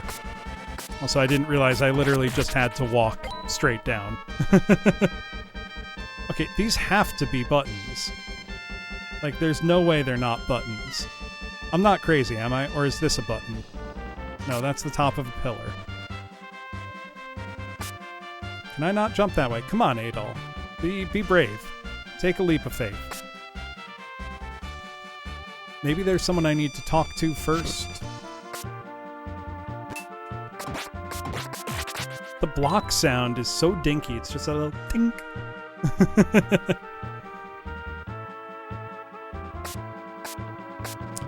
Yeah, I mean, they used a switch mechanism before, which makes me wonder if they plan to do that again. There's waterway entrance, so maybe there's like water blocked off somewhere that I need to find. I'm wondering if I should consult a guide at some point. Because I would love to see like one more dungeon before I call it a night. To see, will there finally be a boss that kills me? Which might seem like a strange thing to want, but come on, this is an Ys game. The bosses are supposed to kick my ass. You know, they're supposed to make me, like, work hard to learn their patterns and struggle. Not just, you know, mash the attack button and ignore the entire magic system of the game. Let's go talk to some more people in Ramsen Village. Can also get some extra experience and money along the way. Hey, Jvitzer0, thank you very much for the resub. Really appreciate it. How are you doing tonight? Let's get ourselves healed up, save at the inn. Record my adventure. It's a little weird to me that inns are the only place to save. There is a quick save, but I don't know if that persists when you turn the system off. I did not test that out. I probably should have. I should stop by the library. Okay, maybe this is what I'm missing. Ramsen Library. The Kingdom of Kefin existed about 500 years ago. The desert off to the east was once green and vibrant. When Kefin disappeared, it changed, became barren and almost lifeless. That is what history remains to be told. Let's check out the library. At times, it's best not to look back at history. For instance, the battle between Kefin and Zeba. Kefin wanted the fertile lands of Zeba and sought to take them by force. But that's all the detail that's left. Can I read these books? Yes, I can. Traveler's Legends. Every land knows the tale of the red-headed swordsman. Red-headed traveler, or red-headed swordsman. Most of the tales state that his coming heralds the onset of some catastrophe. It's said that the omens of the catastrophe include massive battles and deadly storms. Oh, they're really going to make us read all these books, aren't they? 500 years ago, the nation of Zeba was said to have had the strongest warriors alive. It was eventually invaded by Kefin, which sought their rich and fertile soil. Zeba was unprepared to deal with Kefin's strength and was effectively crushed. Far to the north is a jungle which is mostly unexplored. Many unusual creatures live there, most of which are venomous and very dangerous. If you plan to visit the jungle, be sure to bring plenty of antidotes. Walking on the waterway. To reach the Zeba ruins, you need a floodgate key to open the canal. Inside, there is a switch to drain the waterway. Once drained, the waterway itself can be used as the road to your destination. Okay, so I need that from somewhere. Now, where do I get that? Let's see. The prepared traveler is the safe traveler. Potions are a must on any trip, and be sure to bring antidotes as well. Ramson Outskirts Guide. To the west is a dense forest, while the Zeba ruins lie to the east. To the north lies a gorge, which leads to a waterfall. The creatures living beyond the gorge are far stronger than they seem. Be careful. I noticed that. When I fought them. It went poorly at first. Alchemy and Fluxstone. Okay, I think I need to see another alchemist. I think I have enough to make one more Fluxstone now.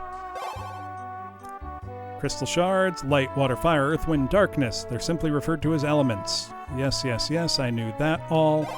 Modern alchemy. When Kefin disappeared, so did all known practitioners of the alchemical arts. Because of this, much of the knowledge was lost, and few people still use it today. I've met at least 3. At one time, alchemy was the source of power which gave prosperity to the people. It was the primary source of power 500 years ago in Kefin. Well, the library was certainly helpful. I at least now know I need a floodgate key. Also, I hope it cools down in your room a bit, H-Fitzer0. Do I need something? The floodgate key, please? I'm doing great.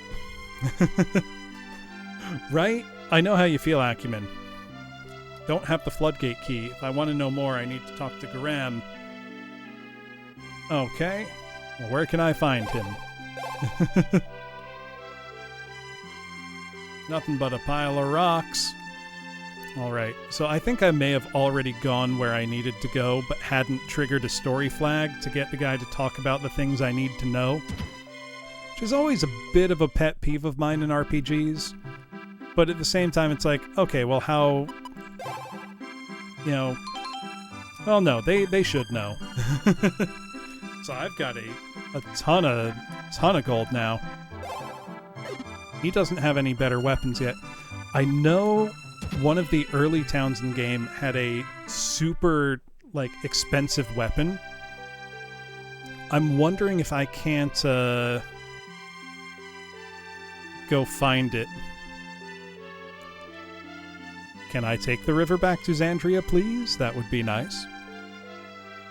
Alright, I'm gonna do something that might be a mistake and do a big backtrack. And see if I can't find, Are an alchemist in here? No. Might backtrack and see if I can get that big, powerful weapon. Yeah, so this is East 5, H-Fitzer0, which is kind of like the black sheep of the East series. Never had an official US release. This is a reproduction cart with a fan translation on it. It's a top-down action RPG. It's been pretty good so far, but it definitely doesn't feel like an East game, which is very subjective. You know, if you haven't played any other East games, you would probably be liking it more than I currently am. Not that it's bad, because it's not. It just doesn't feel like the other games in the series. So that's why I've had a bit of a bias against it as I'm playing it. But things like the graphics and sound are objectively quite good. You know, there's a lot to like here. So I am poisoned. Boy, that starts ticking down fast if you start moving a lot, doesn't it? I wonder if I can go to the next town before it kills me. It's kind of funny. Yep, okay, I got to town. Presumably healing my, my poisoning. So let's save our game. We're gonna see how far we can backtrack, because I'm pretty sure the game world should be totally open. We're gonna test that. Let's buy a bunch of antidotes to restock. Buy a few more heal potions, why not? So we've got a lot of money now. Which makes me wonder if the game is gonna spring, like, some kind of really expensive gear on us before long. Okay, those guys clearly are no help. Can I, like, get them medicine or something? I wish I could improve these people's situations. The world does feel a little bit static in this one compared to some of the other East titles. Yeah, that guy's just saying the same stuff. Let me see how far I can backtrack. So the game world's not terribly large. Okay, I can't jump down there. This is where those goons from the gang tried to jump me. Did not go well for their, like, pet wolf that they sicked on me. Okay, this is Southwood. Nothing here can really pose a threat to me anymore. There's also no longer any poisonous enemies in the area. That's only later in the game. Yeah, most of these guys I'm going to be one-shotting now. Which, that is always satisfying. I don't think they give me any experience anymore. Let me confirm that. So I am currently at 950 experience left before my next level. And... oh no, they still give 5 experience. So they are still worth killing. Interesting. The game kind of cuts you off from level ups after a while, so that you can't just, like, hang out in the opening area of the game and hit max level.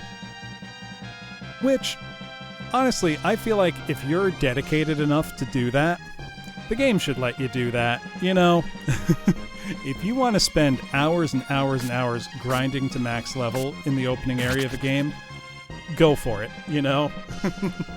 Far be it from me to tell you how to have your fun. That sounds miserable, but, you know, whatever. Doesn't hurt anybody. I get that developers sometimes really want people to play their games the way they meant them to. You know, and get frustrated if people, you know, take shortcuts or skip stuff or, you know, power level. So they'll put in, like, anti-grinding features. Just let people play. I get that it's good for game balance or whatever, but let people play, let them have fun. Can they, like, rebuild that bridge or something? Like, that'd be nice. So I'm wondering, what are they going to say if I go back to the opening town? Because there were rumors about the guy who I guess I'm working for, Dorman, having reached the Phantom City, reached Kefin, which I guess is what we're looking for. And so I wonder, if I go back to his mansion, will he be there, or will he have disappeared? And they'll say, like, oh, he's, you know, out. Because that would be a really nice detail if they did. That would be more than I expect from this kind of game, frankly. Alright. Oh, I might not even have enough money to buy that nice, fancy sword that I want to get. Maybe I will. Maybe these gemstones I'm picking up will be worth it. Also, this was really not as long a backtrack as I thought it was going to be. I guess the game world feels larger than it is. Which I think would mean that it's, reasonably well designed if it's made me feel like I've been on a larger adventure than I have been. That's always a hard thing to define, too, like, the feeling you get from a game. Let's see, do the people in this town still hate me for having red hair? No, they have nothing new to say to me. Yep, that little kid is still scared. Yeah, it can be a little daunting, H.Zero, just for how many games in the series there are, because it's been going on for a very long time. I want to buy this Shamshir. I'm going to spend all my gold on it. I want to see how strong is this thing. Yeah, right? Oh, hell yeah, this thing is so much stronger.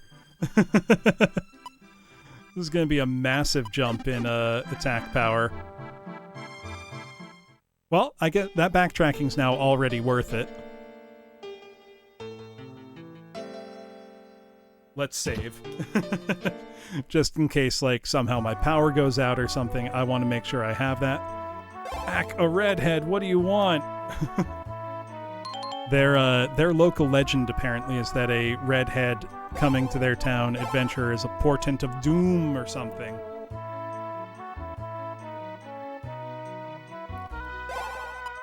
Wow, this lady really hates me.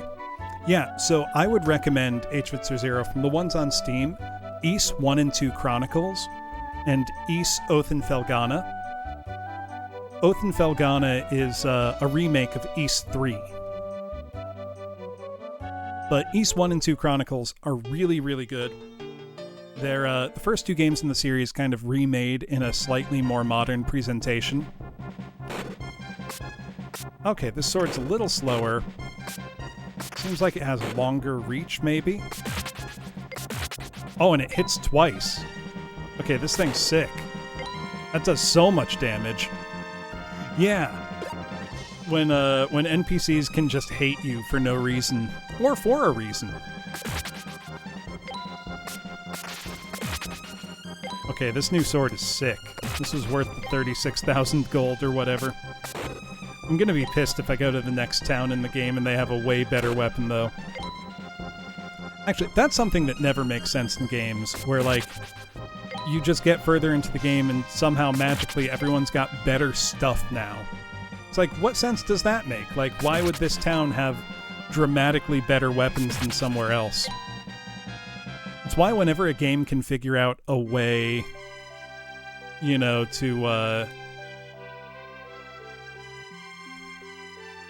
meld its world together with kind of game logic so that you don't have that weird cognitive dissonance of, the further you get into the game, the better the stuff is.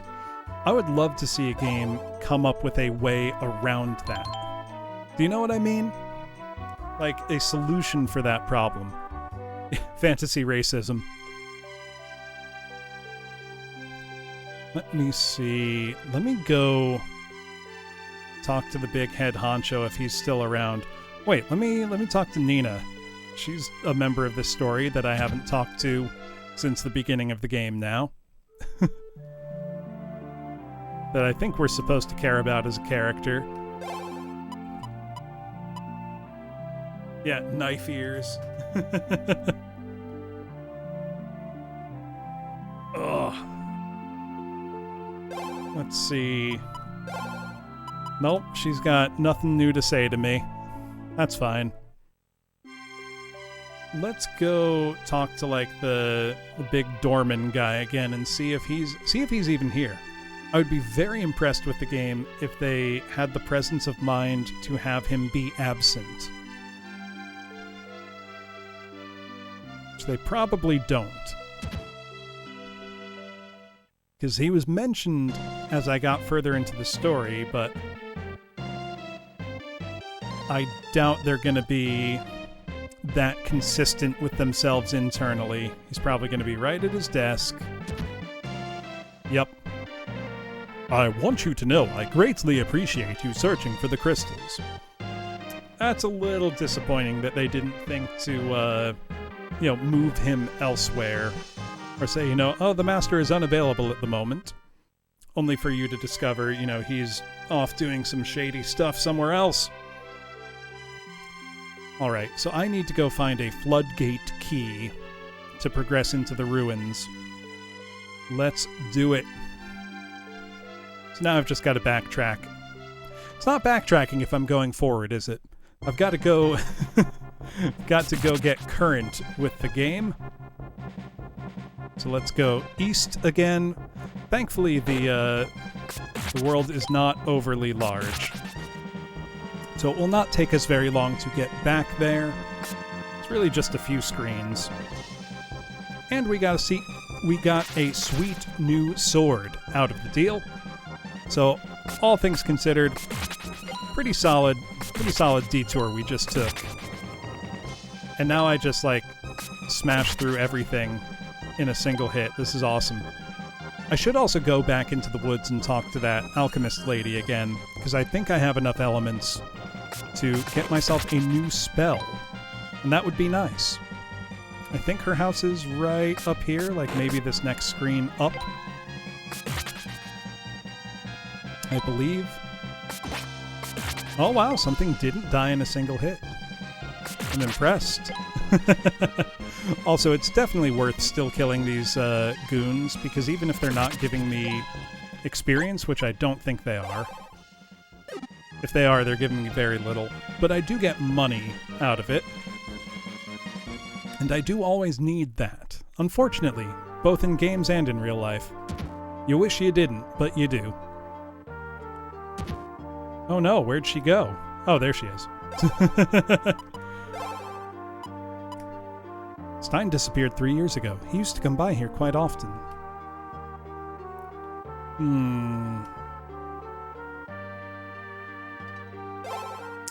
It's also a little weird that we just couldn't see her. Oh. Alright, I might have to stop sooner than later. I'm getting stiff from sitting. Let me create a flux stone first. I really want to see the next dungeon. Oh, I don't have enough elements. Oh, thank you for the stretch. Hold on. I'm gonna stand up for this one. Give me a sec. Let me see. Oh. Oh, that feels good.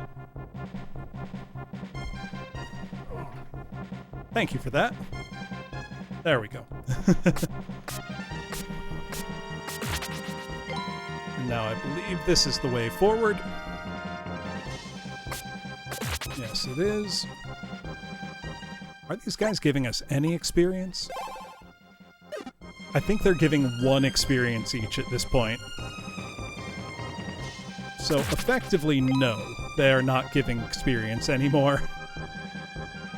Could you imagine just grinding out like thousands of enemies to get a single level up? Actually, I'm sure some people can imagine doing that. I know there's people who will like grind in games like Disgaea to get max level like super duper early on and just break the game, which I really respect anybody that can dedicate themselves to something like that.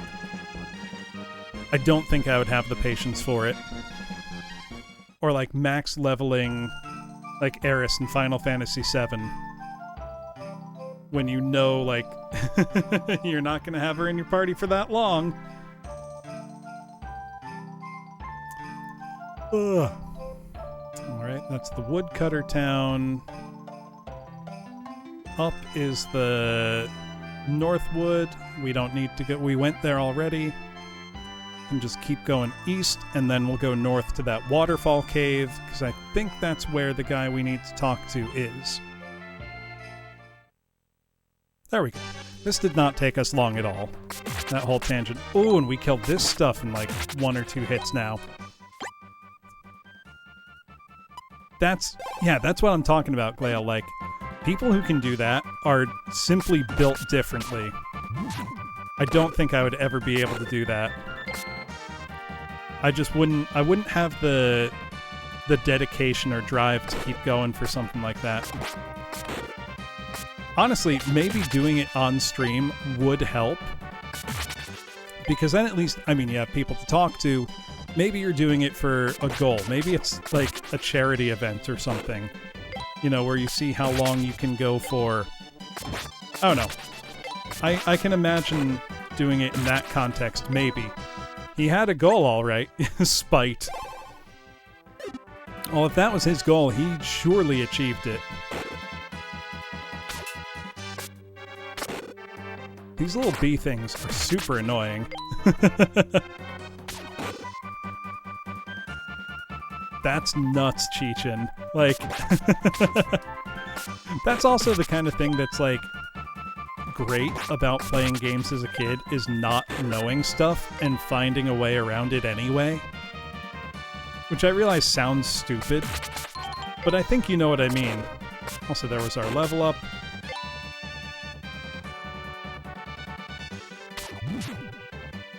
I think now we should focus on our magic level. Yeah, our magic level is now 2 levels behind. Do I not have magic equipped? No, I don't, apparently. How did I Oh, because I have a different sword now. That's right, magic is equipped to the sword. Oh, don't tell me. Oh, I have no magic at all now because it is... You're shitting me. Is magic solely tied to a single weapon? That would be so stupid if it is. Yeah, wow. Hold on, maybe I can remove the magic from this sword. If it's permanently locked to it, that would be idiotic. Okay, I can unequip the magic, thankfully. Unequip magic before you sell stuff. Important lesson. Now let's see about equipping the magic. Boy, that's cumbersome. That's really cumbersome. Okay. Thankfully, we do still have magic. That would be awful otherwise. Because they give you so few of those elements to use that if they were just locked to one sword permanently, it would just mean I wouldn't use the magic at all, ever. Like, it would be a completely useless system. Oh, God. It's also annoying enough, just the way it works. Anyway. Mostly just because trying to get a hit in with this Fusion Blast magic is so annoying, and I can't tell always if it's counting as my sword hitting it or the magic hitting it. Which obviously, you know, it's not great. It really does make me just not want to use the magic system in this game.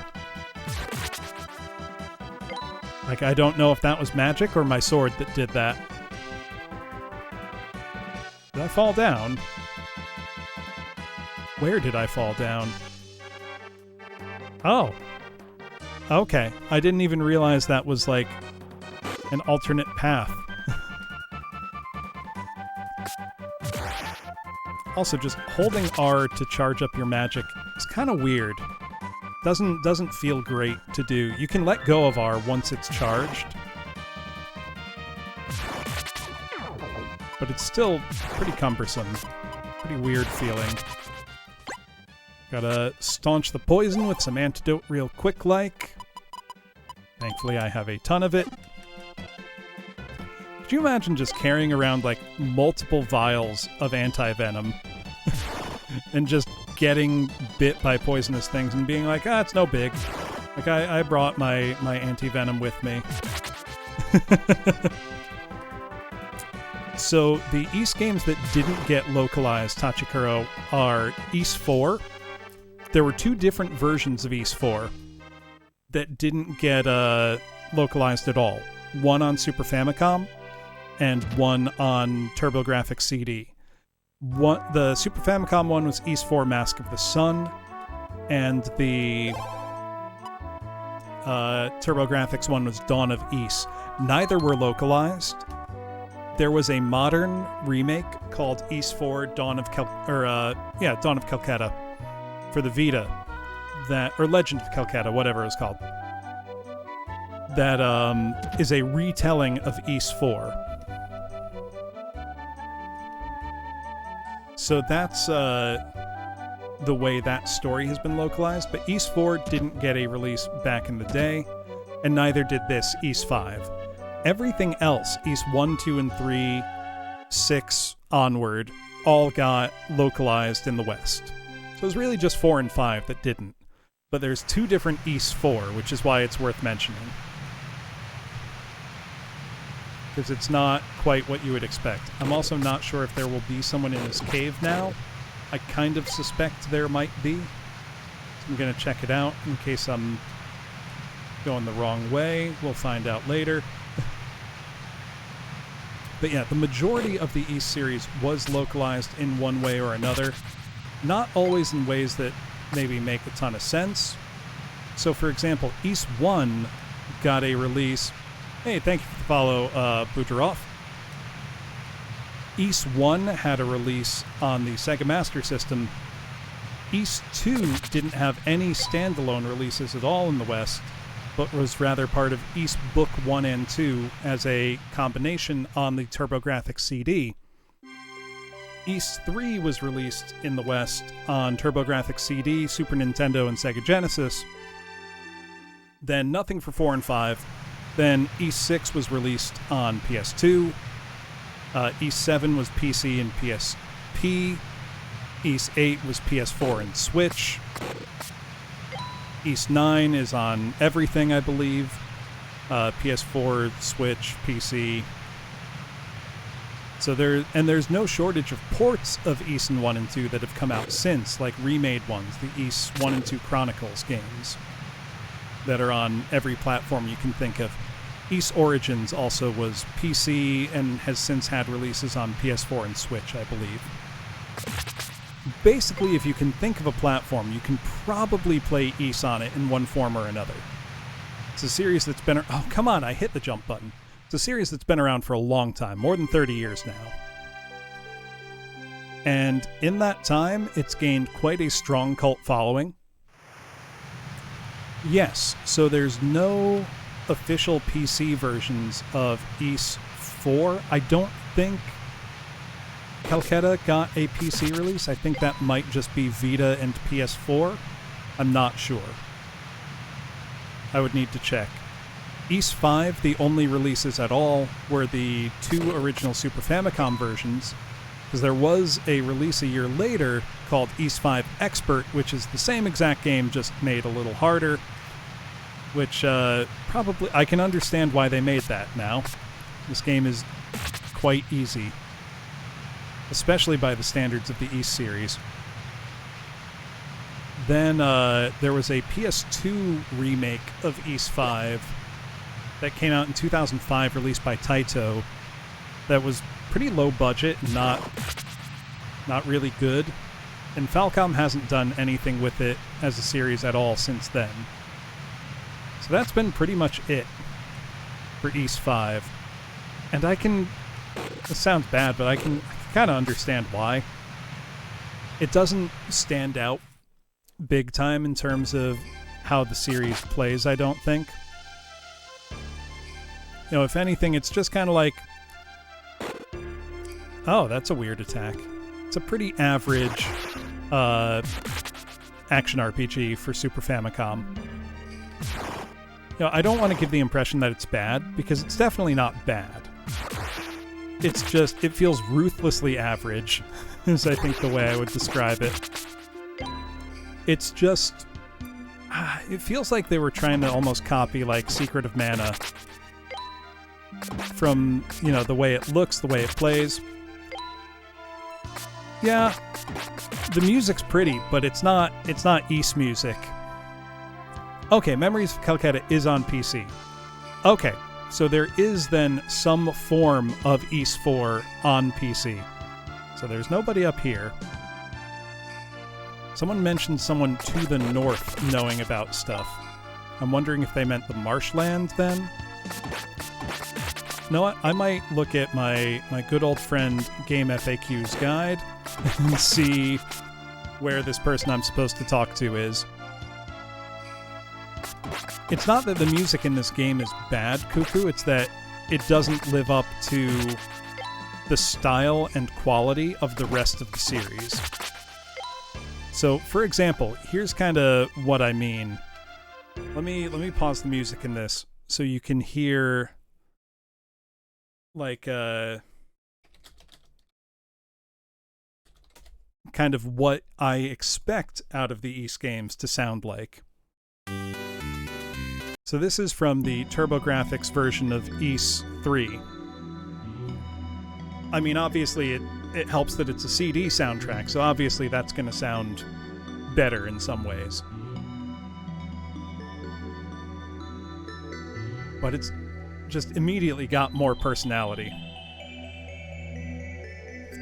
Or here's a... Let me find... Yeah. This is probably the most famous track from Ys 3, called The Boy Who Had Wings. Tell me this doesn't get you pumped up, like, this doesn't make you want to go, like, on your adventure. Yeah, this is one of the most famous tracks in the whole series. There's nothing in Ys 5 even approaching this, if you ask me. Like, just listen to that. Like, that's what Ys is all about. With the fast-paced gameplay to match, too. So, by contrast, yes, this was remade as Oath and Felghana. However, I would still say, give the original version of Ys 3 a try. The side-scrolling gameplay is very unique in the series. Yeah, this was the version that I think most people were familiar with first. This was the TurboGrafx CD version. Actually, if you want to hear... So... There's a great video online comparing kind of all the different versions of this. So this is the original version of it, which was the NEC PC-88, Japanese home computer. FM synth sounds awesome, in my opinion. You know, very similar to like the Sega Genesis version of the same game. Also, I am going to check my my guide here.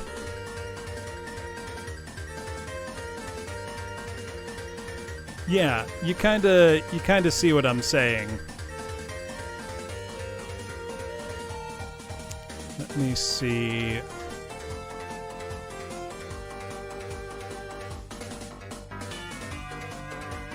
Oh, excuse me. Sorry, I'm just reading the guide here. Yeah, high energy, memorable melody. That's kind of what's missing in Ys 5. Let's hear some of the other versions. So this is the MSX version, which is not as advanced a system, but it still sounds pretty good. It's really not bad, though. Let me see, where do I get my floodgate key?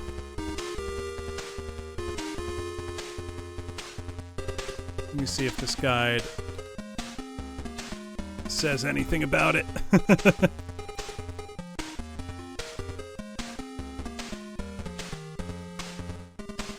Okay.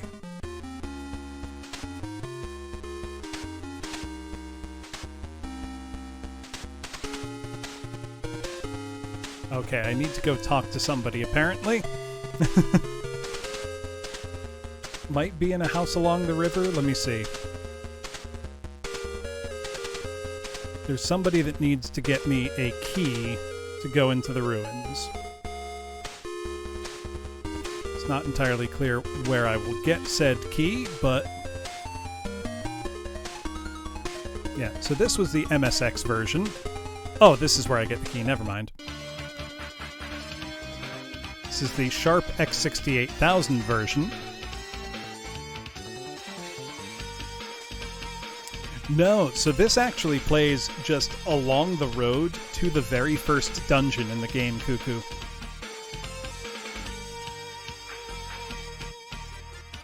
So it's not even like a big climactic thing, it's just to get you pumped up. So this is the Turbo CD version, you heard that before. So even the humble Famicom, basically the NES, got a version of Ys 3 that I actually played through on stream. It was very good. The NES version here is a little too fast, but it still sounds pretty great. Like, okay, now we get our floodgate key. So even, you know, the primitive NES still had a pretty sick version of this. Oh, it's way up there. Then here's the Super Nintendo version of the same song. So same system as we're playing on now. And I have the Super Nintendo version of Ys 3. It was the first one I ever played. It's one of the worst versions of the game, but it's still really fun. Oh yeah, it came out on a ton of platforms at the time, Cuckoo. It's still a good game. It's just the other versions of the game are better. The Sega Genesis version, which sounds super awesome in my opinion. Really meaty sounds. Yep. The Genesis has a lot more RPGs than I think people realize. And listen to how sick this one sounds. Awesome FM synth. Very high energy. Great kind of slap bass line going. It's really good stuff. Let's see, what are some of the other versions that I have on hand here? PlayStation 2 got a pretty weird version of Ys 3. Not Othenfelgana, but a really lackluster remake by Taito. I don't know why they made it, but it sounds good. It's about the best thing to say for it in general, is that it had good sound. So we finally have the floodgate key, so hopefully this lets us progress. And then, of course, there's the version you're probably familiar with, which is the Othenfelgana version. It's an iconic theme from the series.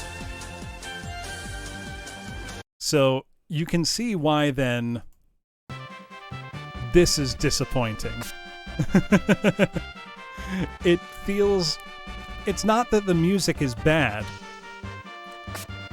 It just feels like, you know, if you put this in Breath of Fire, sure. Put this in, you know, any number of other games. Right, I've used the floodgate key.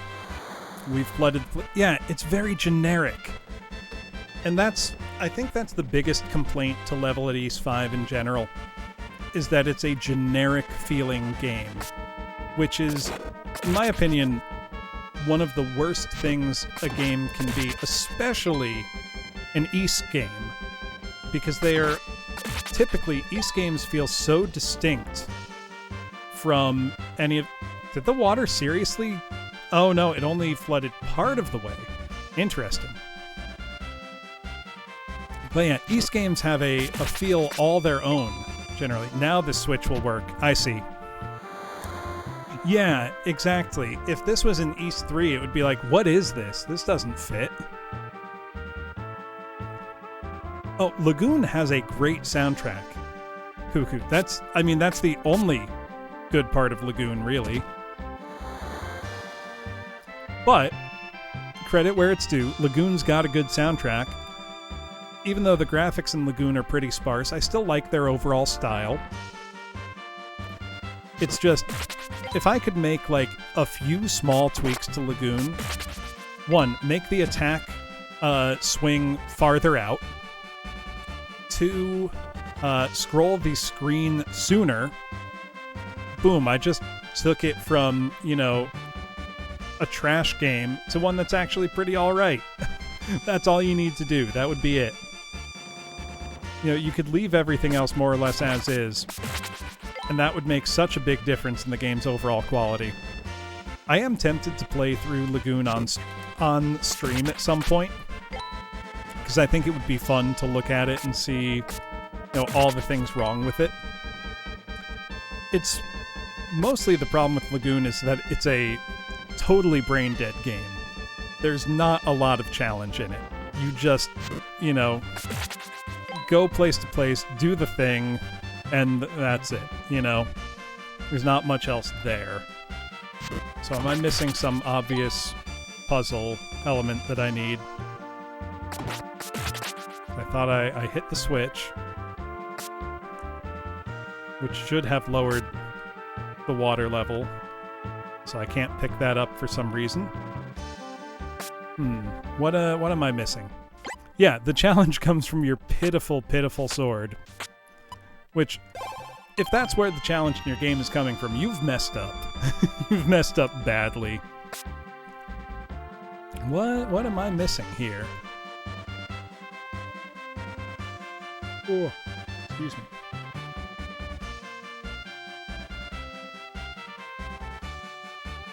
There must be like a hidden switch somewhere.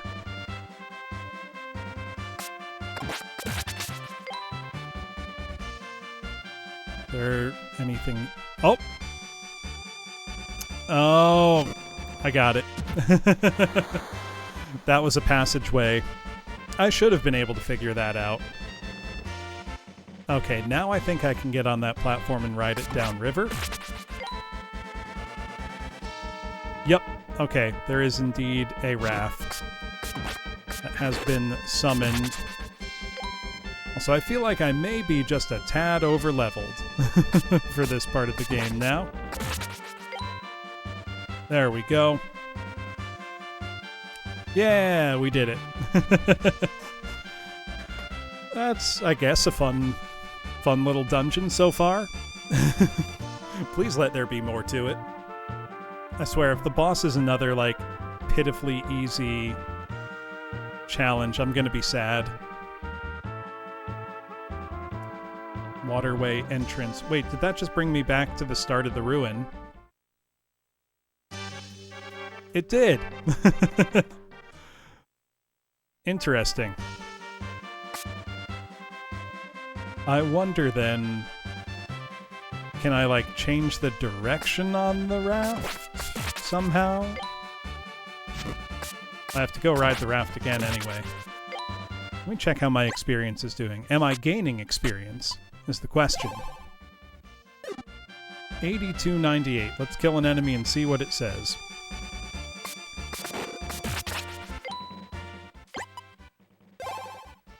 $82.35. We are. A very little amount, but we are. If I go to the other screen and see what's here. Is there a way to get onto a raft over here, maybe? No raft platforms here. Oh, maybe I just need to hold right on the controller. It looks like you can disembark. Let's try that.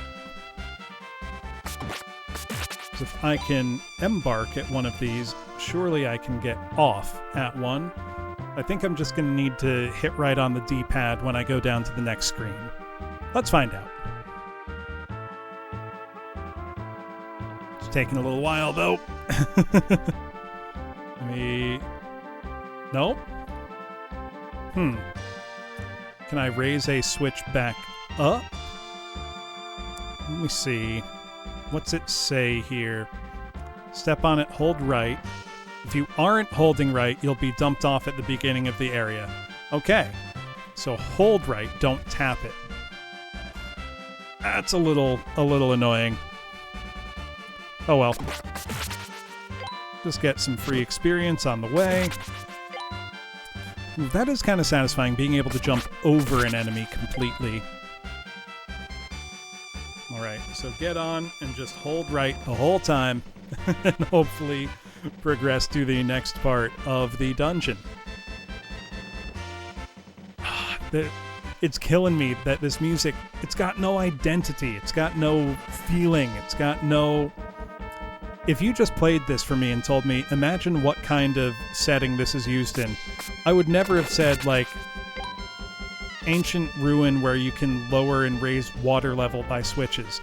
It just doesn't give that at all.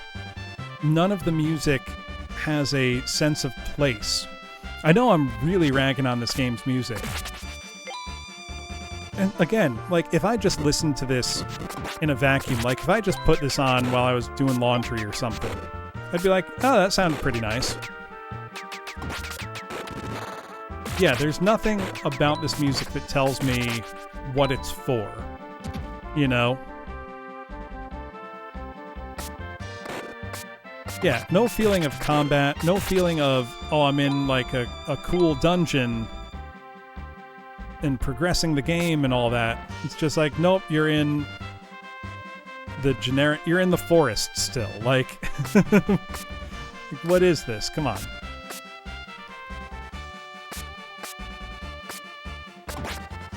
There we go. It's like, I need to look up who was the composer for this game, and was it like Falcom's usual and they just didn't do great? Like, what happened? Because that's always one of the strengths of Falcom games, or how, not just how good the soundtracks are, but how well they fit the games they're written for. I didn't think to look that up before starting. Give me a treasure. It all found a water element. They really need to start handing these out a little bit more so that I can actually, you know, use the magic system in the game the way they presumably intend you to. He's gonna come to life. We gonna have a boss fight. Oh, we got some trademarks SNES slowdown. Let's try to kill them all with one big spell. Can't. What do you mean can't do that? You won't let me do my cool magic? Why do I have the magic if I can't use it? Come on. I can't use my AoE magic against the multiple enemies that you threw at me? Lame. Hopefully this wasn't supposed to be a boss fight. I hope these were just like regular enemies, like a normal encounter.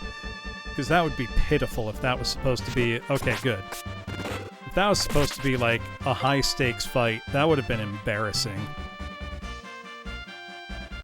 Well, we got fire element. Okay, finally they're starting to give us more of these so that I can go, you know, play the rest of the game. Oh, that does open. Closet.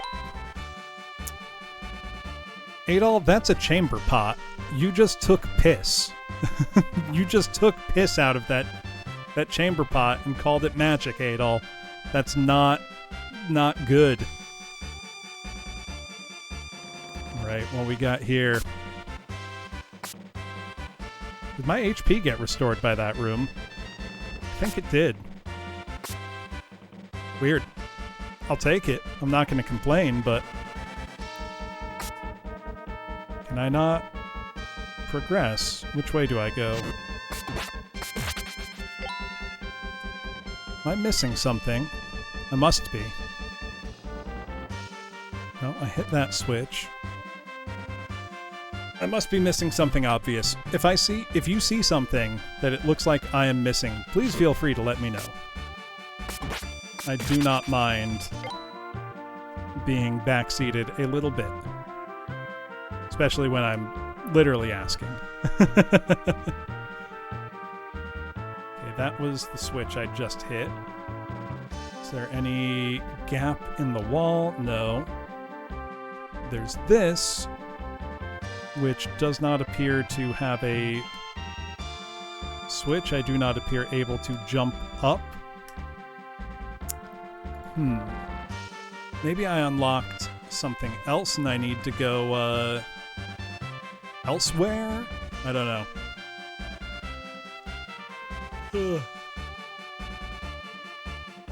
Let me see.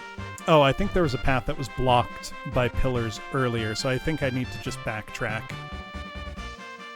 Gotta love it, you know. Makes sense. I should have been paying more attention. I think I'm just starting to get tired. At least we get free experience, free money. So now we retrace our steps. The path that was blocked earlier should be open now. Not that way. Seeing all these treasure chests makes me really want them. Even though they probably just contain like an alchemical element thing. And frankly, the magic system's just not that interesting. I wish it was. So that's what that opened. What about this? Oh. More angry statues. I just leave them there. I wonder, will my magic hurt them in a head-on attack when my sword does not? Results inconclusive. Let's just kill them normal.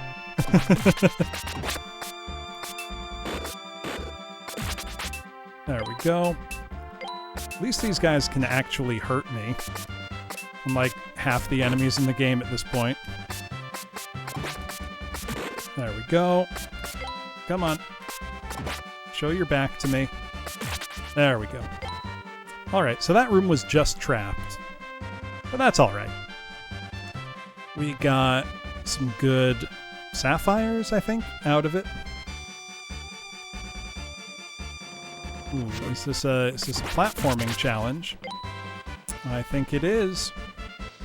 I'm using the word challenge very, very loosely there. That does remind me, one of the other Super Famicom games I picked up recently that has... Oh, isn't that where we just were? Did one of the switches I hit... Yep, okay. Who is that? Hello. Old man. Who are you? Oh, it's Garam. What? What do you want? What, you want me to go home? Is my daughter worried about me or something? I'm afraid I can't do that. I have a duty to fulfill, and that means I stay right here. What's your duty, dude? So you're here to get the Ignis Crystal, eh? It's in the innermost chamber of the ruins. You'll find it's guarded by a truly fierce beast of fire, however. None of the adventurers who have faced it before have lived to tell the tale. Yeah, well, none of them were Adolf Christen. Still, adventurers keep coming here all on their own. Those crystals certainly must be important. It said they were used to seal away whatever power it was that destroyed Zeba. Well, that seems important. What else can you tell me? Who are you? What, me? I have nothing about myself I wish to share with you. I just want to be left to my own way of life. You're a creepy old man living in a closet in a ruin. Tell me about yourself. Zeba was a small nation that was destroyed by Kefin. All that's left of it now is these old ruins. Not even the stories survived. This rock pile of a town you see is the only thing still standing. Yo, dude, you just abandoned your family. That's not cool. What's your duty? You literally abandoned your family and got stuck here in a dungeon full of monsters. That's not very cool, my guy. What did we get? Fire element. Okay. Oh, and bad collision detection won't let me get that gemstone. Whatever. I sincerely doubt I'm going to be hard up for cash at any point in the near future in this game. Because it just keeps handing it to me. And even going out of my way to backtrack and buy the most expensive item I could, I still have more money than I needed. Okay, backtrack to the go to the innermost chambers. It'll obtain the power ring. Ooh. Would I rather be stronger or have more defense? I can finally ask myself that question. I think I would like to increase my attack even further. Go full barbarian Unga Bunga mode. That's Adol's solution, just power. Power is good. Hit thing hard with sword. Fire Crystal Room. Fire Beast Agnihume. We've got a boss. Oh, I do so much damage to it. Where is it coming from? Oh, that slowdown is rough. I don't know. I feel like they probably could have done better with this one. It's a cool idea. It's gonna die in like 5 hits again. I mean, true, I did go get the strongest weapon I could, but this boss doesn't even seem to have an attack pattern other than just flying around. Oh no, it's got at least one different attack now.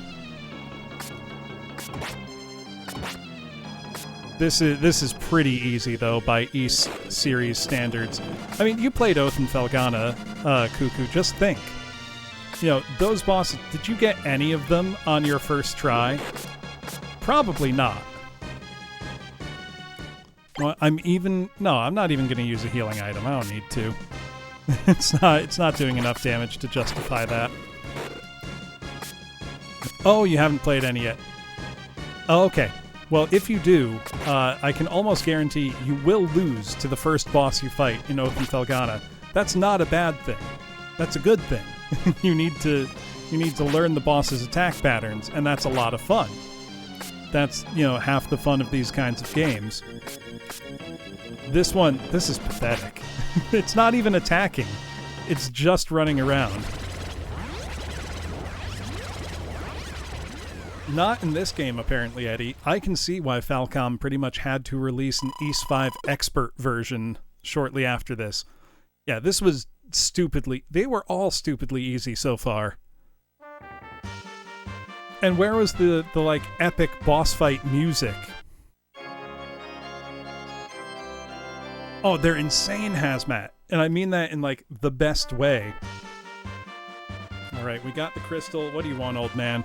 You're certainly no slouch, boy. The Ignis crystal is yours now. Take it with you and be on your way. This means my mission is over. I've waited for so very long. I inherited the mission from my father, and it's been passed down for generations. My task was to give the crystal to the traveler with hair of flame. I never thought it would happen in my lifetime, and so my role's been fulfilled, it seems. All that remains for me now is to return home. Ah, well. Why do you sound sad about returning home? Your daughter is freaked out and misses you. Oh, we got story now. Dorman, I wasn't expecting you to come to Ramsden personally. I expect you're concerned about the cargo being taken to Xandria. Or perhaps a certain young redhead. You've certainly expended a lot of time and energy on him. You should keep a tighter leash on your little dog, lest you get bitten. I could just as easily say the same to you, my dear. For the moment, I have agreed to cooperate with you. However, once the crystals have all been gathered, who knows what happens then, right? Cooperate? I find your use of that word a bit curious. I suspect we both have similar intentions for each other, an ace in the hole. All that links us is your skill in alchemy and my royal medallion, and both of them are needed to open the way to the Phantom City. Precisely, and the power of money to manipulate people doesn't hurt either. But it's my men who are handling the cargo. And said cargo is worth the risks involved. I'm sure that in your case it will be quite safe. Speaking of which, I trust you've completed your preparations. Just live up to your end of the deal. I got the names wrong. Wait for us in Xandria. You'll get your goods quickly enough. So we got the tough town guard lady and the mansion rich guy working together to get to the Phantom City. You need both alchemy and a medallion, apparently. I finally have the chance to relax in my own home. About time, too. I've been waiting for what feels like ages. You might find this strange, but legend tells of a red-haired man coming here. Man, you have no redheads in this entire country, apparently. When he holds the crystals, a great disaster will once again awaken. I can only wonder at what's to happen now. Another tale says that the nation of Zeba was wiped out by the Caphinians. Both of these legends seem to have originated around the same time. By my estimation, that means if something big starts up, it'll be your doing. After all, you do have a few crystals already. Asura, don't you have something that Stein gave you when he was adventuring? Oh, is it the medallion? I also hope Stein is alive. That's, the father figure to Nina from the start of the game. This is what Stein left in my care. He asked that I give it to the one who appeared bearing the crystals. Received Stein's note. Interesting. What does said note say? To aid in my search for the Phantom City, I've been researching the history of the crystals. I'll soon be heading north, in hopes of finally finding the Terra crystal. My research has shown that the crystals have been spread throughout the desert to the east. If I can solve the mystery of these things, perhaps I will finally find the Phantom City. Until I can uncover their significance, please leave them be. To whomever reads this, I ask that you take extreme care with these crystals. Even after 500 years, they still radiate power. Stein. Well, I hope we find Stein alive and get to reunite Nina with her father figure. Oh, is that stupid gang going to try to jump me the second I leave the door? They probably are. Thank you, Cuckoo. Have a great night. I'm probably going to wrap up soon. Oh, there's Dorman himself. Ah, Adol. I'm relieved to see you're looking well. From what I've been told, the water crystal was stolen by the Eber gang. No need to worry, though. It's only a matter of time before they're caught. I'll handle this matter personally. By the way, Adol, I have some information for you. 3 years ago, Stein decided to go north to look for the crystals he had yet to find. No one knows if he ever actually found them there. Sadly, that's when he went missing himself. That's why I'd like you to focus your search to the north for now. I suspect the road ahead will only grow more treacherous, but if it leads us to the crystals that have yet to be found, well, that is the best outcome we can hope for, is it not? I hope you'll see this through to the end with me. As always, do your best, my young friend. Well, that's not suspicious at all. Also, I'm sure the monsters have stopped attacking. Interesting. Oh, and the whatchamacallits have, the woodcutters have arrived. They're in the pub now, apparently. Let's say hi to them as well.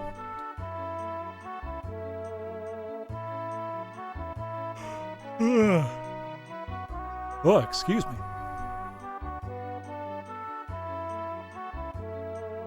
So now these guys are just partying. Monsters aren't attacking people anymore. That all seems positive. Wonder if this guy has anything new to say. Yeah, the lumberjacks from Woodcutter keep him lively. Blah, blah, blah. So I'm pretty sure the place to the north is where we met that alchemist before that, and, you know, went into that cave way up there. So I'm wondering if now that's where we go. I think it must be. So I think let's save. I'm tempted by the siren call of that just one more story beat. You know, when you just want to keep going, you want to see a game through a little bit further. Oh, we just made so much from gems. I'll buy that scale mail. I think that's better than what I have. Up our defense a bit. And let's see, do they have better weapons yet? No, they do not. I don't even know if we're going to need another weapon anywhere else in the game at this point. Oh, the scale mail's a nice big jump in defense. You know, this still does satisfy the primal part of my brain that likes to see, you know, RPG number go up. Number go up is my favorite genre. It's great. You love to see number get bigger. Feels good every time. So let's record our adventure. Also, I'm praying that this reproduction cartridge works properly and that this save doesn't just get wiped out when I turn the power off. That would be terrible. Because that would be 5 hours. Exactly, Cheechin. Bigger number. Game's more fun. That's the rules. Everybody knows it. Also, I wonder, are those goons going to try to jump me now? Not yet. Also, I probably should be leveling up my magic, but it just sucks so much to use compared to my sword that I don't see any purpose in it. And frankly, the game has not been creative enough in its combat design for me to feel like, oh, I really need magic to get through this part. Or, that enemy's so hard to get to, maybe I should equip my magic. No, everything I've been able to just run at it and hit it with my sword. I've barely used my shield throughout the game at all. Like, I've raised my shield a couple times to block stuff. But for the most part, like, none of these enemies are smart enough to justify it, frankly. And your movement speed is high enough that you can pretty much just walk past anything that would otherwise pose a threat to you. Or like, this right here, my sword reach is long enough, I can just hit it. Oh, did PC Gaming Wiki lose their database? Is that something that happened recently, Tachikuro? Wow, an actual live customer. Also, since I've been up here so many times, I need to know, is this like... Oh, we can make a new Fluxstone. We can make Ravine magic, we can make Heat Wind magic, Lava Flow magic, or Combustion magic with triple fire. Kind of like the sound of combustion magic. Oh, that's a bummer. I wonder, do I have enough to make another Fluxstone, maybe? So we made Drad. Do I have enough for anything else, though? Because that would be nice. Nope, I don't have enough materials, I guess. Okay. I really wish they were more forthcoming with the materials to make magic stuff. That is a real bummer, though, Tachikuro. Alright, we have basically 3 kinds of fire magic equipped now.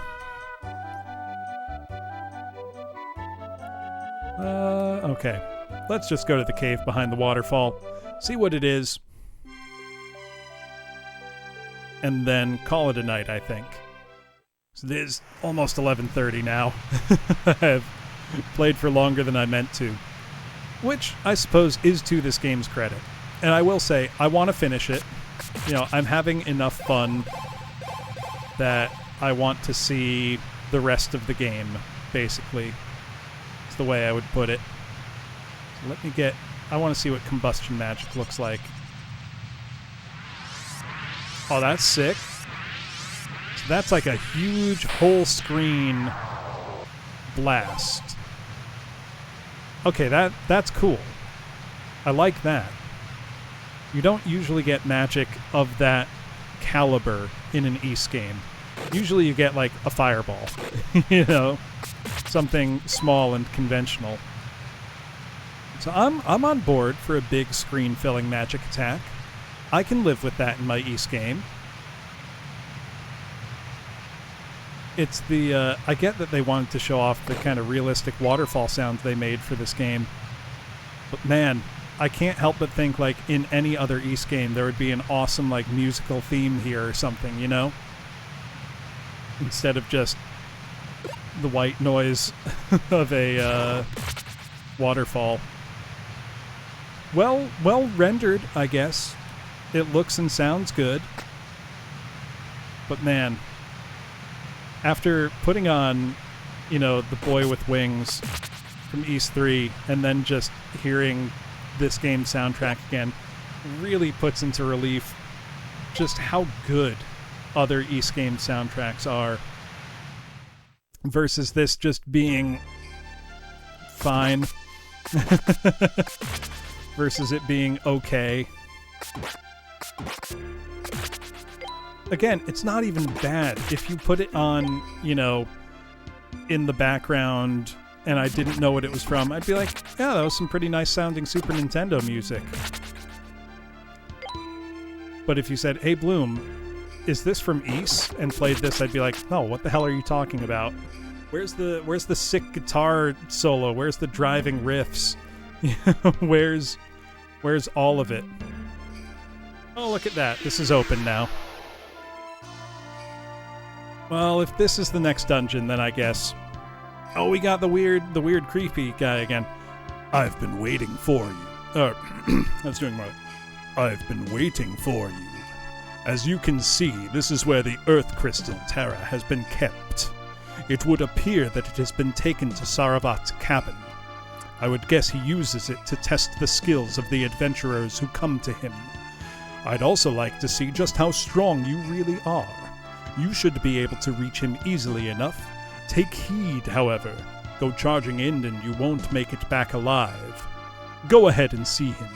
We shall speak again later. Yeah, whatever, dude. I am very sure that I will be fine. Nothing here poses a threat to Adol anymore. There we go. Let's go. Let's go. Oh, this is the jungle where they said everything's poisonous. Well, let's see what we got then. Maybe this will actually give me a reason to use magic. Oh, interesting. It can grab me and drain my health a bit. I like that. I like that. They got something going on now. Oh, is this music with a distinct driving melody? Do we finally have an East style track going on here? This might have been what we were waiting for. This almost feels like it belongs. Oh, that just healed it. Well, don't use fire magic on the plants, apparently. Seems a bit dumb, but hey, what do I know? I'm just the guy playing the game, not the one making it. This is the best the game's shown us so far, though, in terms of, like... This feels the most Ys out of anything so far. Really wondering, is there, like... Oh, this place even feels like a proper maze. Like we might actually have level design going on. I can dig it. Oh, look at that. Look at that. They're being so clever. They're being so clever. I like it. Oh, I think I just leveled up again. Apparently gives us a ton of EXP, too. Did I get to where I was going? Or no, is this the next area already? I wasn't supposed to be here yet? That guy knocked me over. That was exceedingly rude. Is that a cave? Oh man. Oh man, we're actually adventuring now. We're doing it. What's in here? Magic ring. That makes my magic stronger. I'm not using it. I don't need that. Adol barely knows about magic. We are all in on swinging our sword real good. Man, look at the damage we do now. So I have no idea where this guy's cabin that we're looking for is. I don't know if I'm going the right way. I don't know if I'm... Oh no! I found it exactly. Unless Master Saravat has given you permission, I can't let you pass. By the way, if you've been keeping up with your adventurer's journal, thank you for the save point, game. That is very convenient at this exact moment.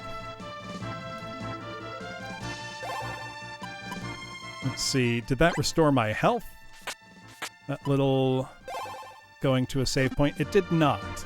However, I'm feeling foolishly overconfident, so let's just march into whatever's next. There's an old man. What's he want? Adol, I've been waiting for you. Oh, I suppose you're wondering how I know your name. You must be looking for the Crystal of Earth, Terra. No doubt hired in Xandria by Dorman to come all this way. The Terra Crystal may yet be yours, but only if you are truly strong. If you can defeat the beast that waits beyond, then it is yours to take. I look forward to seeing just how powerful you truly are. But first, you should rest. Stay here for the night, and you can go in the morning. Very kindly, old man. Adol was finally able to rest and recover from his long journey. Hey, Hardcore Hunter, how's it going?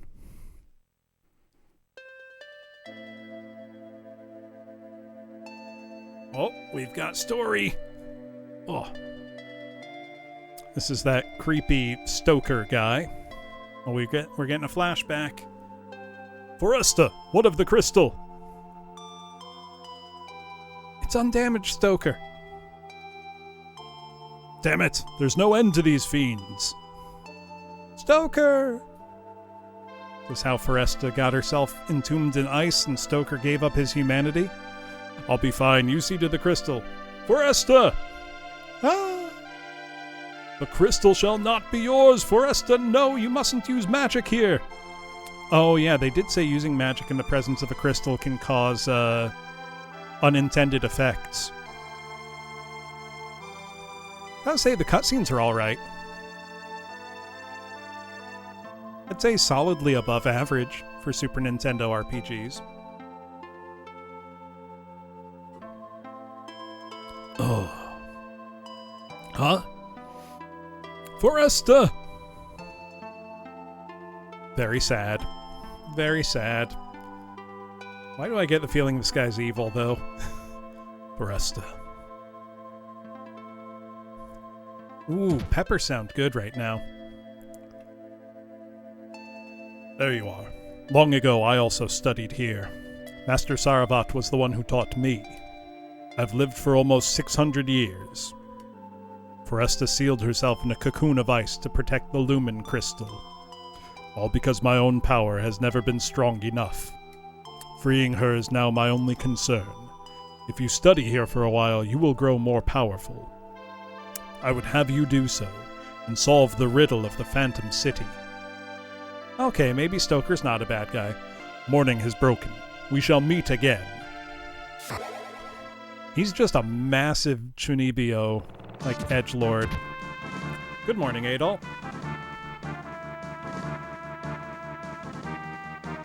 So, you're finally going. I'm impressed with all you've done here. The last of the crystals, that of Earth, awaits you. By the way, have you been keeping up with your adventurer's journal? Wait, is that the last crystal? Does that mean... Am I near the end of the game? Let me look at a guide. That doesn't sound right. But if I am, in fact, near the end of the game, I may just keep going.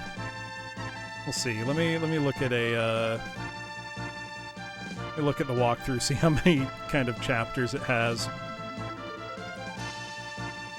Okay, no, there's quite a lot of game left. So I think whatever boss fight this is will probably be my last, and then we can resume the game next Monday.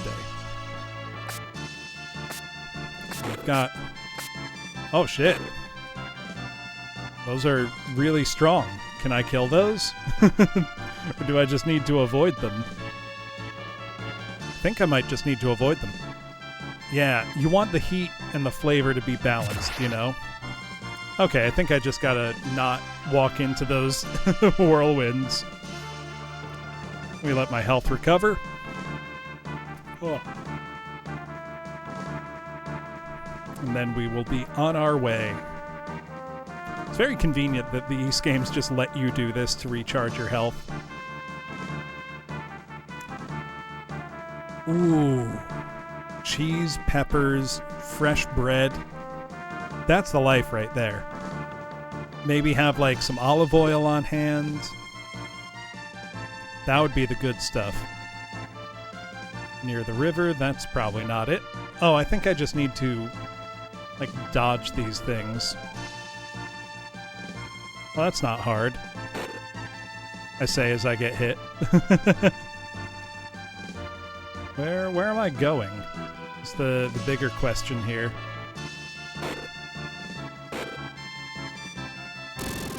Oh, I managed to die. That's the first time I've died all night. Adol's really just face down in the dirt there. What am I exactly supposed to do going through there? Let me talk to Saravat and see if he can tell me. Quickly, go get the Crystal of Earth. What is it just like right there? Am I just not seeing it? Or do I somehow need to fight these things? That doesn't sound right, but... No, that doesn't appear to be it. Is it just like over here? I'm not sure what I'm supposed to be doing here. I feel a little bit stupid. Let me check what it says in the guide.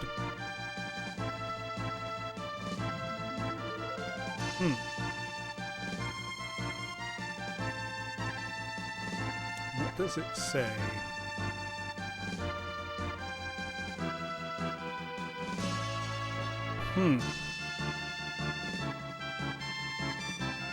I'm checking the guide. It says, I got kind of stuck here for a bit, but it seems like you need to whack a given number of bugs before the rock disappears on the path.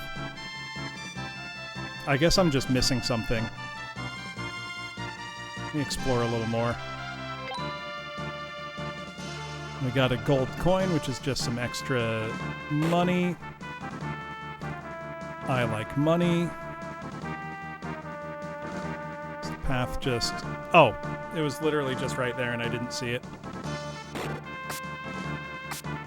Yeah, I think I just need to kill the enemies here.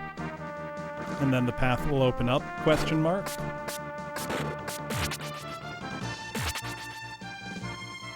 Something's written here. Try to go any further and you likely won't come back. Thank you, Sarabot.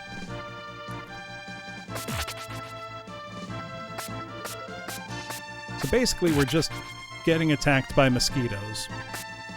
That's what the game is is doing here. How many of those do I need to kill?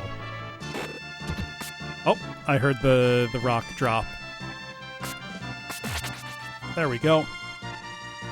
Okay, so it's just like a gauntlet, I guess, of enemies to go through.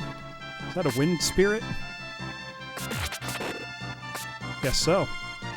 Guess Adol's sword can cut through phantasmal beasts. Whatever. I'm not gonna... It's East. Don't think too hard. just do. Just experience it. I guess this is just where the earth crystal's being guarded. Feels more like a wind place to me, but what do I know? Oh, is this is that an enemy? Am I fighting a ninja? Okay, all right, calm down. That was a bit much. Oh, that was actually cool though. Do we actually have like a sick enemy to fight? I'm super down with this. This is just a big ninja dude. Oh, he's toast. He doesn't stand a chance. Yeah, sorry, dude. Ninja thought he was cool. Adol just cut him down. Earth Demon Azort. There we go. Let's get a boss fight going. I want to see, does my flame magic work? Why is my magic not equipped even? No, it is. I think I'm just not allowed to use my magic in this boss fight for some reason. Let's see. Hopefully this boss... Yeah, he looks like an alien.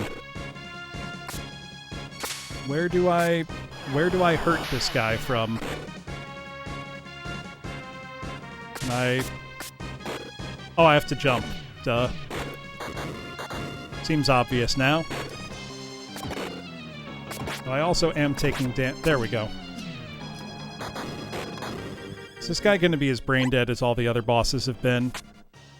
So far, that is the single biggest disappointment in this game, is how just absolutely brain dead all of the bosses are in terms of like their attack patterns and stuff. Really, I can just block it with my shield.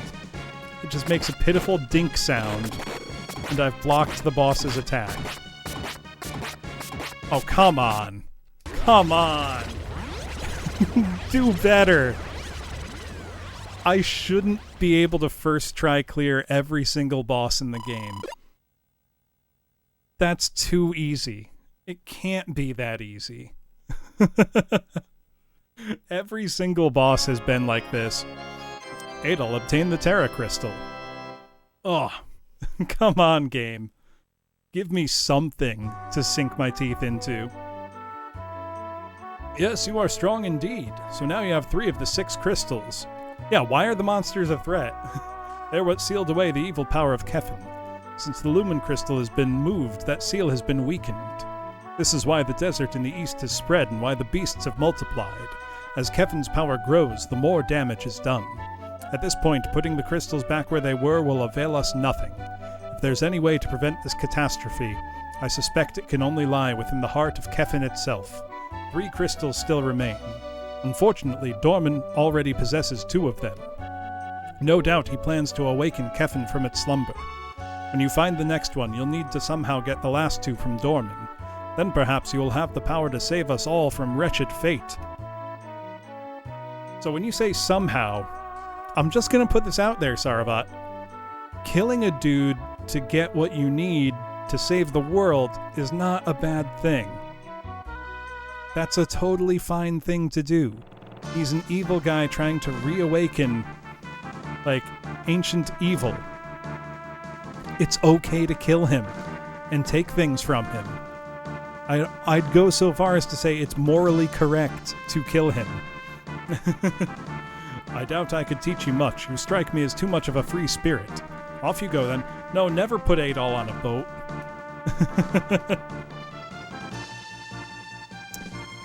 I would advise you to sever what ties you have to him. He'll bring you only grief. It's a rude thing to say about your pupil. That is the best advice I can give you, Adol the Red. Just putting Adol on a boat, it's a bad call, man. I'm just saying. So will I end up in Xandria now? No, Ramsen. Yeah.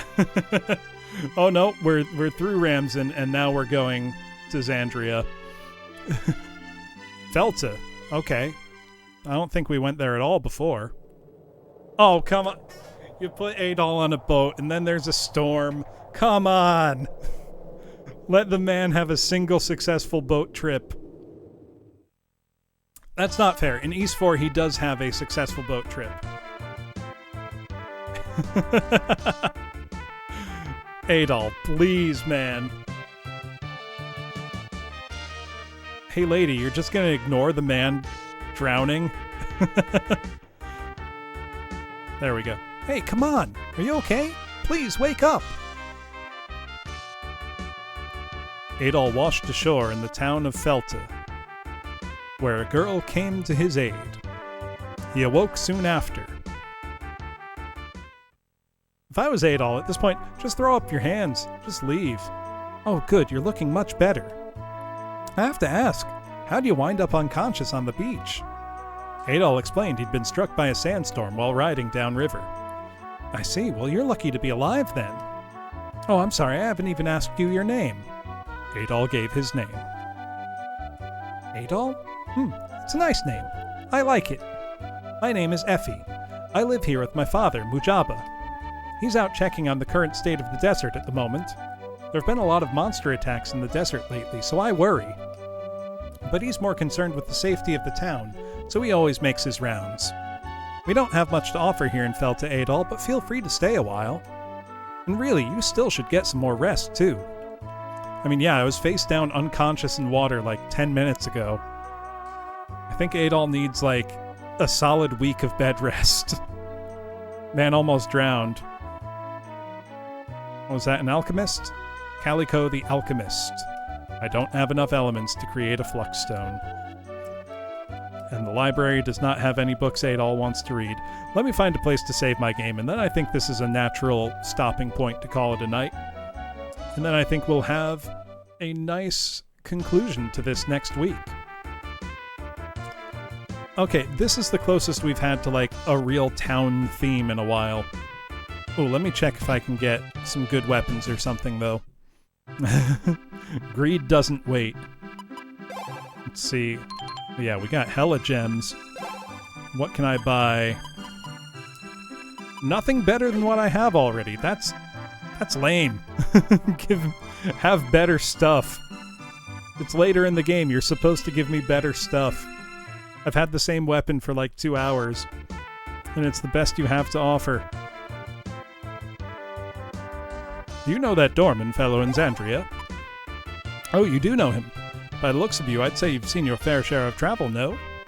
Dorman's been using his money to coax people into picking over the Zeba ruins. Looks to me like it's been causing a lot of headaches for the people of Ramson. Now, I'm just a merchant, but something about all that seems suspicious to me. What have you got for sale? Oh, life... that doesn't seem necessary, frankly. Let me buy a cloak to shield me from desert heat, I suppose. Also, I like the sand blowing across the screen effect that there is.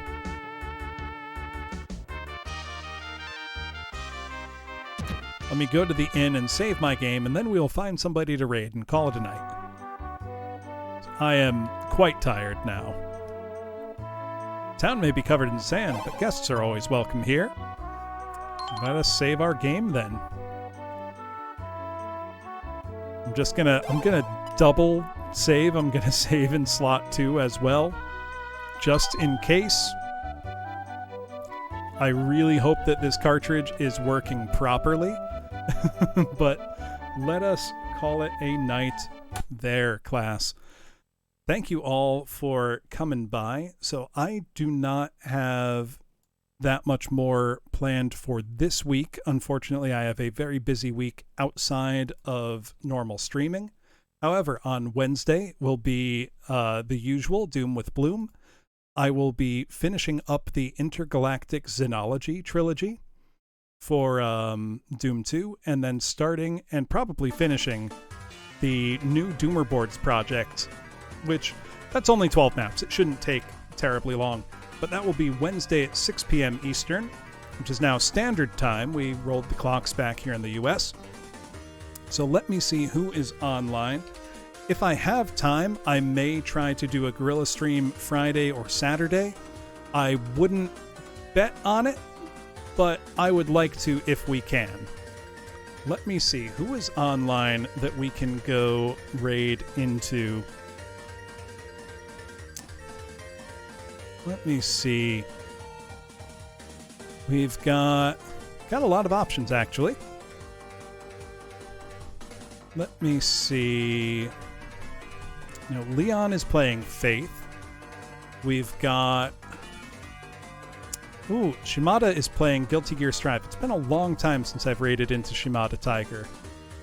Yeah, there are a lot of people online in general. Let me make sure that she's not about to just... finish up. Looks like she hasn't been going for too long. What would be a good raid message? We could we can just retro raid. Keep it nice and simple. So, let me see. Okay, yeah. Shimada will still be playing for a little while, it seems. So let's retro raid on into Shimada Tiger. She is an excellent Guilty Gear Strive player. I would never try to play against her. I'm bad at fighting games. But thank you all for coming by, and I will see you then on Wednesday.